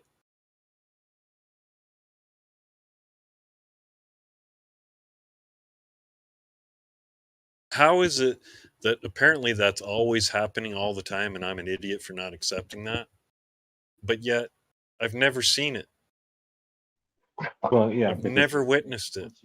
Once you realize what affirming the consequent is, people will just say, "Oh, well, that's what the Earth is doing." And if you don't understand how to recognize a line, it's simple. I just want to see a whatever piece of mass that confirms gravity and all this stuff that they claim is reality, and I'm an idiot for questioning it. Just, I mean, come on, you guys get millions of dollars a day. Different countries, if you add it all up to the same endeavor, they're trillions of dollars. And you guys can't show me a ball. I don't care if it's a piece of paper, it's cardboard, it's hollow, whatever, with water sticking to it as it spins. I want to figure this out, dude. I mean, I think I could make a lot of money in Vegas. Like, I could just sit there and set up a stand like a shell game thing and be like, "Hey, check it out! I got water sticking to a spinning ball. Isn't this awesome? Isn't that amazing?"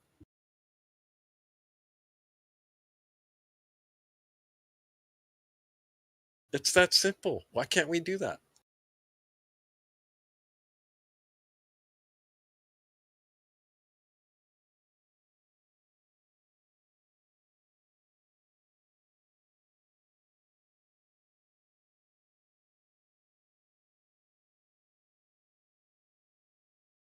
I'm sorry. Maybe I should say without a computer. No computers. I want. I want to see it. Like, I want to be able to go out there. I want to dip this tennis ball or a racquetball or a ball bearing or uranium, whatever the mass, whatever is needed for me to have this layer of like a couple of miles of. I mean, water is super heavy. It reacts pretty reliably, based on the medium. Just want to see this, man.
Yeah, we have a pretty shady government.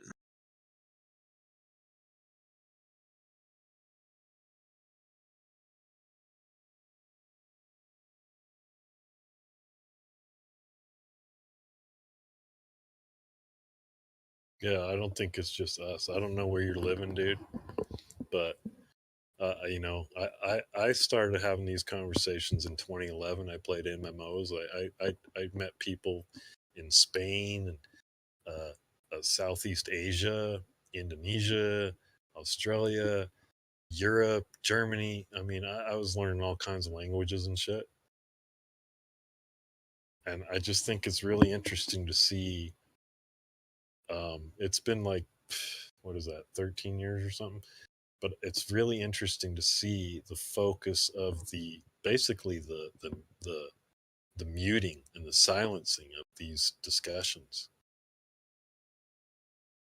Even if you're playing just an MMO game or doing YouTube.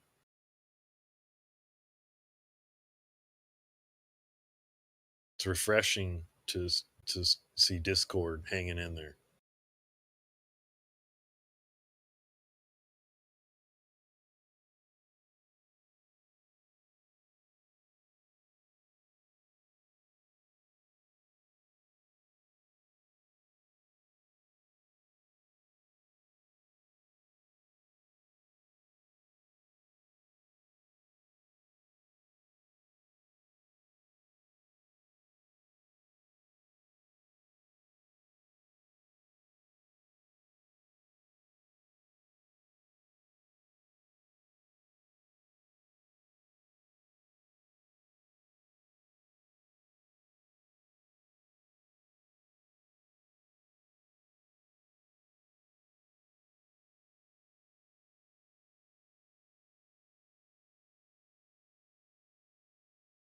What I meant by that is, like, I think there's a bunch of other governments that are corrupt, and I don't even think they're really governments. Like, they're just like people that have given their authority to oversee them or whatever. But I mean, you just look at the Antarctic Treaty, the space programs with all the major company. Yeah, that's really what it is. Companies, corporations that are involved in the whole UN, the treaty. All of them are involved. That's what I think is really interesting is how they can all, the same people that go to war all the time based on skin color, whatever, language, religion, beliefs, whatever, they can all stop going to war when it comes to, whatever's outside the 60th parallel. It's weird, they can all get along to protect penguins, but those same freaks can't get along up north. Like, yeah. Yeah.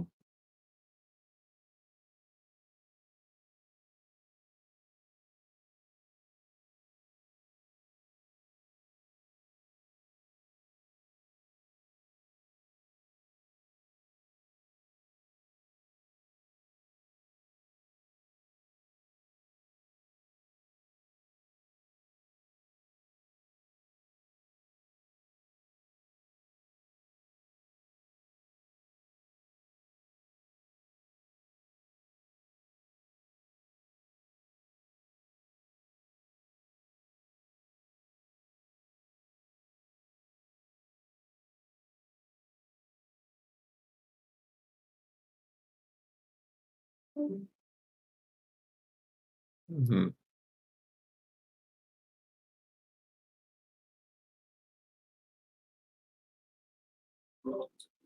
So, when's the Antarctic Treaty set to expire? Anybody know? You got the same countries that are launching giant firecrackers and bottle rockets in the air, charging their populations trillions, going to war, killing each other, based on whatever. But you know what? They can keep the penguins safe. The same people, they can all get along. And yeah.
Very quiet.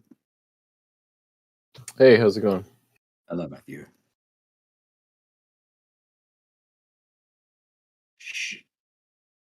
Sorry, I was making too much noise.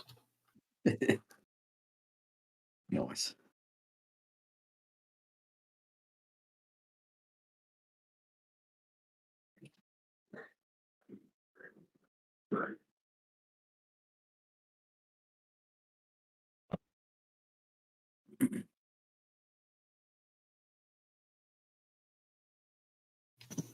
I'm going to post a video responding to Nathan Oakley maybe later this week. Responding to Oakley. Oh, speaking of Oakley, I went to 24/7 today. Oh, Not very really? Out of these woods, I guess. Oh, you went there or he went there? Yeah, no, I went there. Helio kicked me out a while ago. Oh yeah, One Deck wanted to chat, and I said, "I'll come into VC at Geo's." He goes, "No, I got to be at 24/7." So he got me unbanned at 24/7. How was it over there? It was all over the place. Like it was, 20 on 1, and I'm trying to answer the first thing that someone said, but by the time I get unmuted to speak again, like it's progressed, and I'm being accused of not addressing the most recent thing. So it was a bit of a shit fight, but yeah, it was good fun. I was there for probably, I don't know, 2.5 hours, something like that. One Deck said I'd be banned in 5 minutes, and I was like, I didn't. I'm Nice pretty for sure you. I'm not banned. Good for you. I don't think I'm banned. No, I'm still there. I can still message in voice text, and think I can join. Yeah, I think I can join VC. I'm still muted in VC, but yeah, whatever. It was good fun. So, did you know that I made a response to my appearance on the on Nathan's show? You just said that, yeah. Do you want to? No, I said I was working on posting working on it, a different one. I made one and posted it. Yeah. They already responded. I put it on my smaller channel, but I'm working good. on a shorter one. A shorter one for Because my main channel. Yeah. Oh no, he's only interested in you so that you have 500,000 subscribers. So that if you mention the name Nathan Oakley, they some of them will go to his channel. That's literally it. Yeah, he was a little bit miffed that my response video to him, my 25-minute response video, I put on my smaller channel. Yeah, and do that again. I only had 96 views. Do that again. Do that again, because that's all he's doing, right? He just wants clout. That is it. He's clout chasing. That would be hilarious.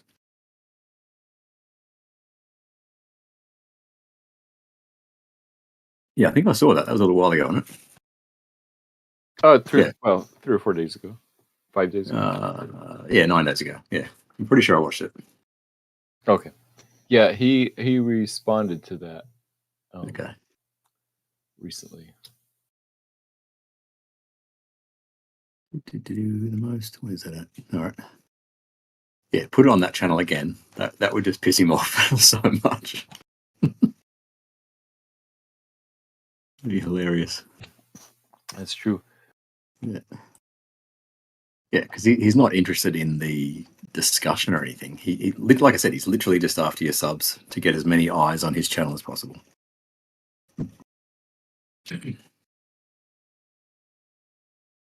One of the guys on his panel said a fighter jet flying at Mach 2 and holding that speed as constant for 5 minutes, that G-force, he said that G-force is still going to be there for 5 minutes. When he said when the fighter jet is not flying at Mach 2, when it's flying at Mach 1 or Mach 0.5 or whatever, the G-force won't be the same. And that's in a straight line with not even it. So what Matthew Learns is saying is complete lies. Okay. Is there any flat earther here willing to say that's rubbish? Nobody on Nathan's panel. Of course not. Yeah. Just some basic understanding of physics would be great.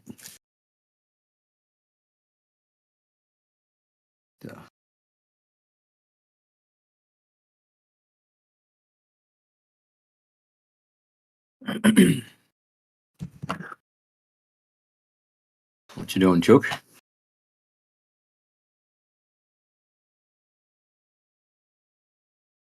So you realise that she's both mathematician and a flat earther. All right. Gee. Think she's paying you flat earthers out. I wouldn't take it if I were you, Gio.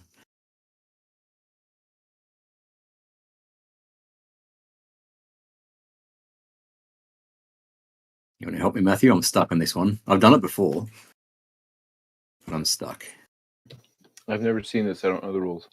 Okay. Do you know Minesweeper? Yeah. Yeah. So it's similar to that in that you've got to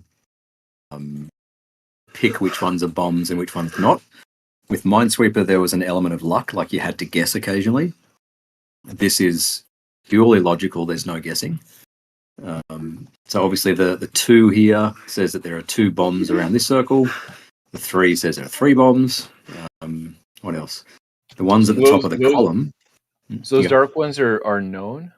Yes. Yeah, they're known. Okay. Yeah. So that means there's 1 bomb in this column. And this one means that there are 2 bombs in the column, but they are not consecutive. Right? The little hyphens means they're not consecutive. Okay. So I know that one of those 2 is a bomb, and one of those 2 is a bomb. Okay, got it. Yeah. So technically, I think you could create a Minesweeper algorithm that makes sure that there's no ambiguities in the. I'm sure you can, but doing it in your head is the goal, right? Yeah. No, I meant like on the programmer side. Oh yes, yeah. You could do it such a yeah. There's a level generator associated with this game which does the check for you. So it checks whether it's solvable. Yeah, so I know that one of these 2 is a bomb. Therefore, only 1 out of these 4 is a bomb.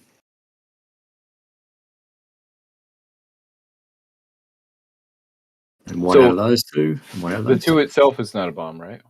No, that's cleared. So a bomb. Oh, okay. Dark is cleared. A bomb looks like that. So that's what it looks like. All right. So they're bombs. Okay. But figuring it out is the problem. Like I said, there's no guessing involved.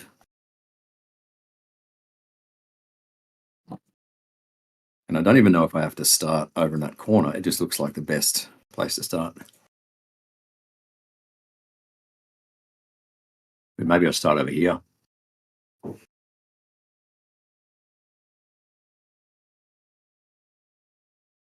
Have you ever played Sudoku or watched any Sudoku YouTube videos? Yeah. Have you ever seen the famous Miracle Sudoku? Oh, no. I wouldn't remember anyway. It was a while ago. It's the most entertaining solving or attempt to solve a maze that I've ever seen. Yeah. So I'll see if I can. I did watch like 25-minute long videos of guys doing Sudokus, which was pretty crazy. See, maybe I start here. So one of those is, so most of those are, 3 out of 4 are. Does that help? It means that at least one of these columns has 2 in it. Oh, interesting. What's the sideways 2 way on the far left mean? So two in that column. Oh, I see. Down the diagonal. Yep. Yeah. 4 there. 4. We could use. The reason I've started here is because there's only 5. There's only 5 things here. So 4 out of 5 are bombs. So one of those is definitely a bomb, and one of those is definitely a bomb.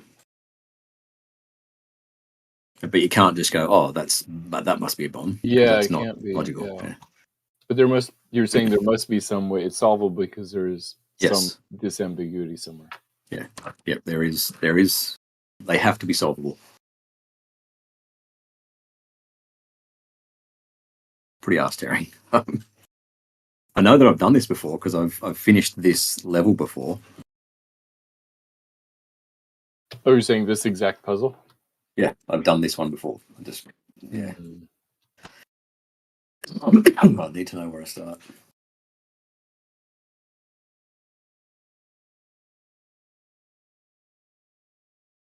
Bloop, bloop, bloop.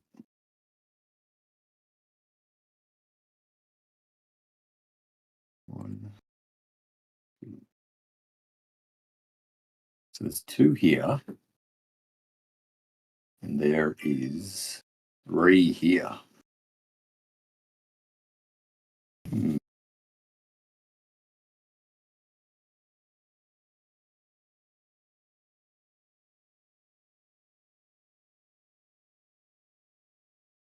Here's the man.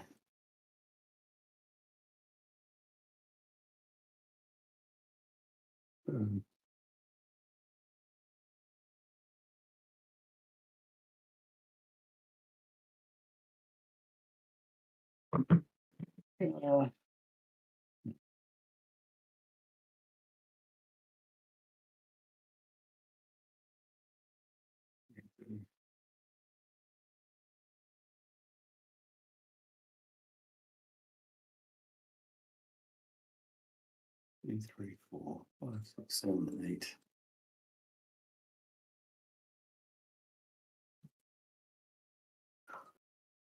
Hey, cracking the cryptic. That's him. Yeah.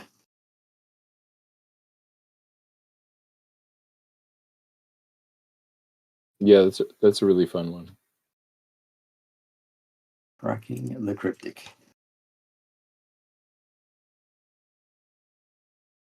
All right.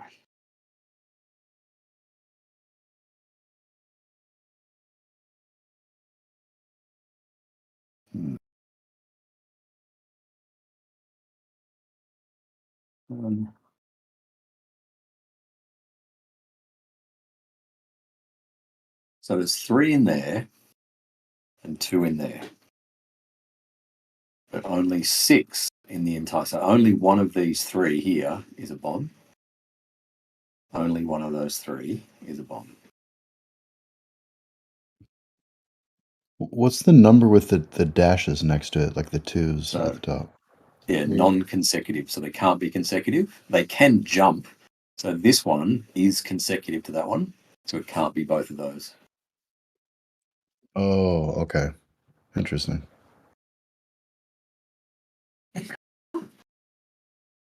Well, so will that number change as you open up more tiles? Because the meaning of consecutive will change, right? Well, let's say this is a bomb. I can automatically clear that one and that one. Oh, got it. Okay. Yeah. And then I assume the dark black tiles mean they touch that many bombs? Yeah, and Yes. those dark tiles are cleared Minesweeper. already. Okay. Number of bombs, yes, Minesweeper. Minesweeper, it's solvable. You're not allowed to guess. Yeah,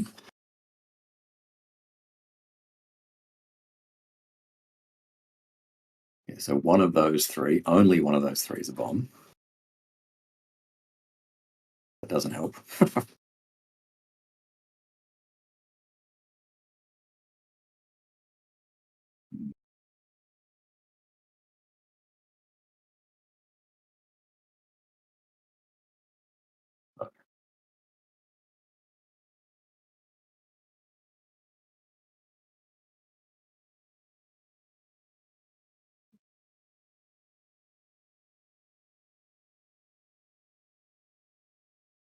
Two of these 3. 2 of these 3 are bombs. 2 of those 3.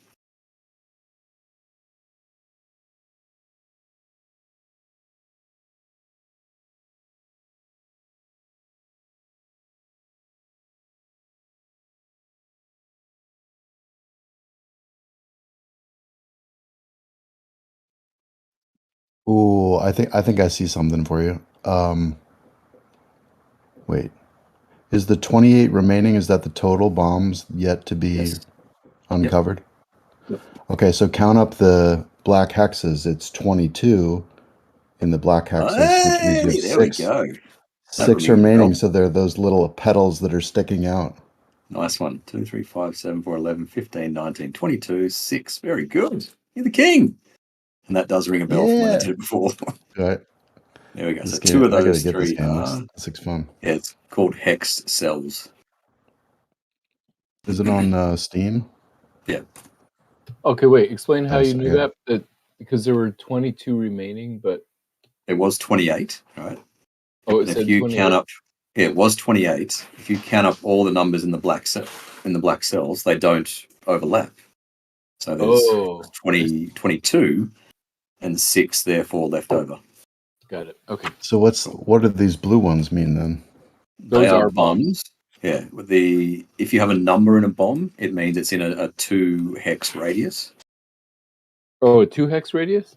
Yeah, just for the ones with numbers in them. For the ones without numbers in them, it means just nearby. So we said one of those is definitely a bomb. And one of those, we said 2 of those definitely must be bombs. So one of those is a bomb, which means that's not and that's not. And then that one, and then that one, and then that one. Boom. And one, that one. All right. Now we are cooking. So one of those is a bomb. All right. Coffee converter. Yeah. So there's only 4 I there. love stuff which like means, this. yeah, it's awesome. I'm in danger of probably buying this right now and getting hooked. Yeah, I've been hooked for ages. It's a good game. So that's that one. Coffee converter. I'm gonna send you a YouTube video about a Sudoku. That was really fun to watch. That one's that one. Boom. Yeah, that's one that I never really played much, but the times I did, I was like, ooh, the really challenging ones are real brain scratchers. There's one there. So one of those is, which means one of those is. Okay, the one I sent you is really fun to watch, even if you just are minimally good at Sudoku. I mean, even if you don't even know how to play Sudoku, just the process of watching him think it through is very interesting. Nice. What's up, motherfucker?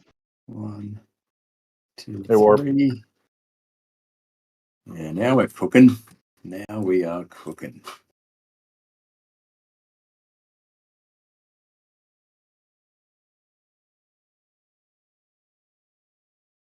Yeah.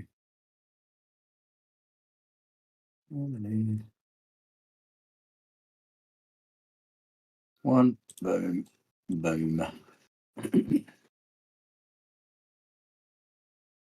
1, 2, 3.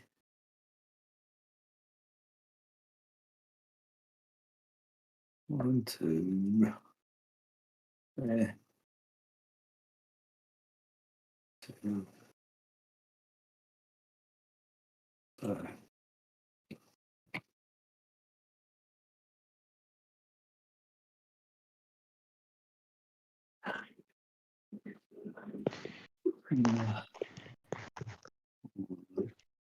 Two, 3. Hey, boom.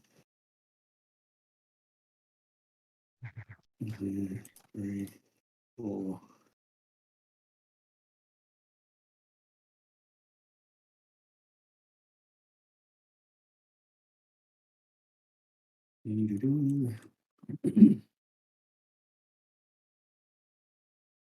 One, 2. Those 2 must be right. 1, 2.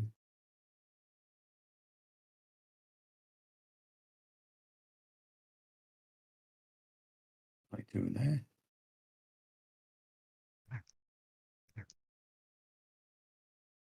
One of those. 3 remaining. 1, 2. The leftmost diagonal 3 over on the top left has got one at the very bottom right. So 1, 2, 3. Oh, only one of those and one of those. Only one of those. So one of those. Ooh, those are black, the ones on the left, right? Because of the top 3. Oh, sorry, didn't say that. Whoops. Yeah. Boom. There we Nice.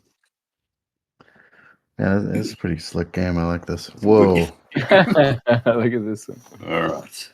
Now. Okay, so what do the interior numbers mean? Like that 7. 7 from here? Yeah, 7? yeah. So 7 from there. 7 down there. Oh, it only goes from there down. Got it. Oh, crazy. So you know to the upper right of that is there's only 1 remaining in those Yeah. 4, right? Because of the 8. See how this? Oh, that's see how cool. this is 5. That's 5, and that's 5. So I know those are nothing. Yeah. Huh. Oh, got it. Only one of those. 4. So go bang, bang, bang, bang. Oh, wifey's messaging me. What's the name of this game again? Hex cells. Hex cells. Cool. Might check it out. Boom, boom, boom, boom. Only one of those. Only one of those is, and it has to be one of those, which means that's not. That's not. That is bang, bang, bang.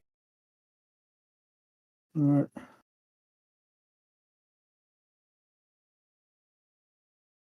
Yeah, it's a great game.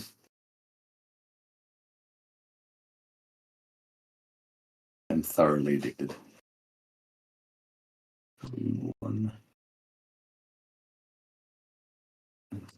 1, 2, 3, 4, 5, 6, 7, 8, 9, 10. All right.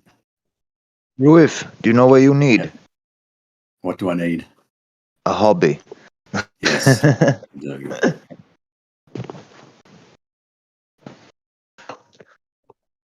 Right. Get another wife. Become Muslim. Get another wife or 2. Yeah.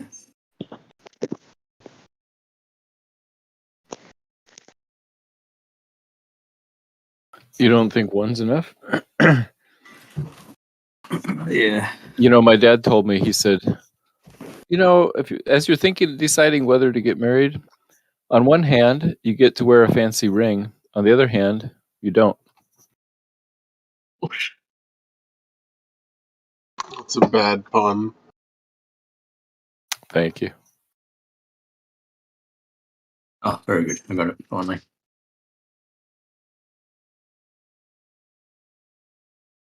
Mm-hmm. 1, 2, 3, 4, 5, 6, 7, 8, 9. 9. 1, 2, 3, 4.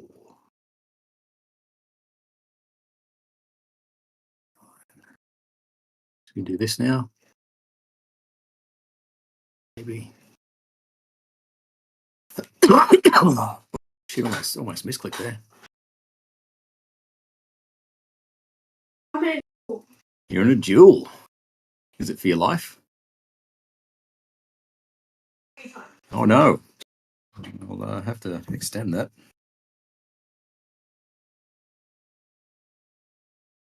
Too late. I have already won it. Oh, I've already gave you 15 minutes, Shogun. 7, that's gone. That's gone. That's gone. 2. Boom.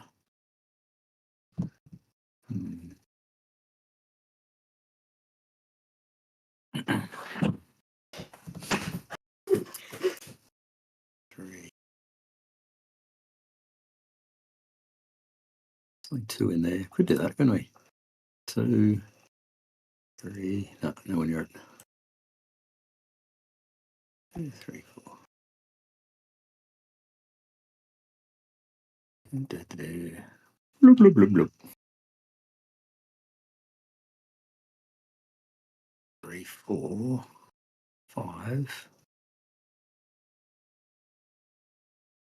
6. That's right, isn't it? Has to be 1 there. Has to be 1 there. 2, 3, 4, 5, 6. Bang.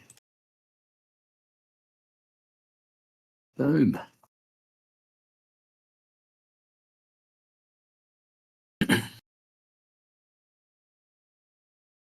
Two, 3, 4, 5, 6, 7, 8. 1, 2, 3, 4, 5, 6. Yeah. I can't be both of those.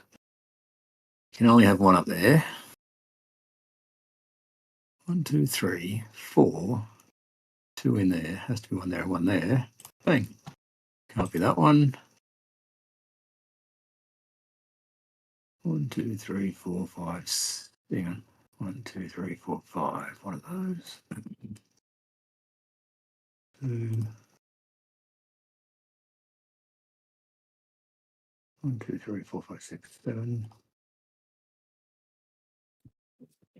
I'm like lagging 20 seconds behind. Like, how did he get that move 13 moves ago? It's pretty fun. 1, 1, 2, 3, 4. One of those. 5. No.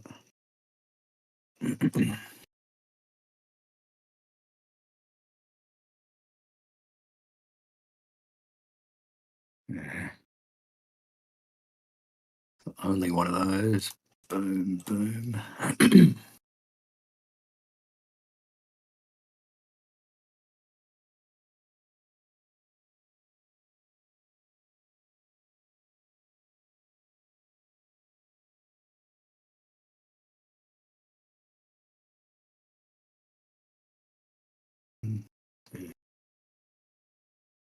Seven, 8, 6. 1, 2, 3, 4, 5, 6.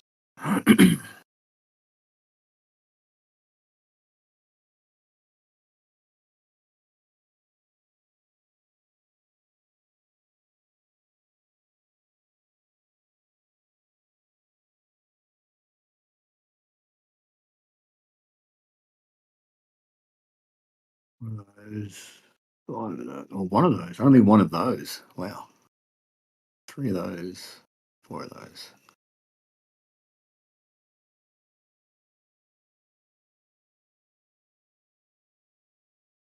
Seven.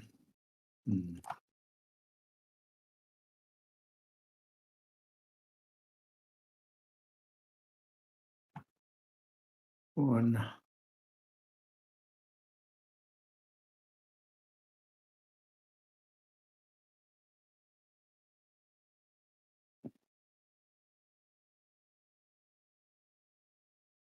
Two.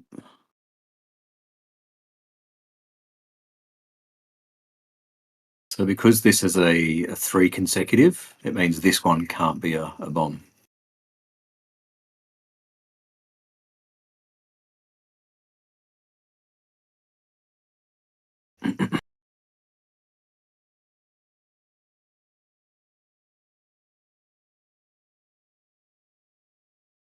Do, do, do, do.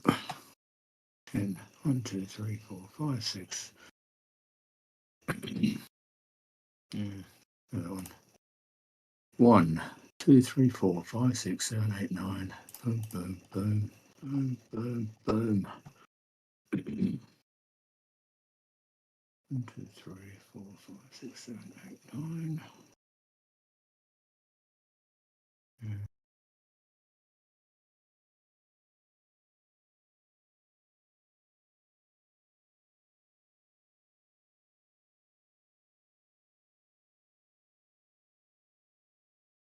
3, 4, 5. 1, 2.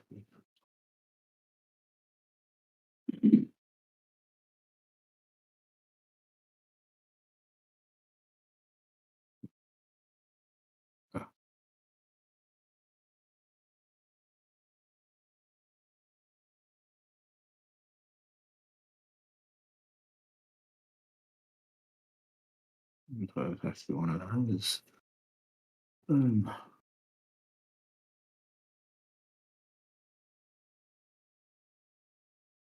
One, two, three, four, 5. Bang, bang. 1, 2, 3, 4, 5, 6, 7, 8, 9. Hang on. 1, 2, 3, 4, 5, 6, 7, 8, 9, 10.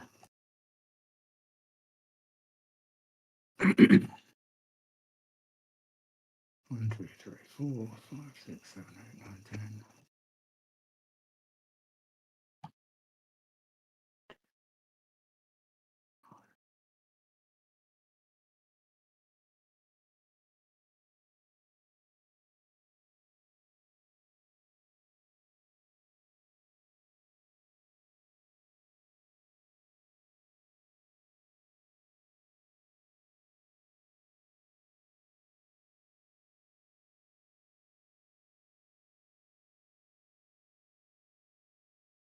Mm. One in there. 5. One in There's there. a non-bomb back where you were looking in the next to that 2 you uncovered. Because of the 2 up to the right of it, the 2 with the dashes on that diagonal. Mm. Right, can't have a bomb next to it. Oh yeah, nice one. Nice one. Boom. Boom. 1, 2. It's crazy how some of these just like you got to look at so many different things at once. Yeah. One in there. One in there. One in there.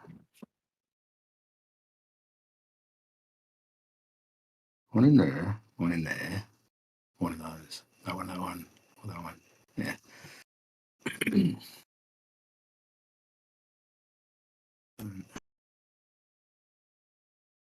All right.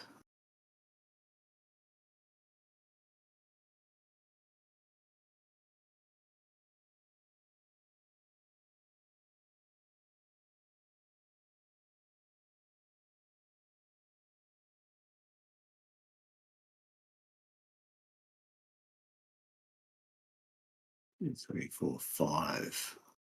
I think we've got to start here, right? At least 2 of those have to be.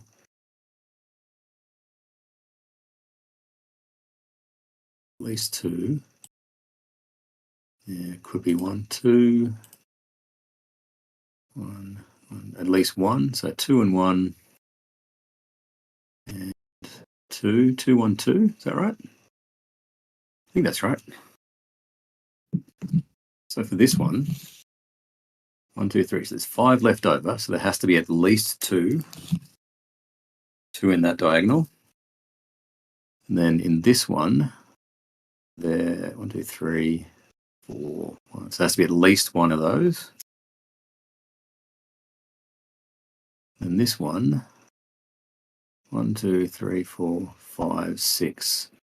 Has to be at least 1 in there. That's 4. And then in this one, could be anything. So that's only 4. Is that right? That sucks. Oh, I see you're trying to isolate some areas with the non-bomb squares from that. Yeah. 1, Maybe 2, a whole row.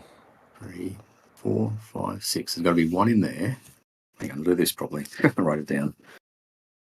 1, row 1, 2, 3, 4, 5. All right. Column 1, diagonal 1.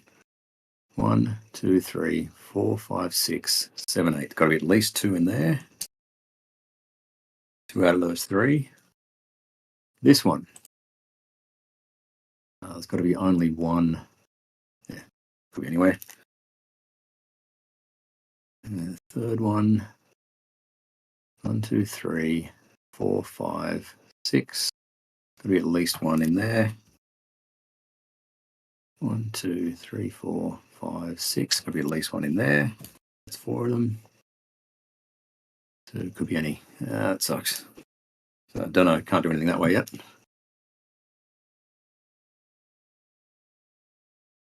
This way. Boom, boom, boom, boom, boom. 1, 2, 3, 4, 5. 1, 2, 3, 4, 5. All right, could be any in the first one. 10. 1, 2, 3, 4, 5. Got to be at least 1 in there. 2. Could be any. 5. Could be any. 4. Could be any. That sucks. Nothing out of that. No. 1, 2, 3, 4, 5, 6, 7. So most of those are bombs. 5 out of 6 of those are bombs.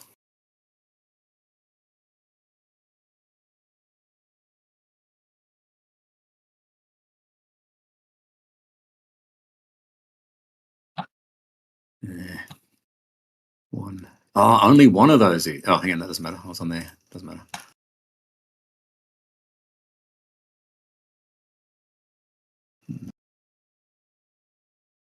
At least 1 is up here. Oh, there we go. Look at this. At least one of those. At least one of these 2 is a bomb, right?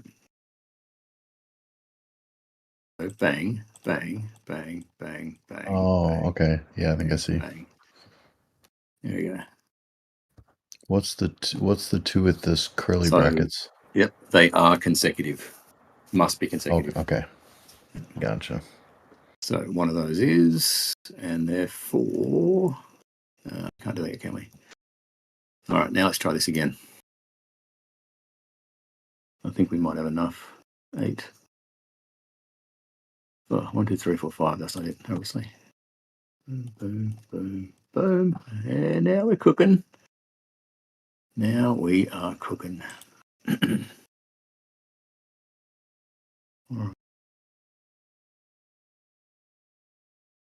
Where are we? Hang on. Maybe. Oh, that one. Yeah, that one could have had one. So let's do this again now. 2, 3, 4. 1, 2, 3. 1, 2, 3, 4, 5, 6. So it must be 2 there. And 7. 1, 2, 3, 4, 5, 6. Must be 1 in there. 7. 1, 2, 3, 4, 5, 6. Must be 1 in there. And can be. Yeah, that's fucked. All right. 1, 2, 3, 4, 5, 6, 1. Fuck. Still only got 4. Can you see how fucking addictive this is? Yeah, it's like you're always hanging by one little key to make a bunch of dominoes fall. Yeah. Yeah, I'm gonna have to buy this for 1, 2, sure. 3, 4. It's only one of Oh, it's only those. like $5. Yeah. Oh, there's the. I think it's like $13 is the infinite one. They are all different. I'm pretty sure they're different. 1, 2, 3, 4. Okay. So one of those is 1, 2, 3, 4, 5. 1, 2, 3. It's only one of those. 1, 2, 3, 4, 5. Boom, boom. All right.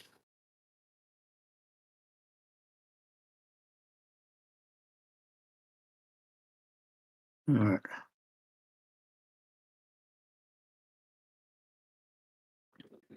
Start going down.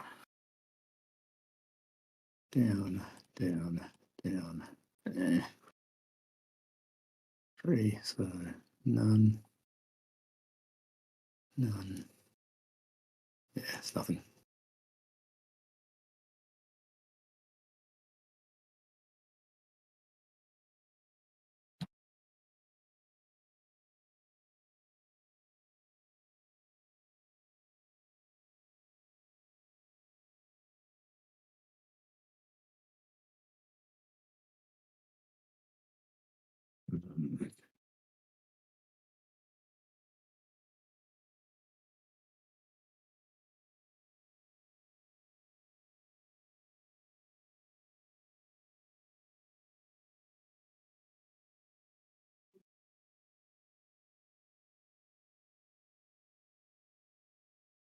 Hmm.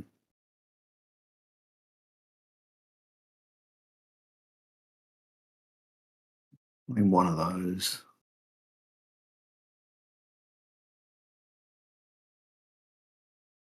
Should we count how many has to be in this big block here? Let's do that. All right. 1, 2, 3, 4, 5, 6, 7, 8, 9, 10,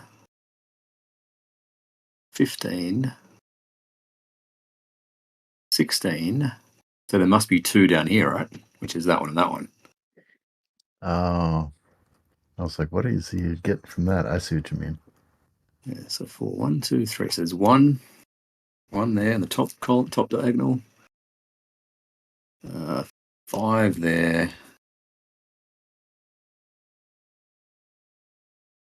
2, 3, 4, 3 there. 1, 2, 3, 4 there. 2 there, and 1 there. 6, 9, 13, 15, 16. 16, so there must be 2 down here, which is that one and that one. That doesn't help anything. Oh, no, it may help this. It may help this.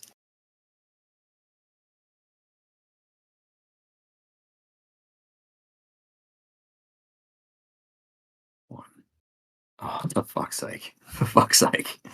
One of those is, and that one is. So, boom, boom, boom, boom. All right, there we go. It's been sitting there for ages. Oh, wow. I see it. Oh, that's crazy.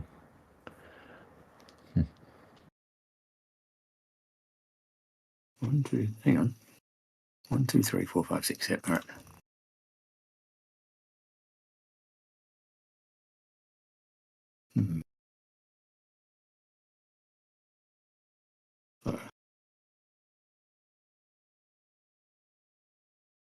Let's try it the other way now.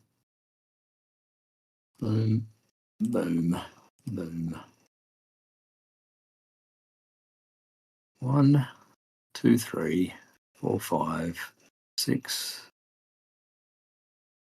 7, 8, 9, 10, 11, 16. All right.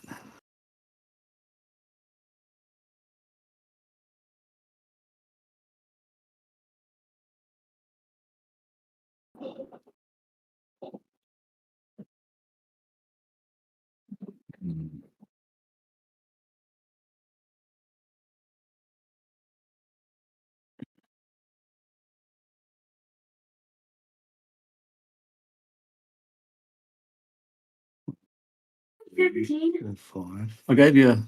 Oh, you got some more, dear. All right. All right. Can you do another request? Sure.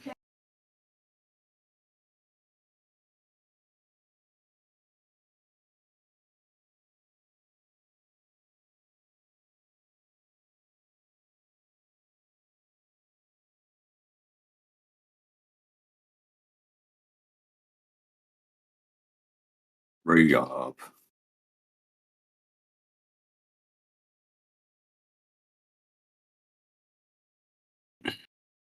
One, 2, 3. All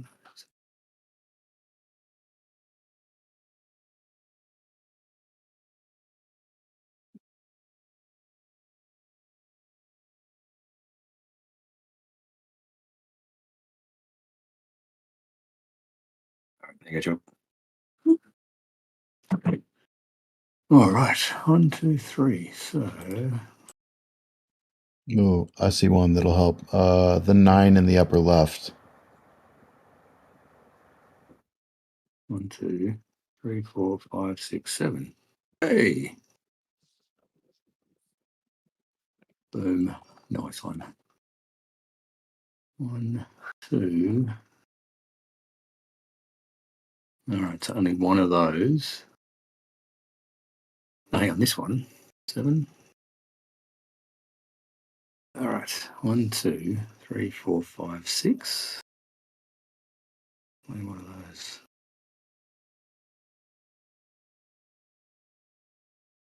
One, 2, 3. Only one of those vertical ones. There's a bomb. Let's do it that way. 1, 2, 3. Yeah, 4, 5. Yeah, doesn't matter. So 1, 2, 3.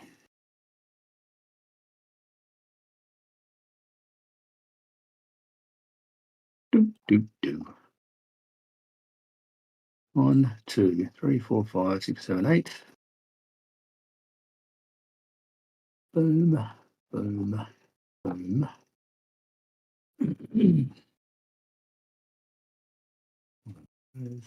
Boom, boom, boom. Getting pretty close. Getting pretty close. So, only one of those. So one of those definitely was. 1, 2, 3. Oh, hang on, no, none of them. 1, 2. Oh, yeah, one of those. One of those is 1, 2, 3, 4. All right. 1, 2, so 3. Have to be getting close now. 1, 2, 3, 4. 1. 1.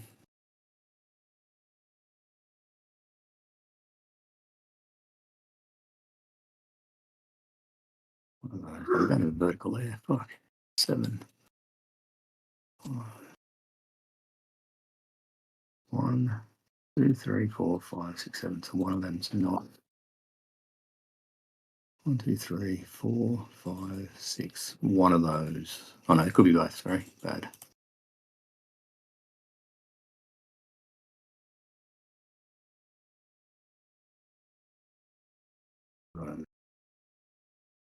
One of those. 1. So there's 1, 2, 3. 2 of those are. 2 of those are. 1, 2, 3, 4, 5, 6. Yeah.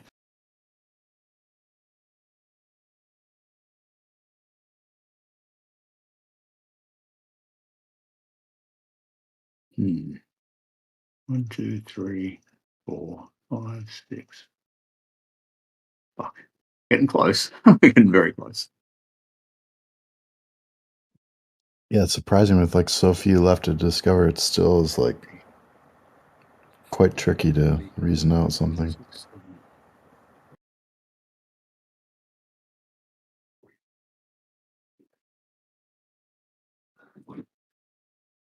One of those. All right. 1, 2, 3, 4. One of those. One of those.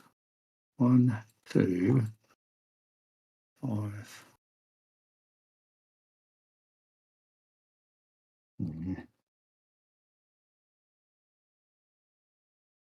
got to be here somewhere, right? 1, 2, 3. I need one of those. Do we say 2 of those? 2, 3. One of those.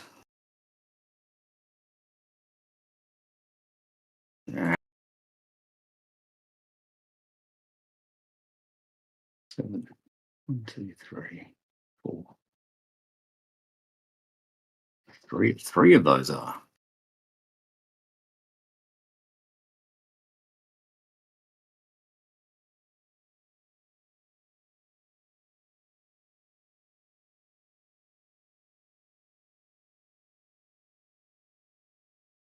So it's 1, 1, 1.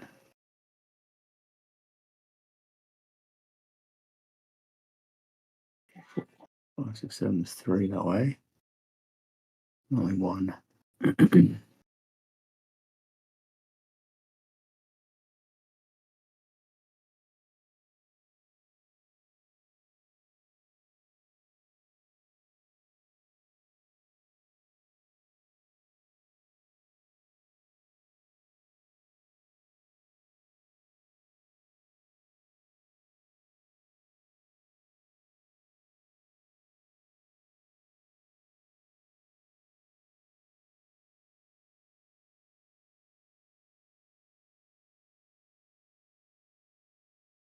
All right. 1, 2.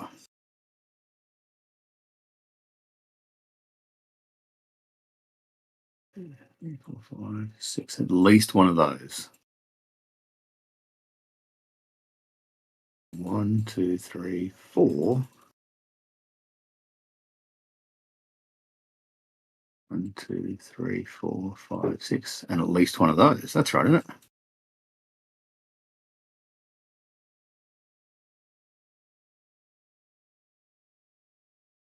It has to be 3. Hang on. 2, 3, 4, 5, 6. At least one of those. 1, 2, 3, 4. Fuck. Oh. Blub, blub, blub.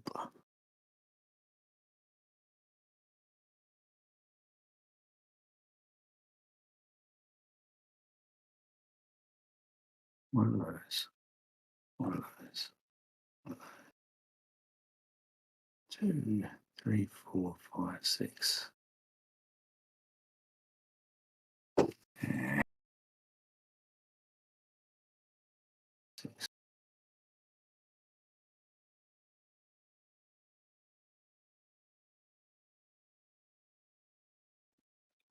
I keep thinking it's going to come down to like like a Venn diagram between the 3, 4, and 5 blue ones or something. You know, like. That's a simple one there, though. Yeah. 4. 1, 2, 3, 4.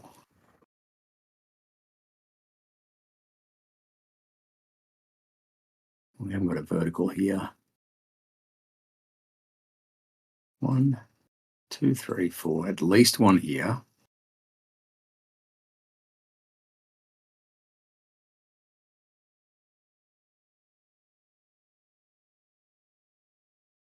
And one here, at least one here. One here. 2, 3 or 4. There has to be one in there. At least one of those. But didn't I say there were 2 out of 3? Wouldn't that make that a bomb? Yeah. How did I get to that 2 out of 3? So hard to keep track of. Yeah. Mentally. 2, 3. 1.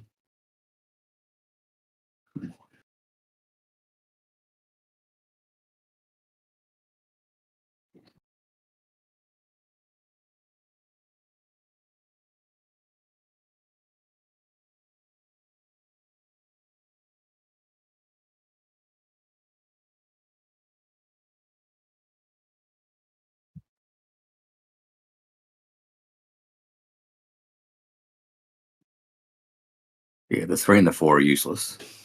So I might as well. Oh, they cover the same 2 squares, yeah.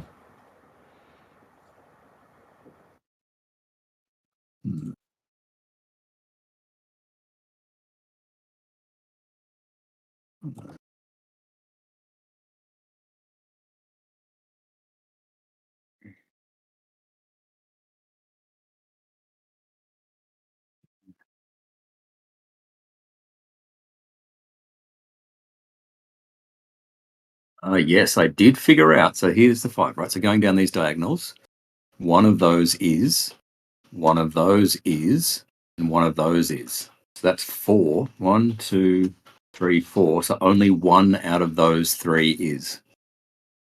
All right, one out of those 3. Only one. Yeah, I see that. 2, 3, 4. One out of those 3. Okay. Let's 1 of 3. I'll write that down for those 3. All right. Now.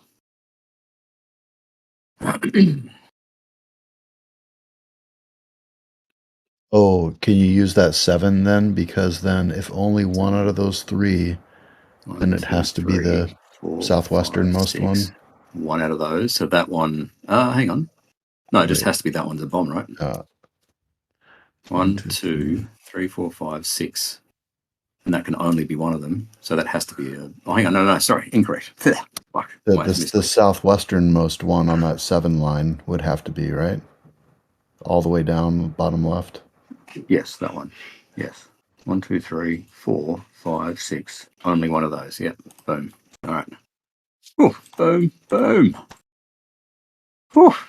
We're getting there so slowly. Yeah, it's like chipping away. That's pretty fun. Only one of those. Does one of those have to be? I think it does, doesn't it? Yeah. 1, 2, 3, 4, 5, 6. One of those has to be a bomb, which makes that one not. So 1, 2, 3, 4, 5. And there's only 7 remaining. 1. All right. Okay. So one of those, one of those. Oh, all right. 1, 2, 3. What did we cleared out that one, didn't we? That makes that.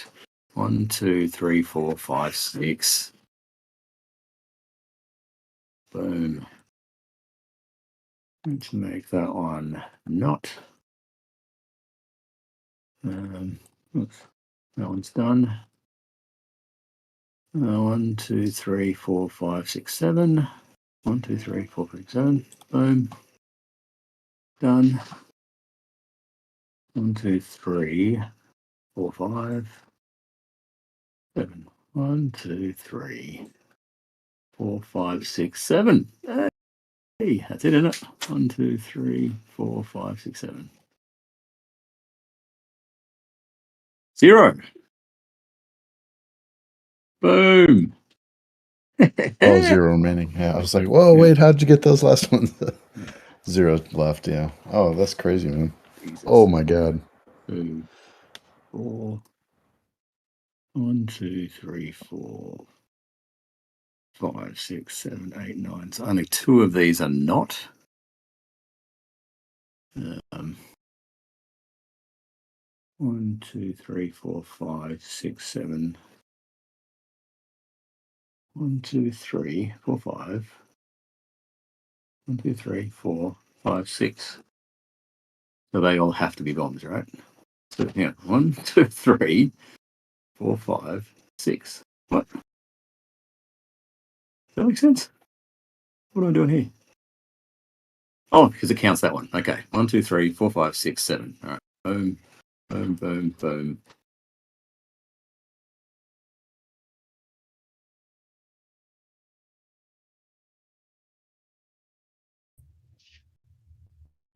What's going on with this beehive thing? Yeah. The game. No one's talking, so we're doing this. Are you playing a game to spend some time? Yeah. So can it be both of those? No. So it can't be those two, right? Can't be both. Can't be both. Has to be one. Boom, boom. Hey, do you understand the relationship of polygons to grids? Sure. Like obviously like hexagons fit into a perfect grid, you know? Yeah. But and you know how triangles can fit into a perfect grid? You make a grid of triangles. Yes. And you can make a grid of squares. Sure. But you know how you can't make a grid of pentagons. Yes. But you can make a grid of hexagons. Yeah. Cool, isn't it? So it goes triangles, yeah, you make a grid. Squares, yeah, you make a grid. Pentagons, no. Hexagons, yeah, you make a grid of hexagons, they fit perfectly. But then from that point out, there's always going to be like, but after hexagons, nothing after that can fit together. Nothing. All right. Nothing at all. 1, 2, 3, 4, Never 5, again. 6. But isn't it weird? You know, isn't it interesting that triangle, square, and then skip pentagon, go to hexagon to make grids? Like, isn't that like a weird? I don't know, just fact. I guess that 3, 4, skip 5, 6 works. 1, 2. Doesn't that make 3, you 4, 5, 6? At least 3. At least 3 are on there. 3. I mean, it makes sense why anything. It makes sense why anything above the hexagon doesn't, fit together, just because the angles will leave open gaps between each other. But it's interesting that it goes 3, 4, skip 5, 6.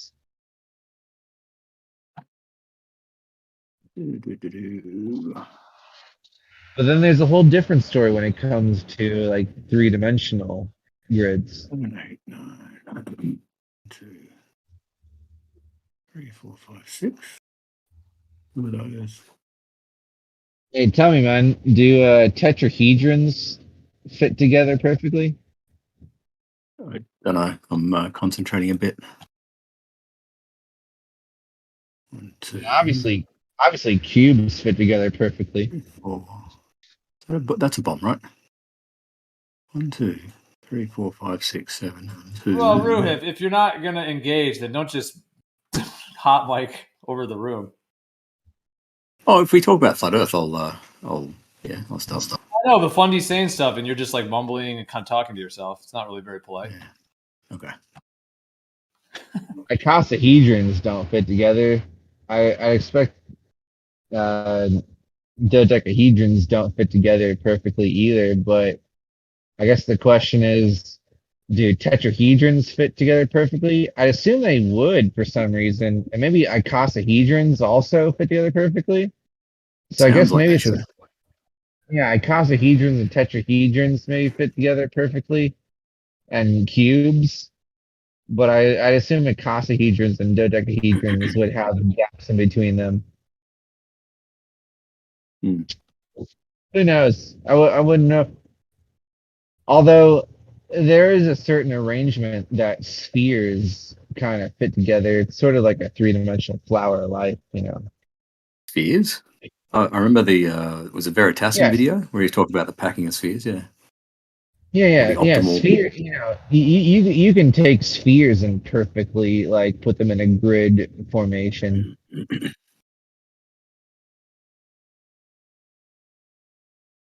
And I mean, if you didn't know, there's something called a kissing number. Do you know what a Ooh. kissing number is? Sounds sexy. So is it a no? I don't know. Yeah, don't know. I was gonna say you're talking Ruhit's language. You're talking about grids of balls, right? Kissing balls. Yeah.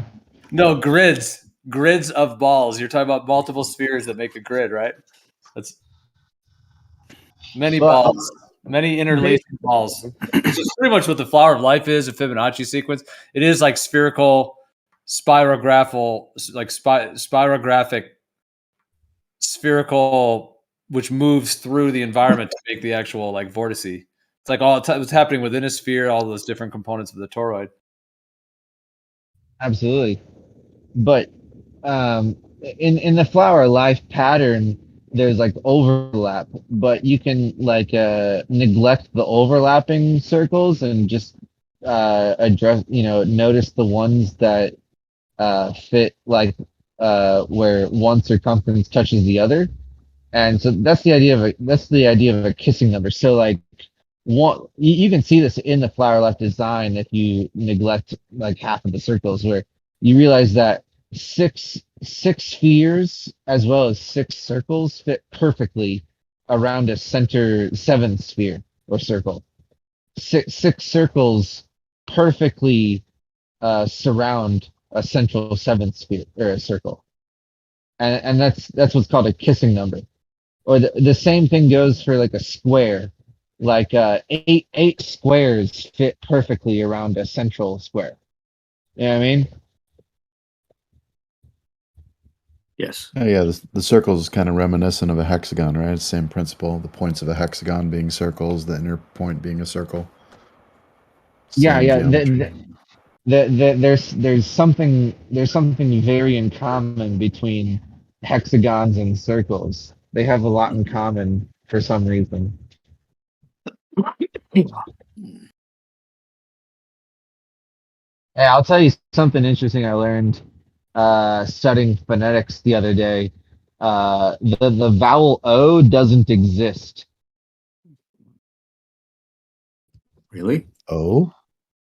Yeah. The vowel O doesn't exist. So like when it comes to phonetics, right? Like the study of sounds that you use in language, right? So the English, so it breaks down into units called phonemes, right? The sounds used in language. So like language is broken down into phonemes, which are the sounds that you use to speak with, just the individual units of sound. And then there's morphemes, which are the units of sound attached to meaning. And sometimes they correlate or overlap, where like the one sound I actually has a meaning, or the sound A has a meaning. But a morpheme is the smallest unit of sound that has meaning attached to it, while the phoneme is just the smallest unit of sound, right? And then above that would be I don't know, syntax, and what do you call it? Pragmatics, I guess. But the interesting thing about phonemes and phonetics is that there's 24 consonant sounds and there's 20 vowel sounds that English language uses, and O isn't one of them because O is actually it's you think you think it's its own thing, but O doesn't actually exist as an individual sound. O is actually two different sounds. Just like if you've ever heard someone say bye in that sort of weird hipster way where they say like bye, right? You know, bye. O is sort of like that. Um, O is actually a quick combination of and oo. You actually go oh. The sound O is actually two separate sounds, and both two separate sounds have their own symbols in phonetics to like isolate them as individuals. And O is actually just going like and then like oo as in like the double O and like goo or boo, right? Or sort of like a U sound.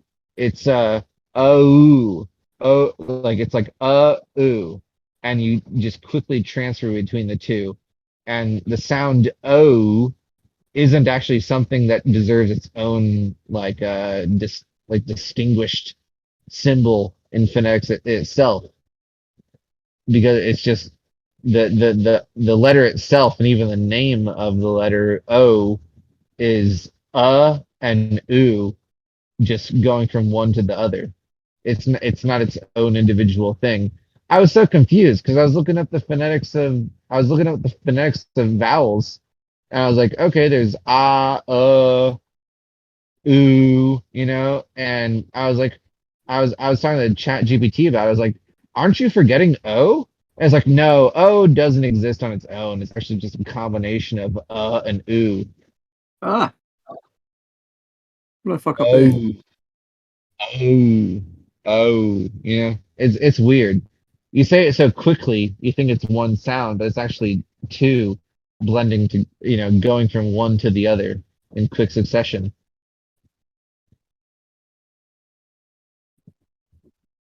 Just like the sound, we call it A, right? But A is actually like A and then E in quick succession. You go A. A is how you say A, like the letter A.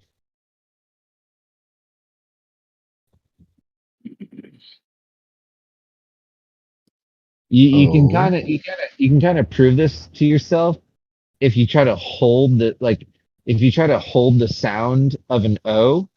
If you go and then you say, what am I really saying there? Oh, you realize that you're really just going you're just saying yeah, it's just an and until you transition into the ooh. You go oh ooh, and it's really not something in and of itself, which is so fucking weird. Yeah, it's kind of interesting. I never really thought too much about my mouth sounds other than keeping my mouth closed when chewing. There's a really fascinating playlist you can find on YouTube. It's about 20 videos, and it's a compilation.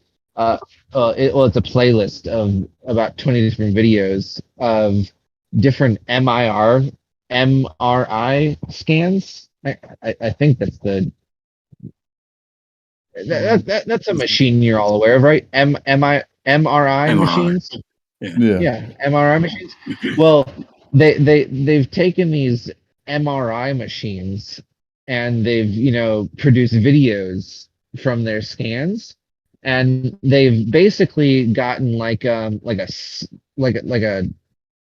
what do you even call it? Like a visualization of basically a human body like profile, like from the side, right? Cut in half. So that you can see like a split view of the inside of the body where you can like observe the movement of the tongue and the lips and the throat of a human being while speaking. And you can watch these people sing as if you like took a sword and like split them in half, you know, in like a Yeah. profile manner.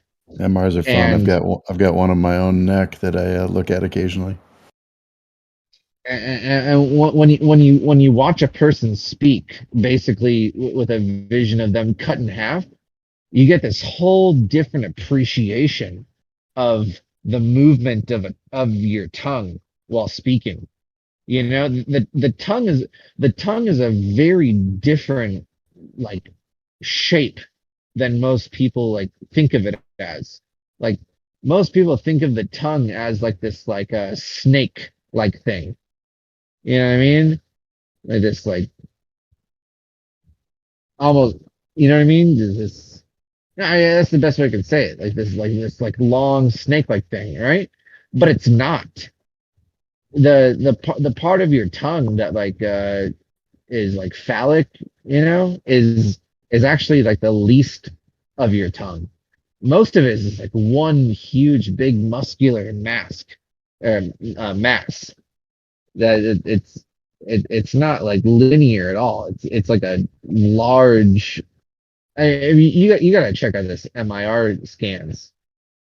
It's wild when you see the actual shape of the muscles that make up your tongue. But when you see these scans, it's like you really come to appreciate the movement involved. Where your tongue, when you say a single sentence, it's just dancing all around left and right and up and down inside of your mouth, making all sorts of movements that you don't usually recognize.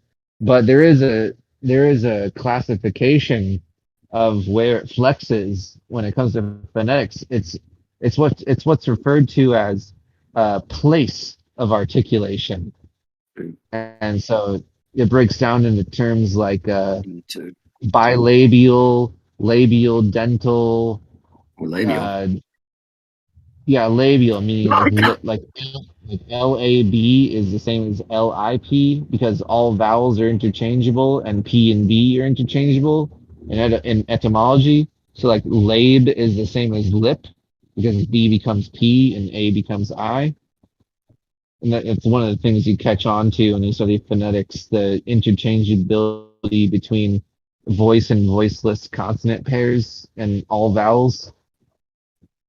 And it's best explained when you understand manner of articulation combined with place of articulation, whether it's like glottal or velum or dental or labial dental or affricative or plosive or all these. I mean, it's not much. You can honestly learn all the different classifications of sounds and different aspects of speech in a physical manner in about 5 minutes. It's not complicated. It only takes about 5 minutes to really learn the classifications and manners and whatever of all this shit. But it's really fascinating and honestly gives you a key that opens many doors of understanding of language. Like I just learned today that you know the fish we call tuna in English, they call it atún in Spanish. And you learn in different languages that it can be the same exact letters, just arranged a different manner. Tuna is atún, you know?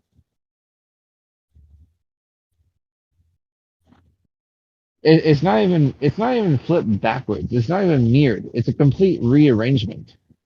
That's just the way language goes sometimes. But even so, it'd still be considered a cognate.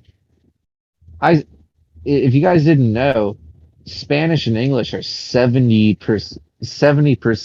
cognates of each other, meaning they mean the same and they're spelled the same with a give and take of like one letter rearranged or at the end or additional or whatever. But it like a cognate basically means it's spelled the same and it means the same thing with minor differences. A perfect example where there's no difference would be like no in Spanish is the same as no in English. So that'd be like a perfect cognate. But and like construction would be like construction. Same spelling, same meaning. But then there's some where it's like, oh, there's like a one letter difference or a 2 letter difference. And that would be where the voice versus the voiceless pairs, where a T becomes a D, or an F becomes a V, or a G becomes a K, or an S becomes a C, or whatever, like these interchangeables, or an A becomes an O, or whatever. But literally 70% of Spanish is the same as English with the same meaning, but maybe just like a single letter change. And it's like, I don't know why when I was taking Spanish in high school, the first thing my Spanish teacher didn't give me was a list of 7,000 words that are literally exact. Hey, you want to learn Spanish? You want to learn Spanish? You native English speaker, Bundy? Hey, check out these words. They're literally all the same. Memorize them. Just say them a little different. Instead of saying construction, say construction. Here's 7,000 words that are that simple to learn.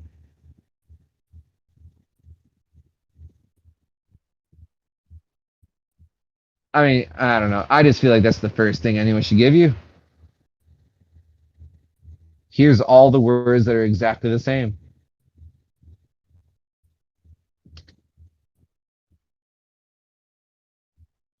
Yeah, languages are fun. I've always had an interest in foreign languages and stuff, and picked up pieces of quite a few and speak a few decently. But and then as a software engineer, I learned a lot of software languages, and then it's fun to see the like syntactic similarities between some of them, grammar and syntax in software engineering. It's pretty fun. I don't know. I don't know much about coding or anything like that, but I do know that well, do you know about the Indo-Euro? Well, first of all, do you know about language families?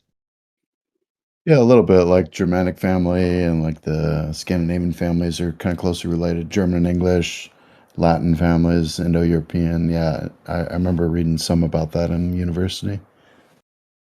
Yeah, I mean it's crazy. I don't know why no one gets like this is something I had to discover on my own, but the Indo-European language family that you just mentioned, like I can list it right now because it's not even that hard. Russian or Slavic, whatever you want to like. I guess the general term would be like Slavic language, Greek, Italic, Latin, Germanic, Sanskrit, or I guess there's a more general term for that. Indo, whatever. In Indo languages, Sanskrit, Hindu, Kurdu, Greek, Latin, German, Slavic, Russian, English, like they all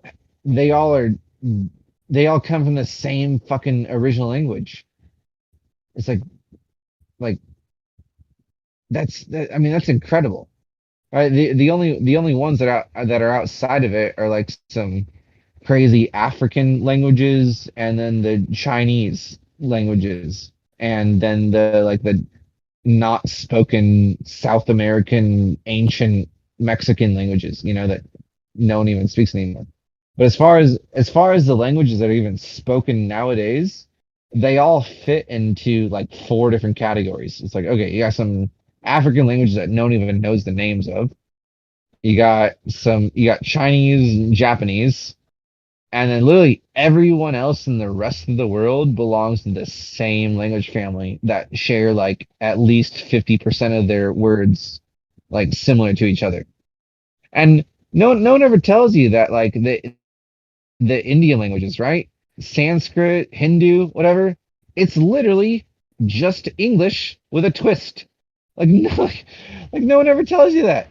No one ever tells you that all the Indians speaking, it's the same words with just with a slight little twist, barely different. It's so much in common. Same with Russian, same thing. Just like at least 60% of the words are identical.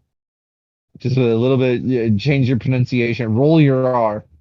Maybe the T is a D every once in a while, or the F is a V, or the F is a P, right? Instead of father, it's pater. You know, it's like no one ever tells you how similar all of them are to each other as far as like major languages spoken in the world.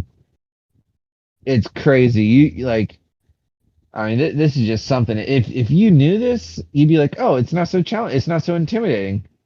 I could probably easily learn German, Dutch, Russian, Sanskrit, Hindu, Greek, Latin, all at the same time. As far as the ones that are really easily, learned.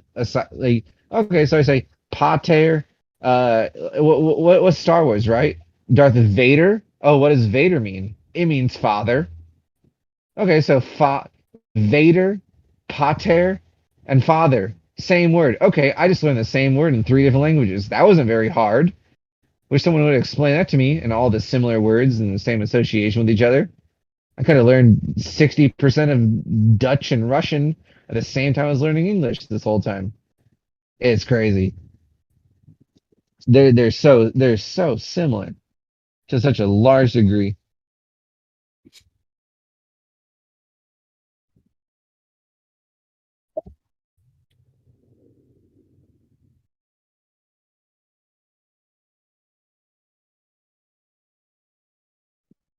Here's a good one.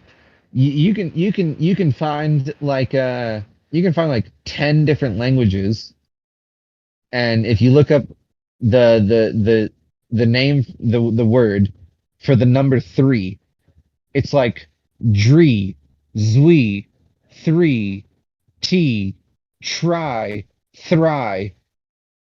Like, oh wow, I just learned like 6 different languages so easily at the same time, just by understanding a slight little twist you can put on the same word, because they all come from a common root: Russian, Greek, Latin, Italian, Spanish, English, German, Russian, Sanskrit. All the same root, all come from the same root word, thray, or something like that. All just pronounced slightly differently. Like, wow. What a time saver that would be.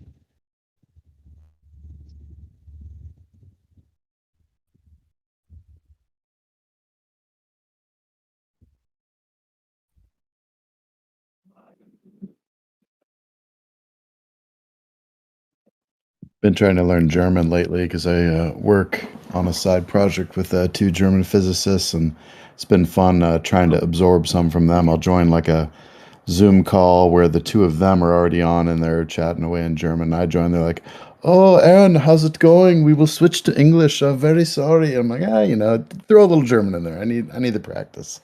It's super fun. Well, I had so when it comes to just guessing, like if someone gave you like a German book, right? When it comes to guessing, here's what's going to help you out the most. Because I did an experiment with Lightwater, fellow Discord user.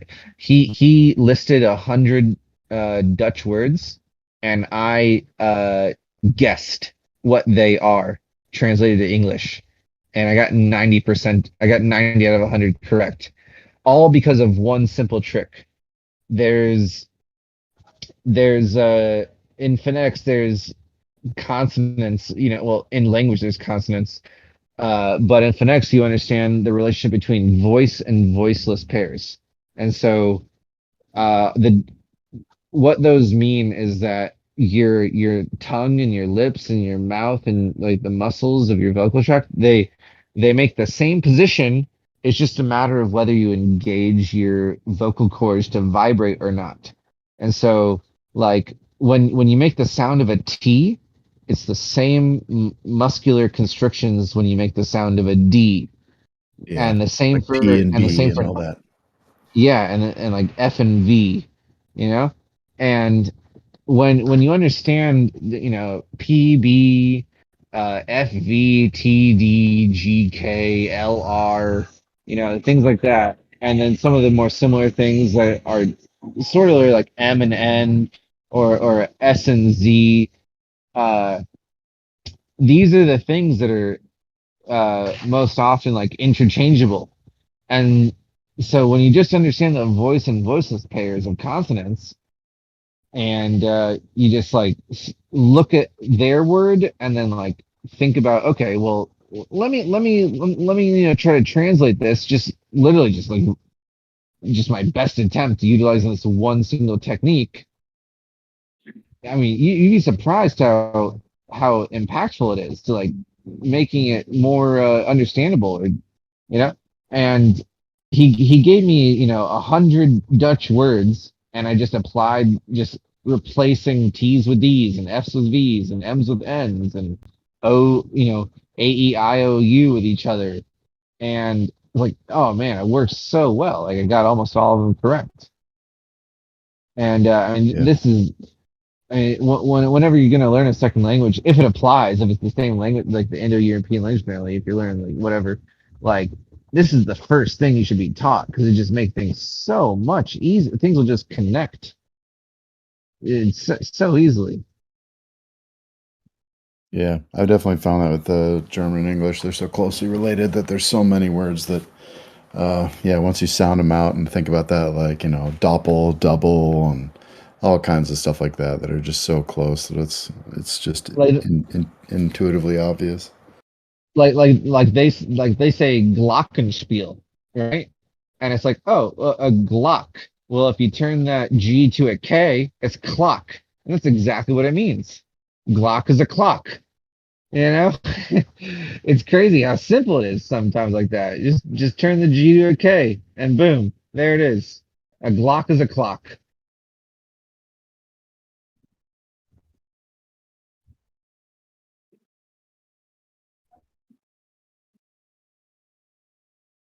Yeah, German's been fun so far.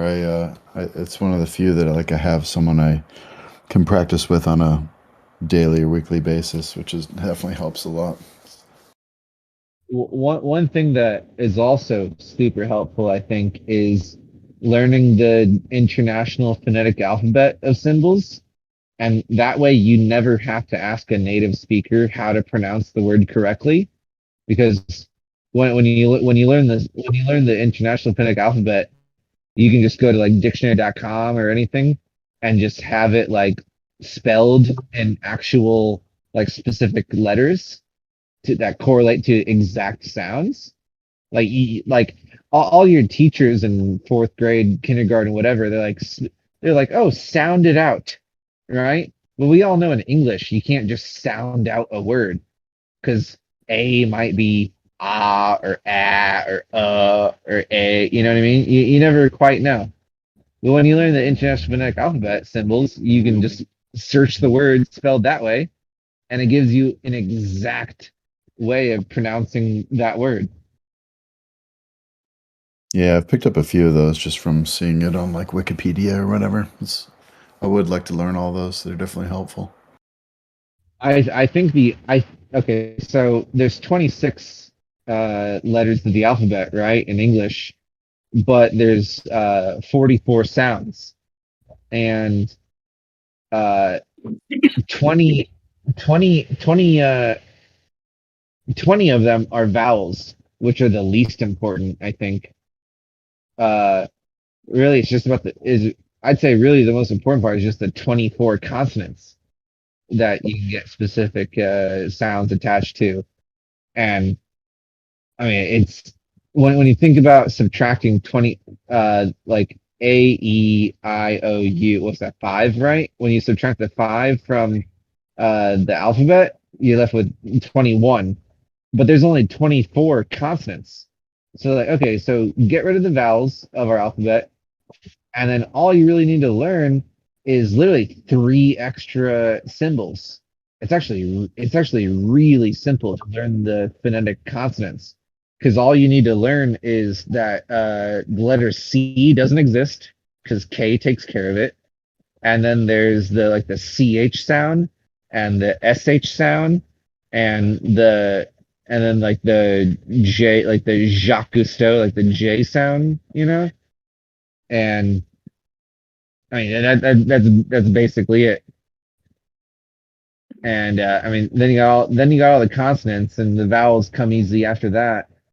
And it's like all I'd actually make a YouTube video on if I like wanted to teach people how to like sound things out phonetically in their like international phonetic alphabet spelling is I would just say, you know, literally just learn the symbols for 3 different letters and understand that the letter C, won't show up because the letter C, they just don't use it because K takes care of that sound.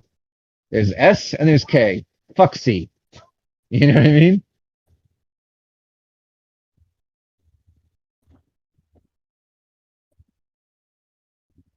Eh, like, I don't know. The letter C, it's just so funny, right? It's either a K or an S. And in the phonetic alphabet, they say fuck C. I'm gonna spell it with either a K or an S. We're never gonna use that symbol.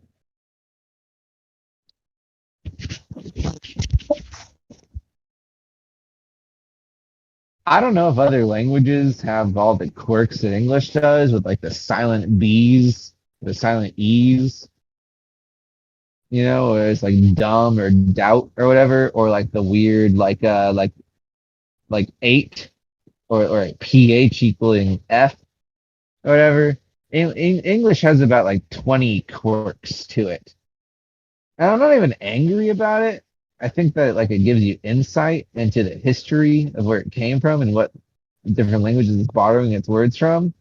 It's like it's kind of more enlightening than it is detrimental. But it has its quirks. Yeah, for sure.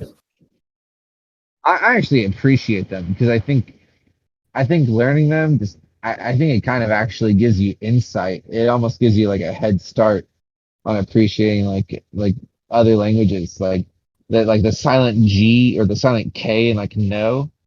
You're like, oh, you come across the word like gnosis, And you're like, oh, the K and well, when you understand the phonetics of like K and G being voice and voice versions of each other, you kind of get it more clearly. You're like knowledge, no, gnarly.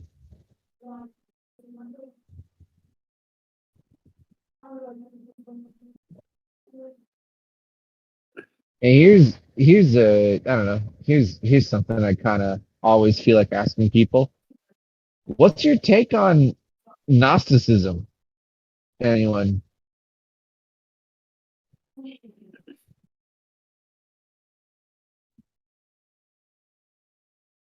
I don't know. Maybe you don't. Maybe people in the room don't have like a strong opinion about it. But any thoughts on Gnosticism? Like, I don't like that dude. Like,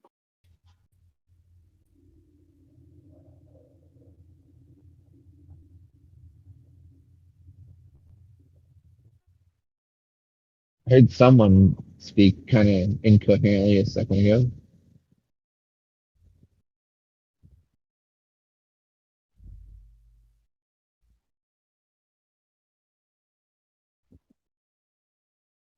Weird. I don't know. Is that something not of interest to you guys? Gnosticism? I find it as one of the most interesting subjects to talk about.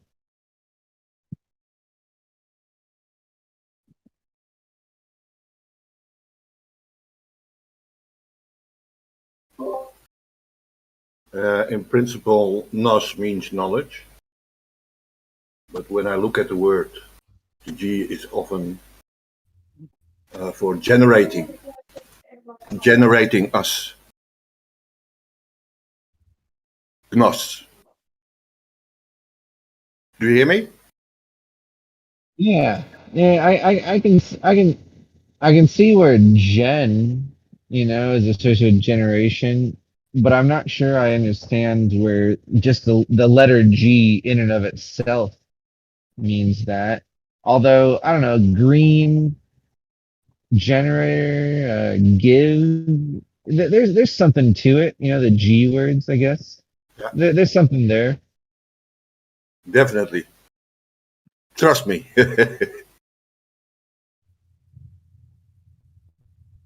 Or trust me not. Well, what's your feelings on Gnosticism?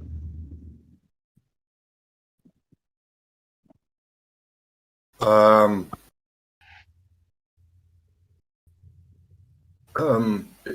well, it is basically well, knowledge is in the base of it,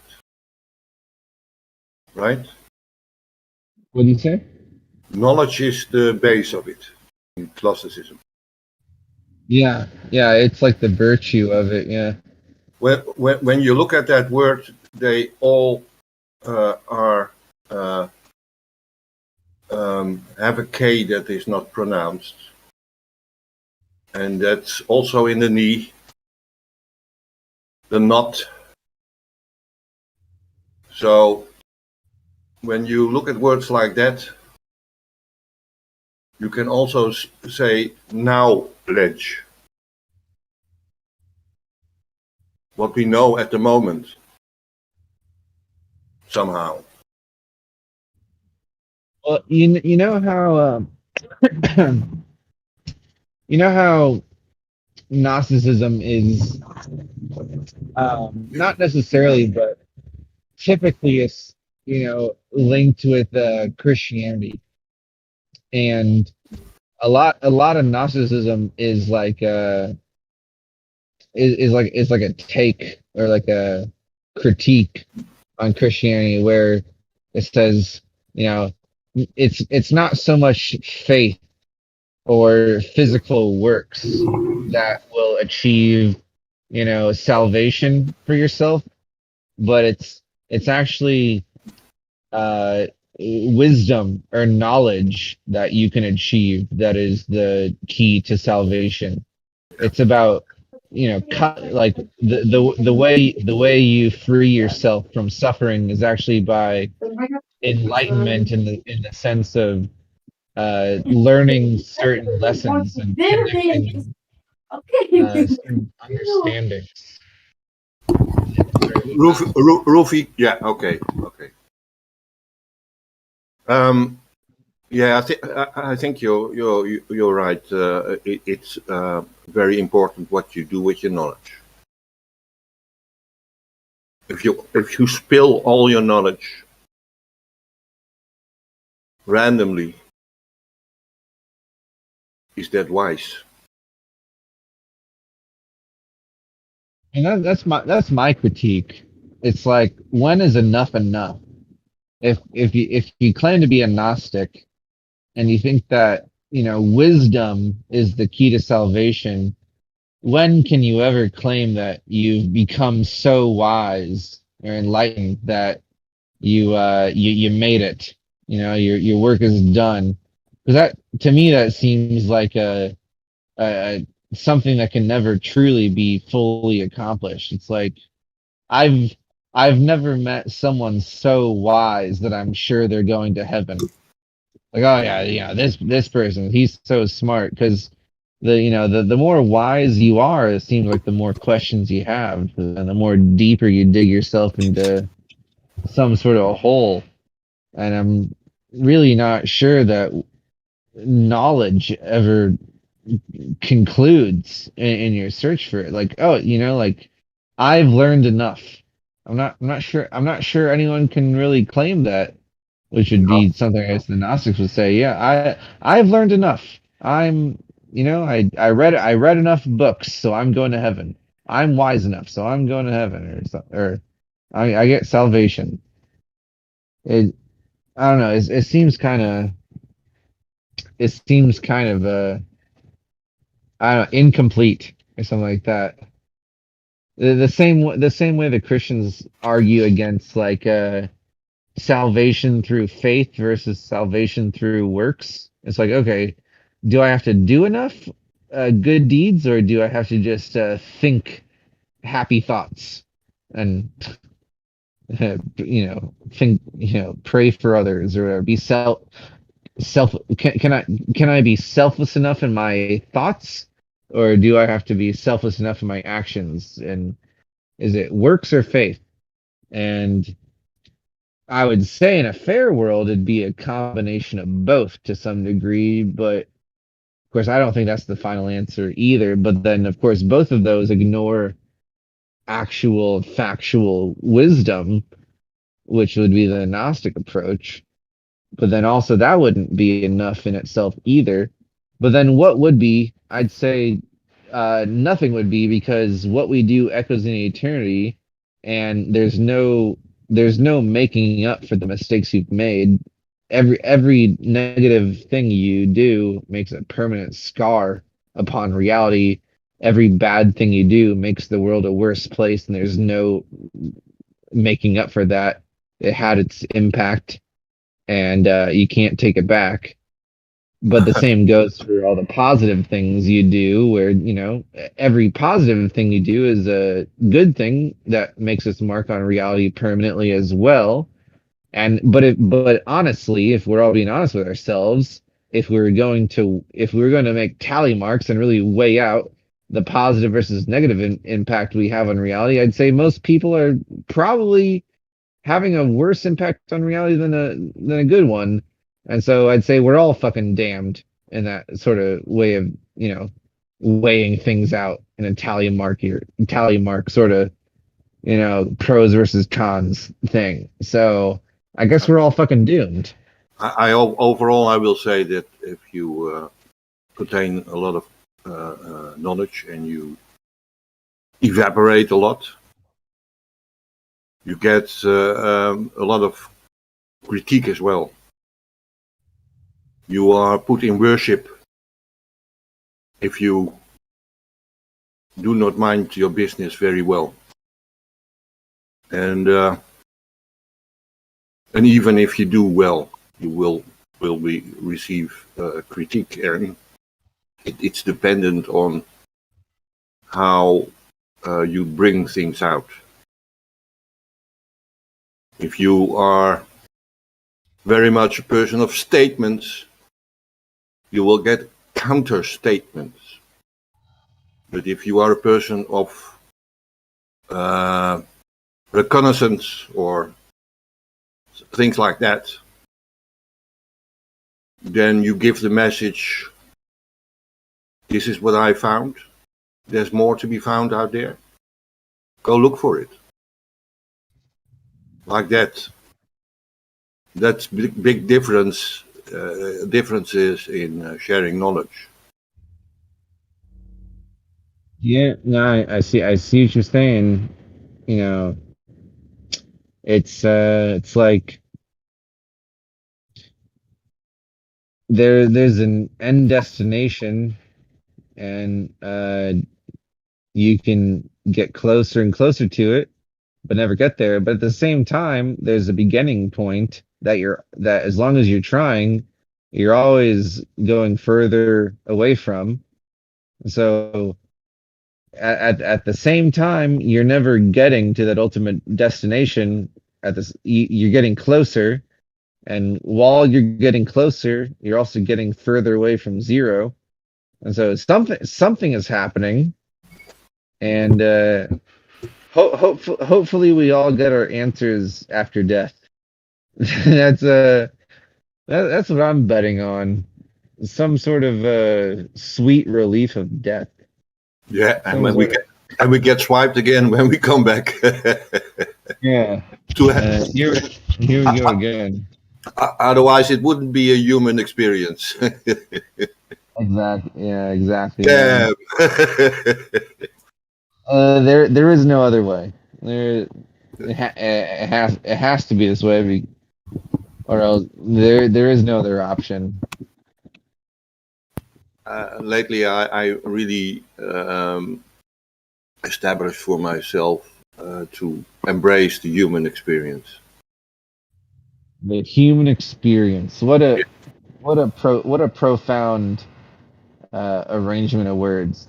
The human experience. Yeah. Well, what does that even mean? I got my guess. I guess. Well, we get everywhere all the colors of the rainbow, and some are more yours.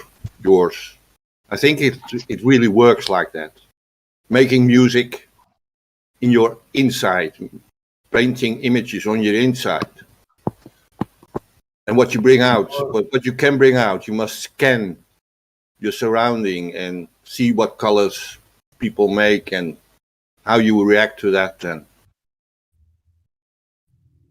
Yeah, not just your universe, but your unique verse. Yes, and there's always when you really get the essence of that, in what concentration possible, you will find others who match to it, or Yeah. I guess that's the best word. I don't know a better one besides match. You either resonate to some degree, I guess, but yeah. Oh my dear, Lucifer, yeah. That's one thing I heard from Terence McKenna. He said, "Find the others. Go find them. That's your goal in life. Find the others." Yes. And then okay, you find them, and then and then what? I guess is the question. We experienced that, didn't we, Fundy? Two little bakers.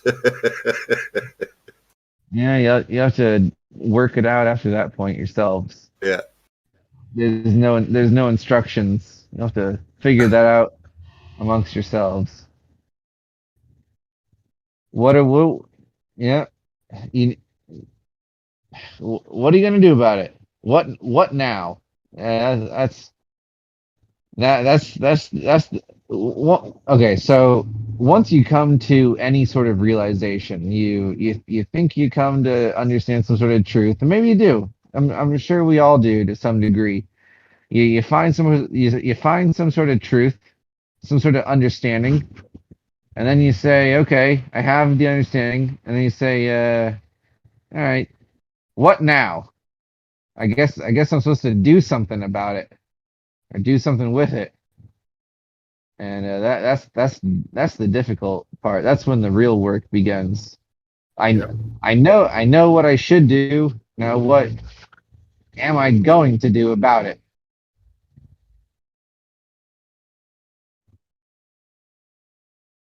One thing's for certain, you're gonna do something. You're gonna do something.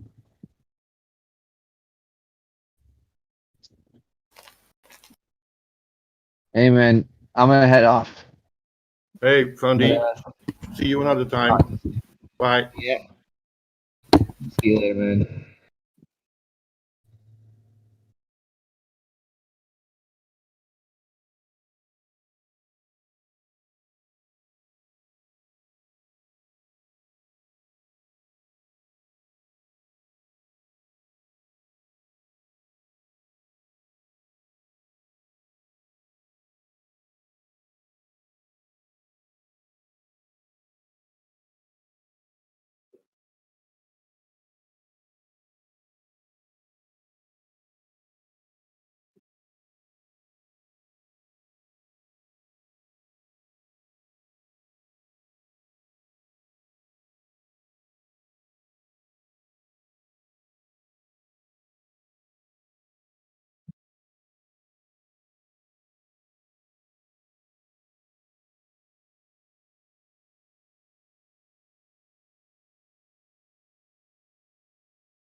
Oh, I think I figured something out, Coffee.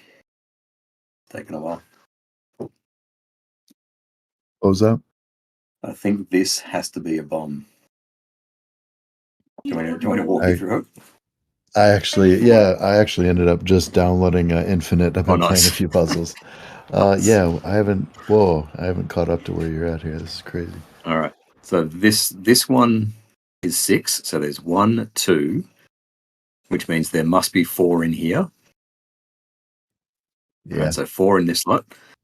If I sort of XOR that with that one, there's only 3 down here. Right, there's only 3 in these blocks. Gotcha. All right. Now, all these diagonals. This one has 1. This one has 1. This one has 2, and that one has 1. All right. So there are 3 intersections, and there are a total of 5.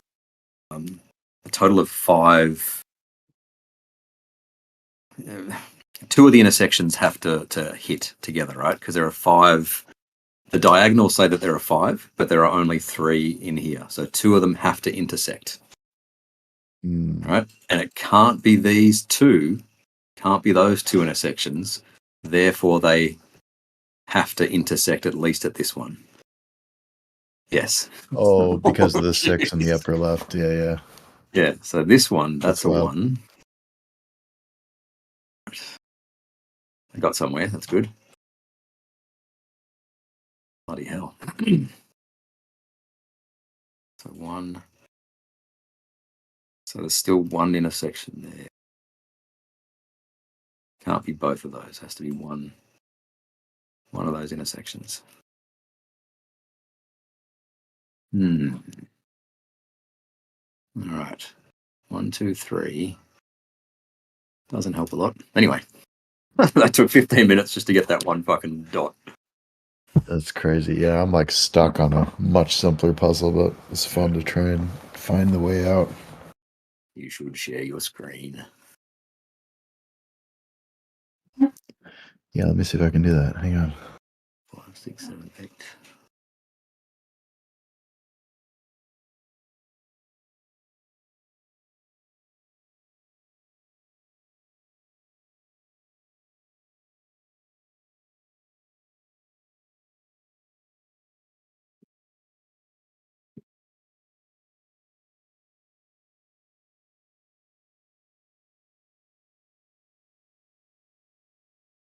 Hey. Someone tagged me.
Doesn't seem to let me stream. You on a desktop? I'm on a MacBook. It's when I hover over the stream button, it says you can't stream in this channel. Oh, you got to ask Geo. Geo? Or Lightwater or Elbow? Probably gone to bed. Yeah, it's all right. I think I've got some ideas here.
So 1. 1, 1. One.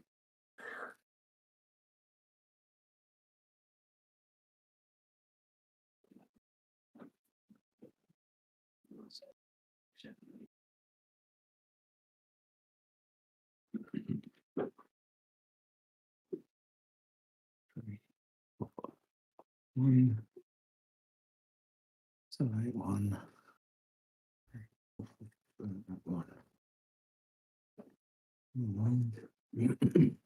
1 of those intersections must be a bomb.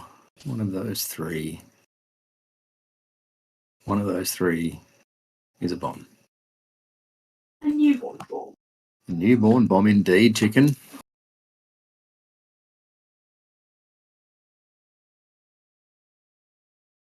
One of those three is a bomb, and one of those is a bomb. Does that mean that one of those is a bomb? I think so. I think so. 1, 2, 3, 5. Yeah. One of the intersections has to be, which means one of those has to be. All right.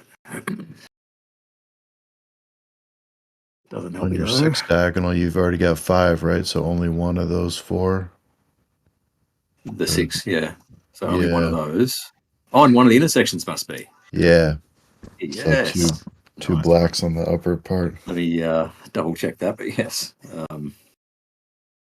1, 2, and there's only 2 in there. So one intersection must be one of those, can't be one of those. Yes. There we go. We're getting there. All right. So 1, 2, 3, 4, 5, 6. 1, 2, 3. One of those is 1, 2, 3, 4. So only one of those is.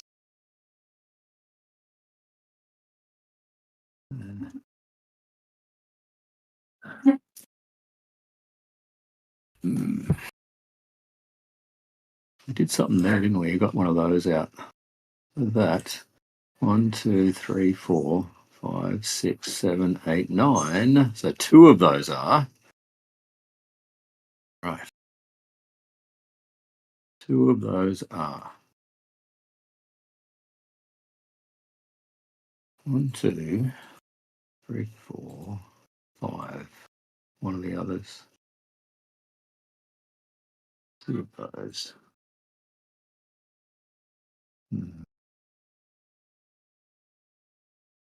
Oh, hang on. There we go.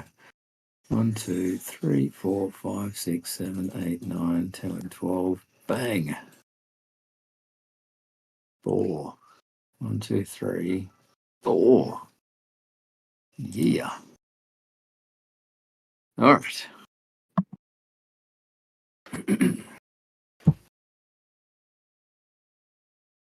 1, 2, 3, 4.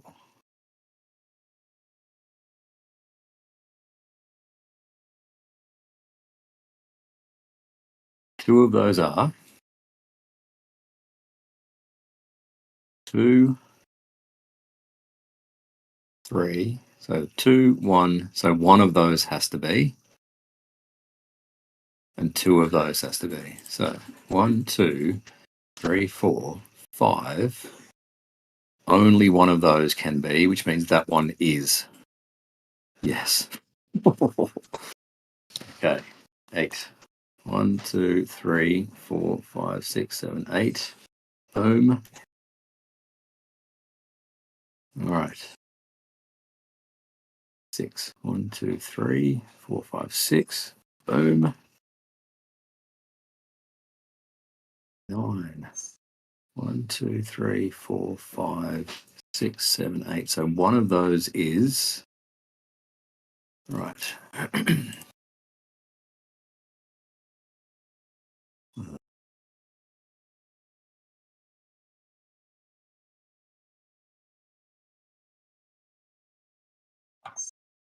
1, 2, 3, 4, 5, 6. Hang on. Oops. It's done. 1, 2, 3, 4, 5, 6, 7, 8, 9, 10. So one of those. 1, 2, 3, 4, 5, 6, 7, 8. One of those, and therefore one of those. So we're all that way 1. So 1, 2, 3, 4, 5, 6. 1, 2, 3, 4, 5, 6. That'd be nothing. 1, 2, 3, 4, 5, 6, 7, 8. All right. Oh, hang on, one of those. One of those two. Hold on.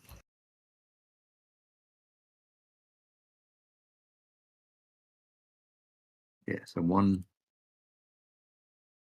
of those two is 1, 2, 3, 4, 5, 6, 7, 8, 9, 10. So one of those is 1, 2, 3, 4, 5. So only one of those is. One of those is, it can't be that one. Boom, which means it's that one. Yeah. 2 left. Whew. It's crazy. I noticed on the MacBook, I'm annoyed that the right click is like a 2-finger click on the touchpad, and I sometimes don't do it right, and so I get a mistake out of it. Where are we? That's done. 1, 2, 3. Still one of those. It's one of those, not that one. 1, 2, 3. Bang. 12. 1, 2, 3, 4, 5, 6, 7, 8, 9, 10, 11, 12. Not that one. There we go. Man. That's crazy. No mistakes on something that big. It's crazy. Oh, if I make a mistake, I've got to restart. Oh, here we go. All columns Yes, contain an odd number of blue cells. Each of the intersections contains 7 blue cells. All right, so that can only be 3. So one of those. 1, 2, 3, 4, 5, 6, 7, 8, 9. So these all have to be bomby bombs. 1, 2, 3. Keyboard steps on a Lego a million times. G.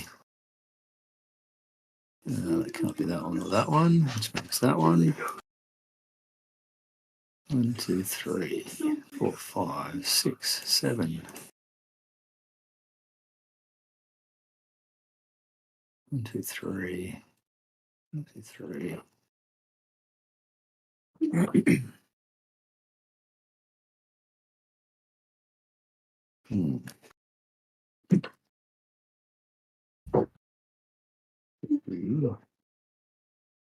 All columns. 1, 2, 3, 4, 5, 1, 2, 3, 1, 2. So that can't be, and that can't be. Boom, boom, boom.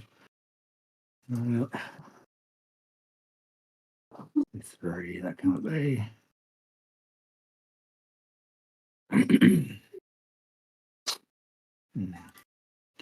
1, 2, 3, 4, 5.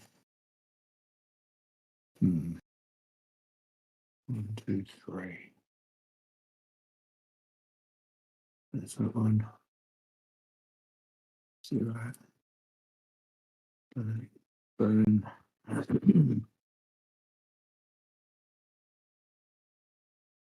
4, 5, 6. 2. 1,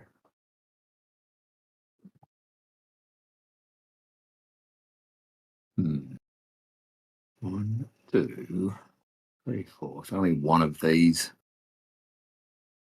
One of these and one of those. 6. 1, 2, 3, 4. Hang on. 1, 2, 1, 2, 3, 4. 2 of those can be. 1, 2, 3, 4. Hang on. 1, 2, 3. Only one of those. That makes that a bomb, right? No, not a bomb.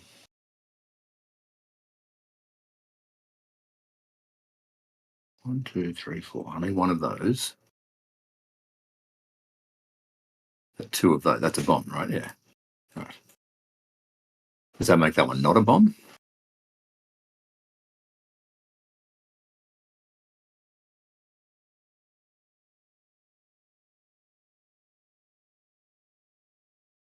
Three, 4, 5. Only one of those.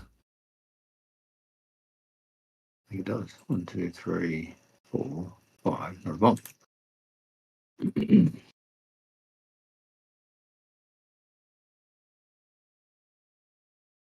3, 4, 5, 6. 1, 2, 3.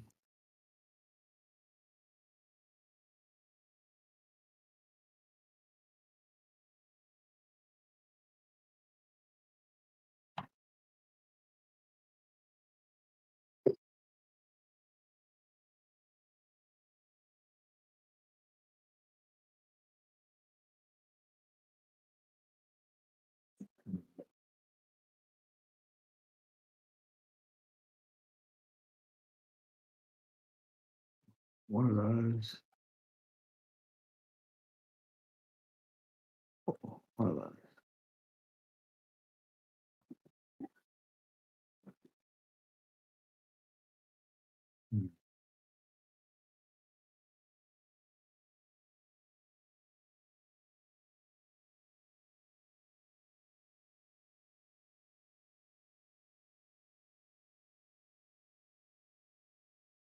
Two, three, four. One. Can't do that one.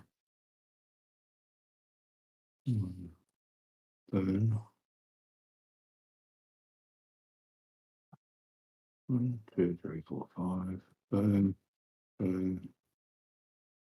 1, 2, 3, 4.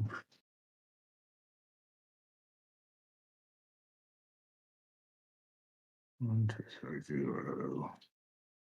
1. Boom.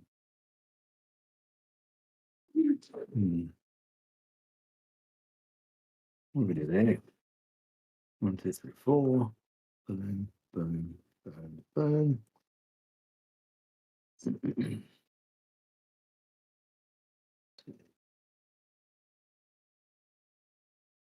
All right.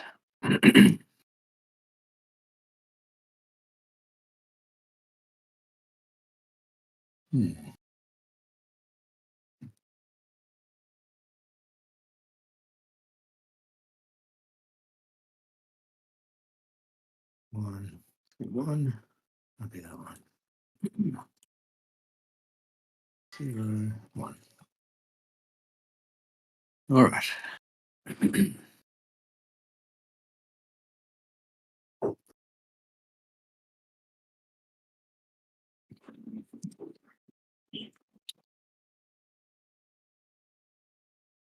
One, 2, 3, 4, 5, 6, 7. So that's neither of those. All right. 1, 2, 3, 4, 5, 6, 7. That's all right. It has to be one there. Has to be 2 there. 1, 2, 3, 4, 5, 6, 7. Boom. All right. One there. One there. 1, 2, 3. Boom. 1. Boom. Oh, I'm about to finish. About to finish. One there. How do I know which one? Oh, 5. Yeah. All right. 1, 2, 3, 4. That one. 1, 2, 3, 4. Bang. Boom. 4 left. Ready? 1, 2, 3, 4. Yes. 514. No mistakes. Look at that. 514 out of 514. Winner. You're pro. They've also got in the infinite one, you've got user-made levels and infinite ones, so you can go and Yeah, create. I've just been doing the infinite ones right now. Yeah. Easy or hard? The hard ones, yeah. 1, 2, 3, 4, 5, 6. 3, 4, 5, 6.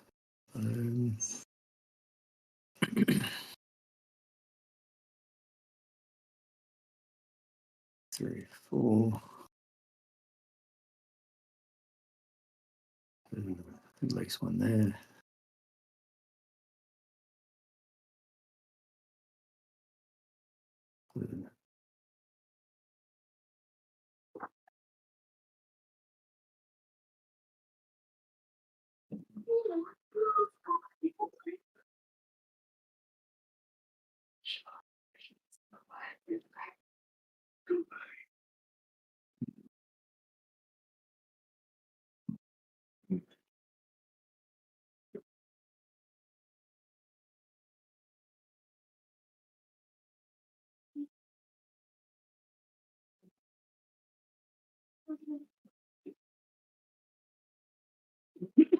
Fuck. I get stuck too easily on these random hard ones. Yeah, I'm pretty stuck on this one. I'm like really stressing for the next push. 1, 2, 3, 4.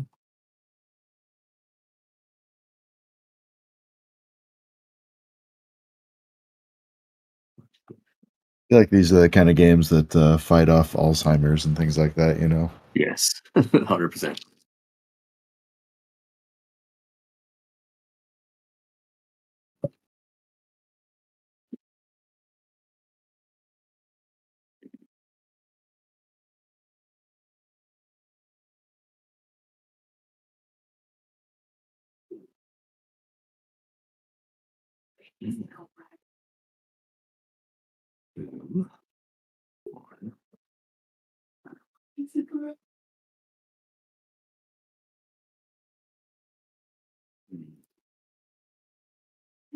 I wish I had the software that tells me like the clue, the hint, or checks whether it's solvable. Like it has to be. Yeah, I always anytime I like start a new kind of puzzle-ish game, board game or video game, I have this sickness from being a software engineer that I Yes. want to try and write a program that can solve it or like in Yeah. different ways, right? Like how good is it at doing it with just random guessing or can it discover like heuristics that aren't obvious? Oh yeah, you can't guess. Yeah, that'd be awesome. I should fucking keep on going to my poker bot. I originally wrote a Texas Hold'em bot, and then full tilt, bloody cracked down. But there's browser based like PLO games now. That could be a go. Because browser based, they can't see you using any sort of software.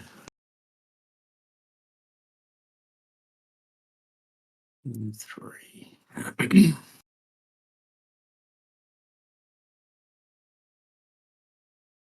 Come on.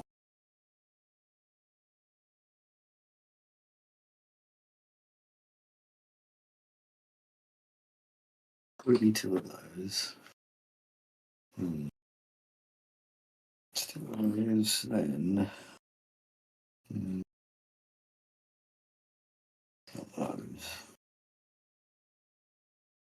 Hey, coming to the VC, Harry. Actually, I should probably go in a minute. Do something.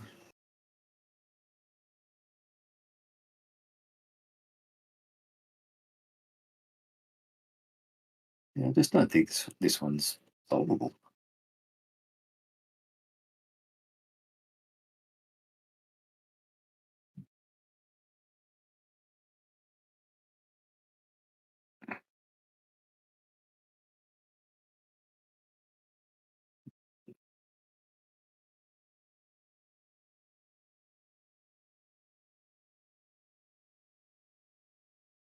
There's 3, 4.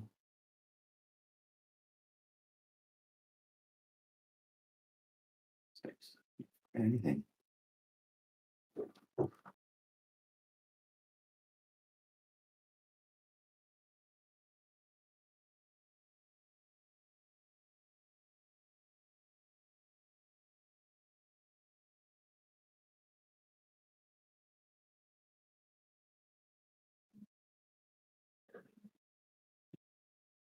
Yeah, I'm doing all. I'll do an easy one. Then I'll go and do something.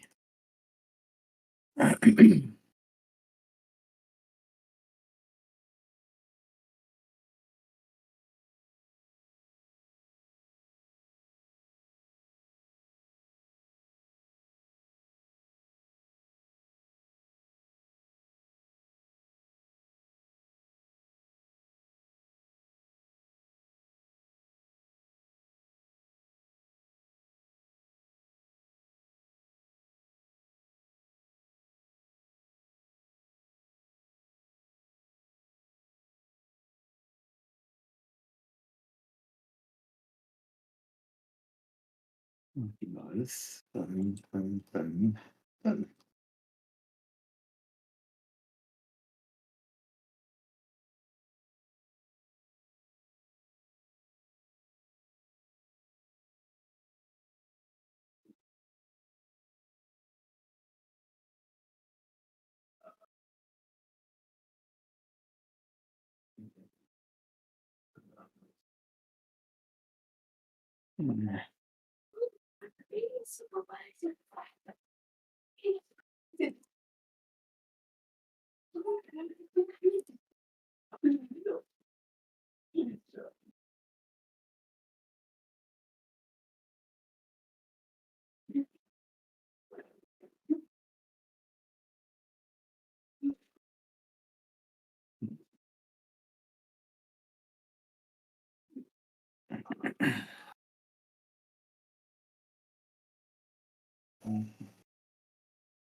3, 4.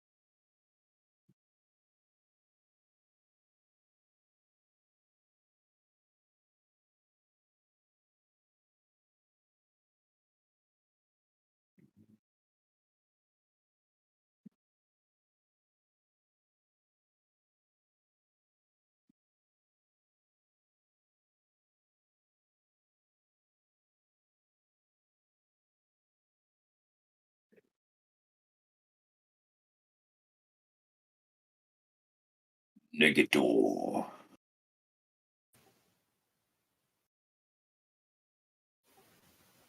Got coffee converter hooked on the game.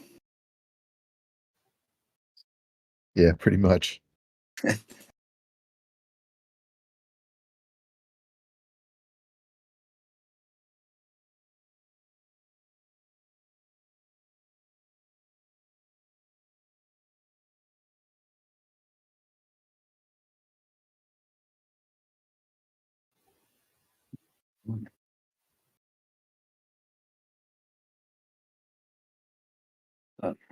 Give me both of those.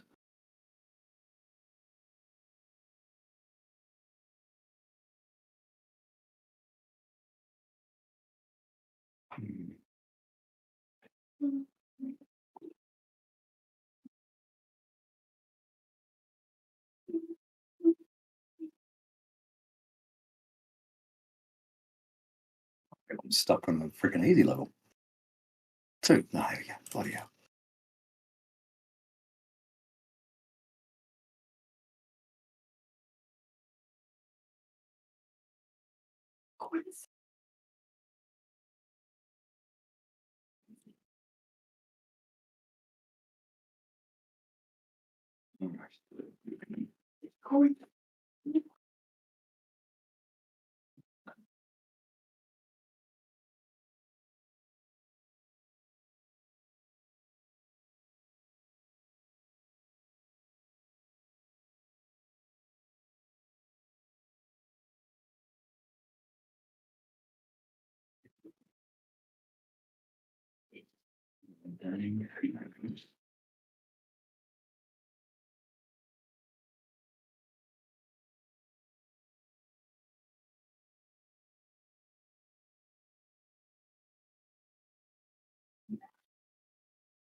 Too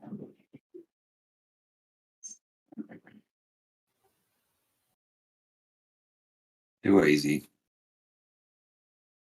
Oh, one more. Freaking enormous.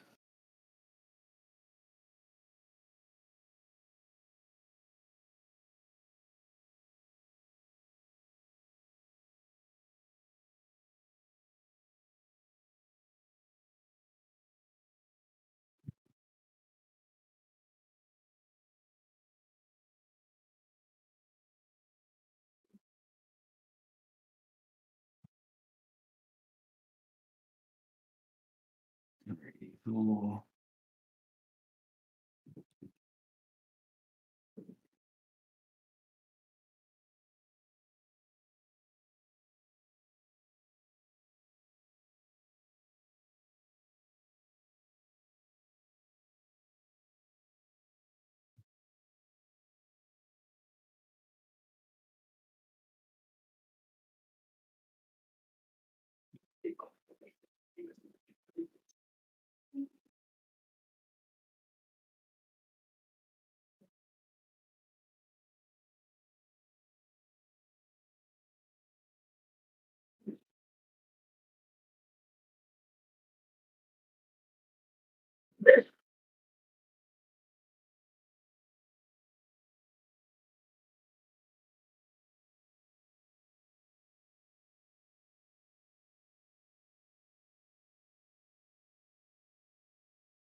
Stuck again. Bloody hell. 0. That'll do it. Man, I think I was stuck for 20 minutes on one bomb and then it like opened the floodgates. I love that. I just hate when it's a simple one. Like that one just was.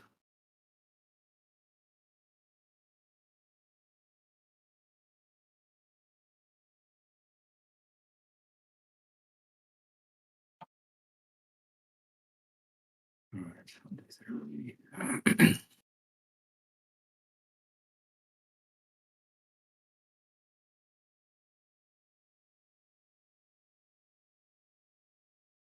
Oops.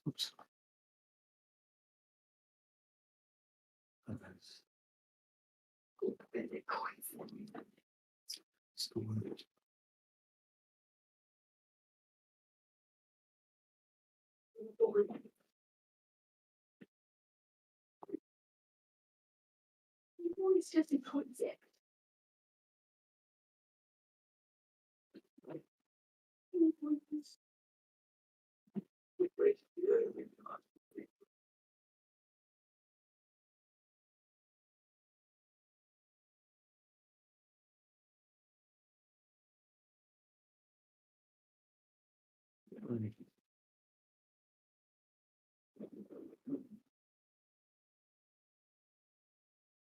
I would say that the beepy music is pretty good. Like the beeps that it makes. Very Yeah, calming. it does have a nice kind of ambient sound.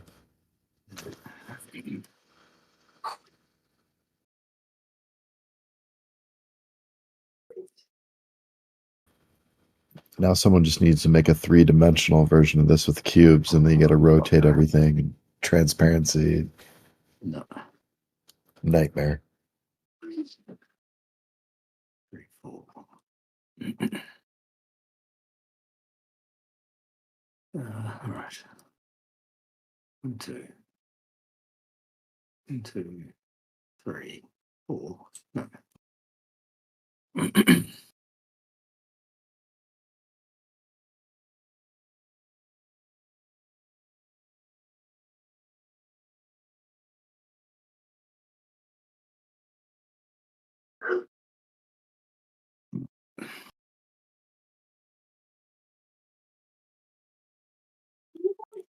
concept and it's different variables. Most time you use that concept to get away with it. But this funny has brought a lot of imagination and creativity. But I'm still saying it.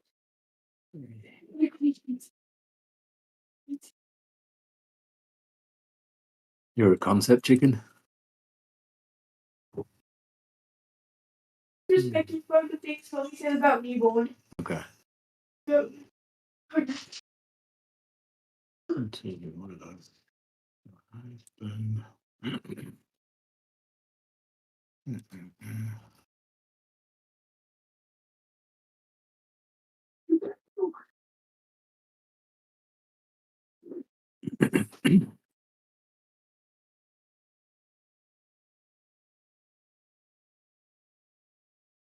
One,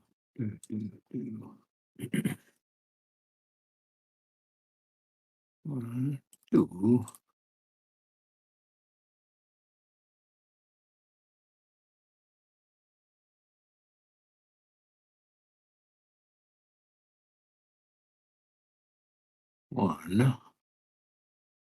One,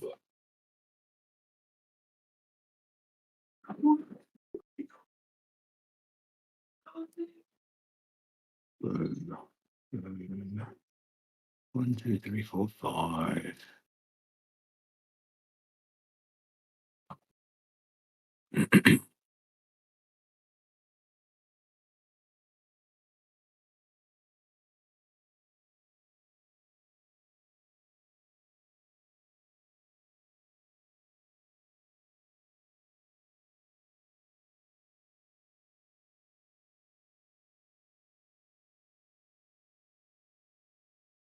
One, two.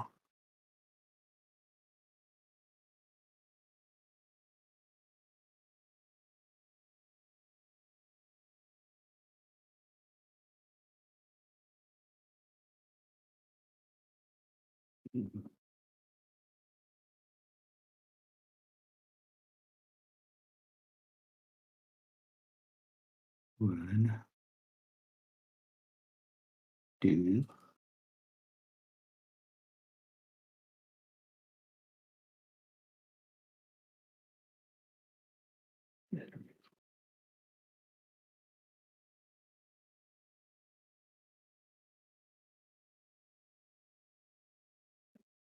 Let's sort out over here.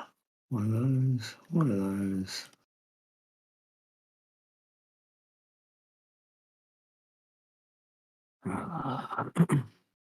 One, two, three, four, five, six.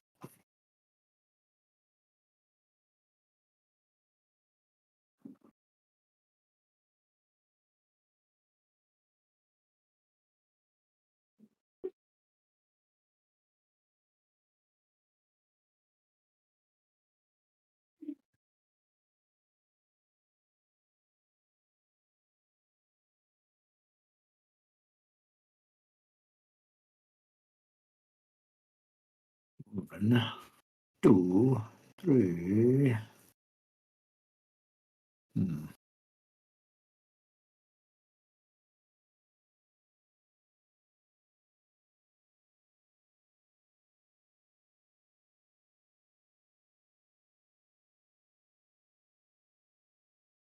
Oh, you fucking idiot. Sorry. There.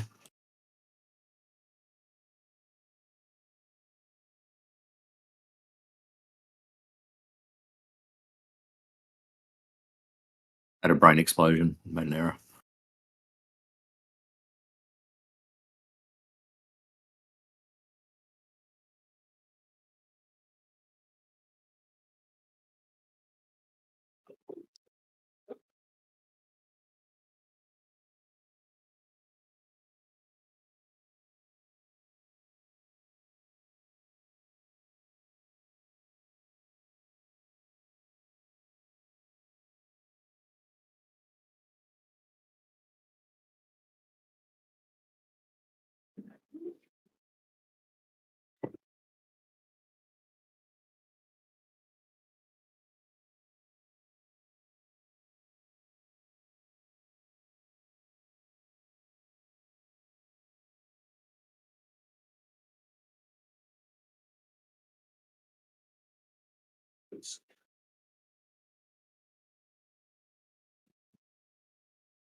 Alrighty, remaining 4. All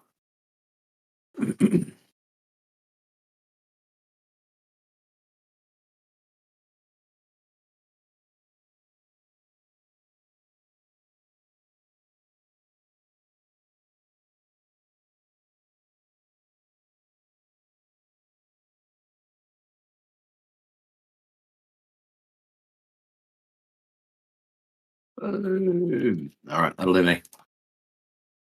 See you too.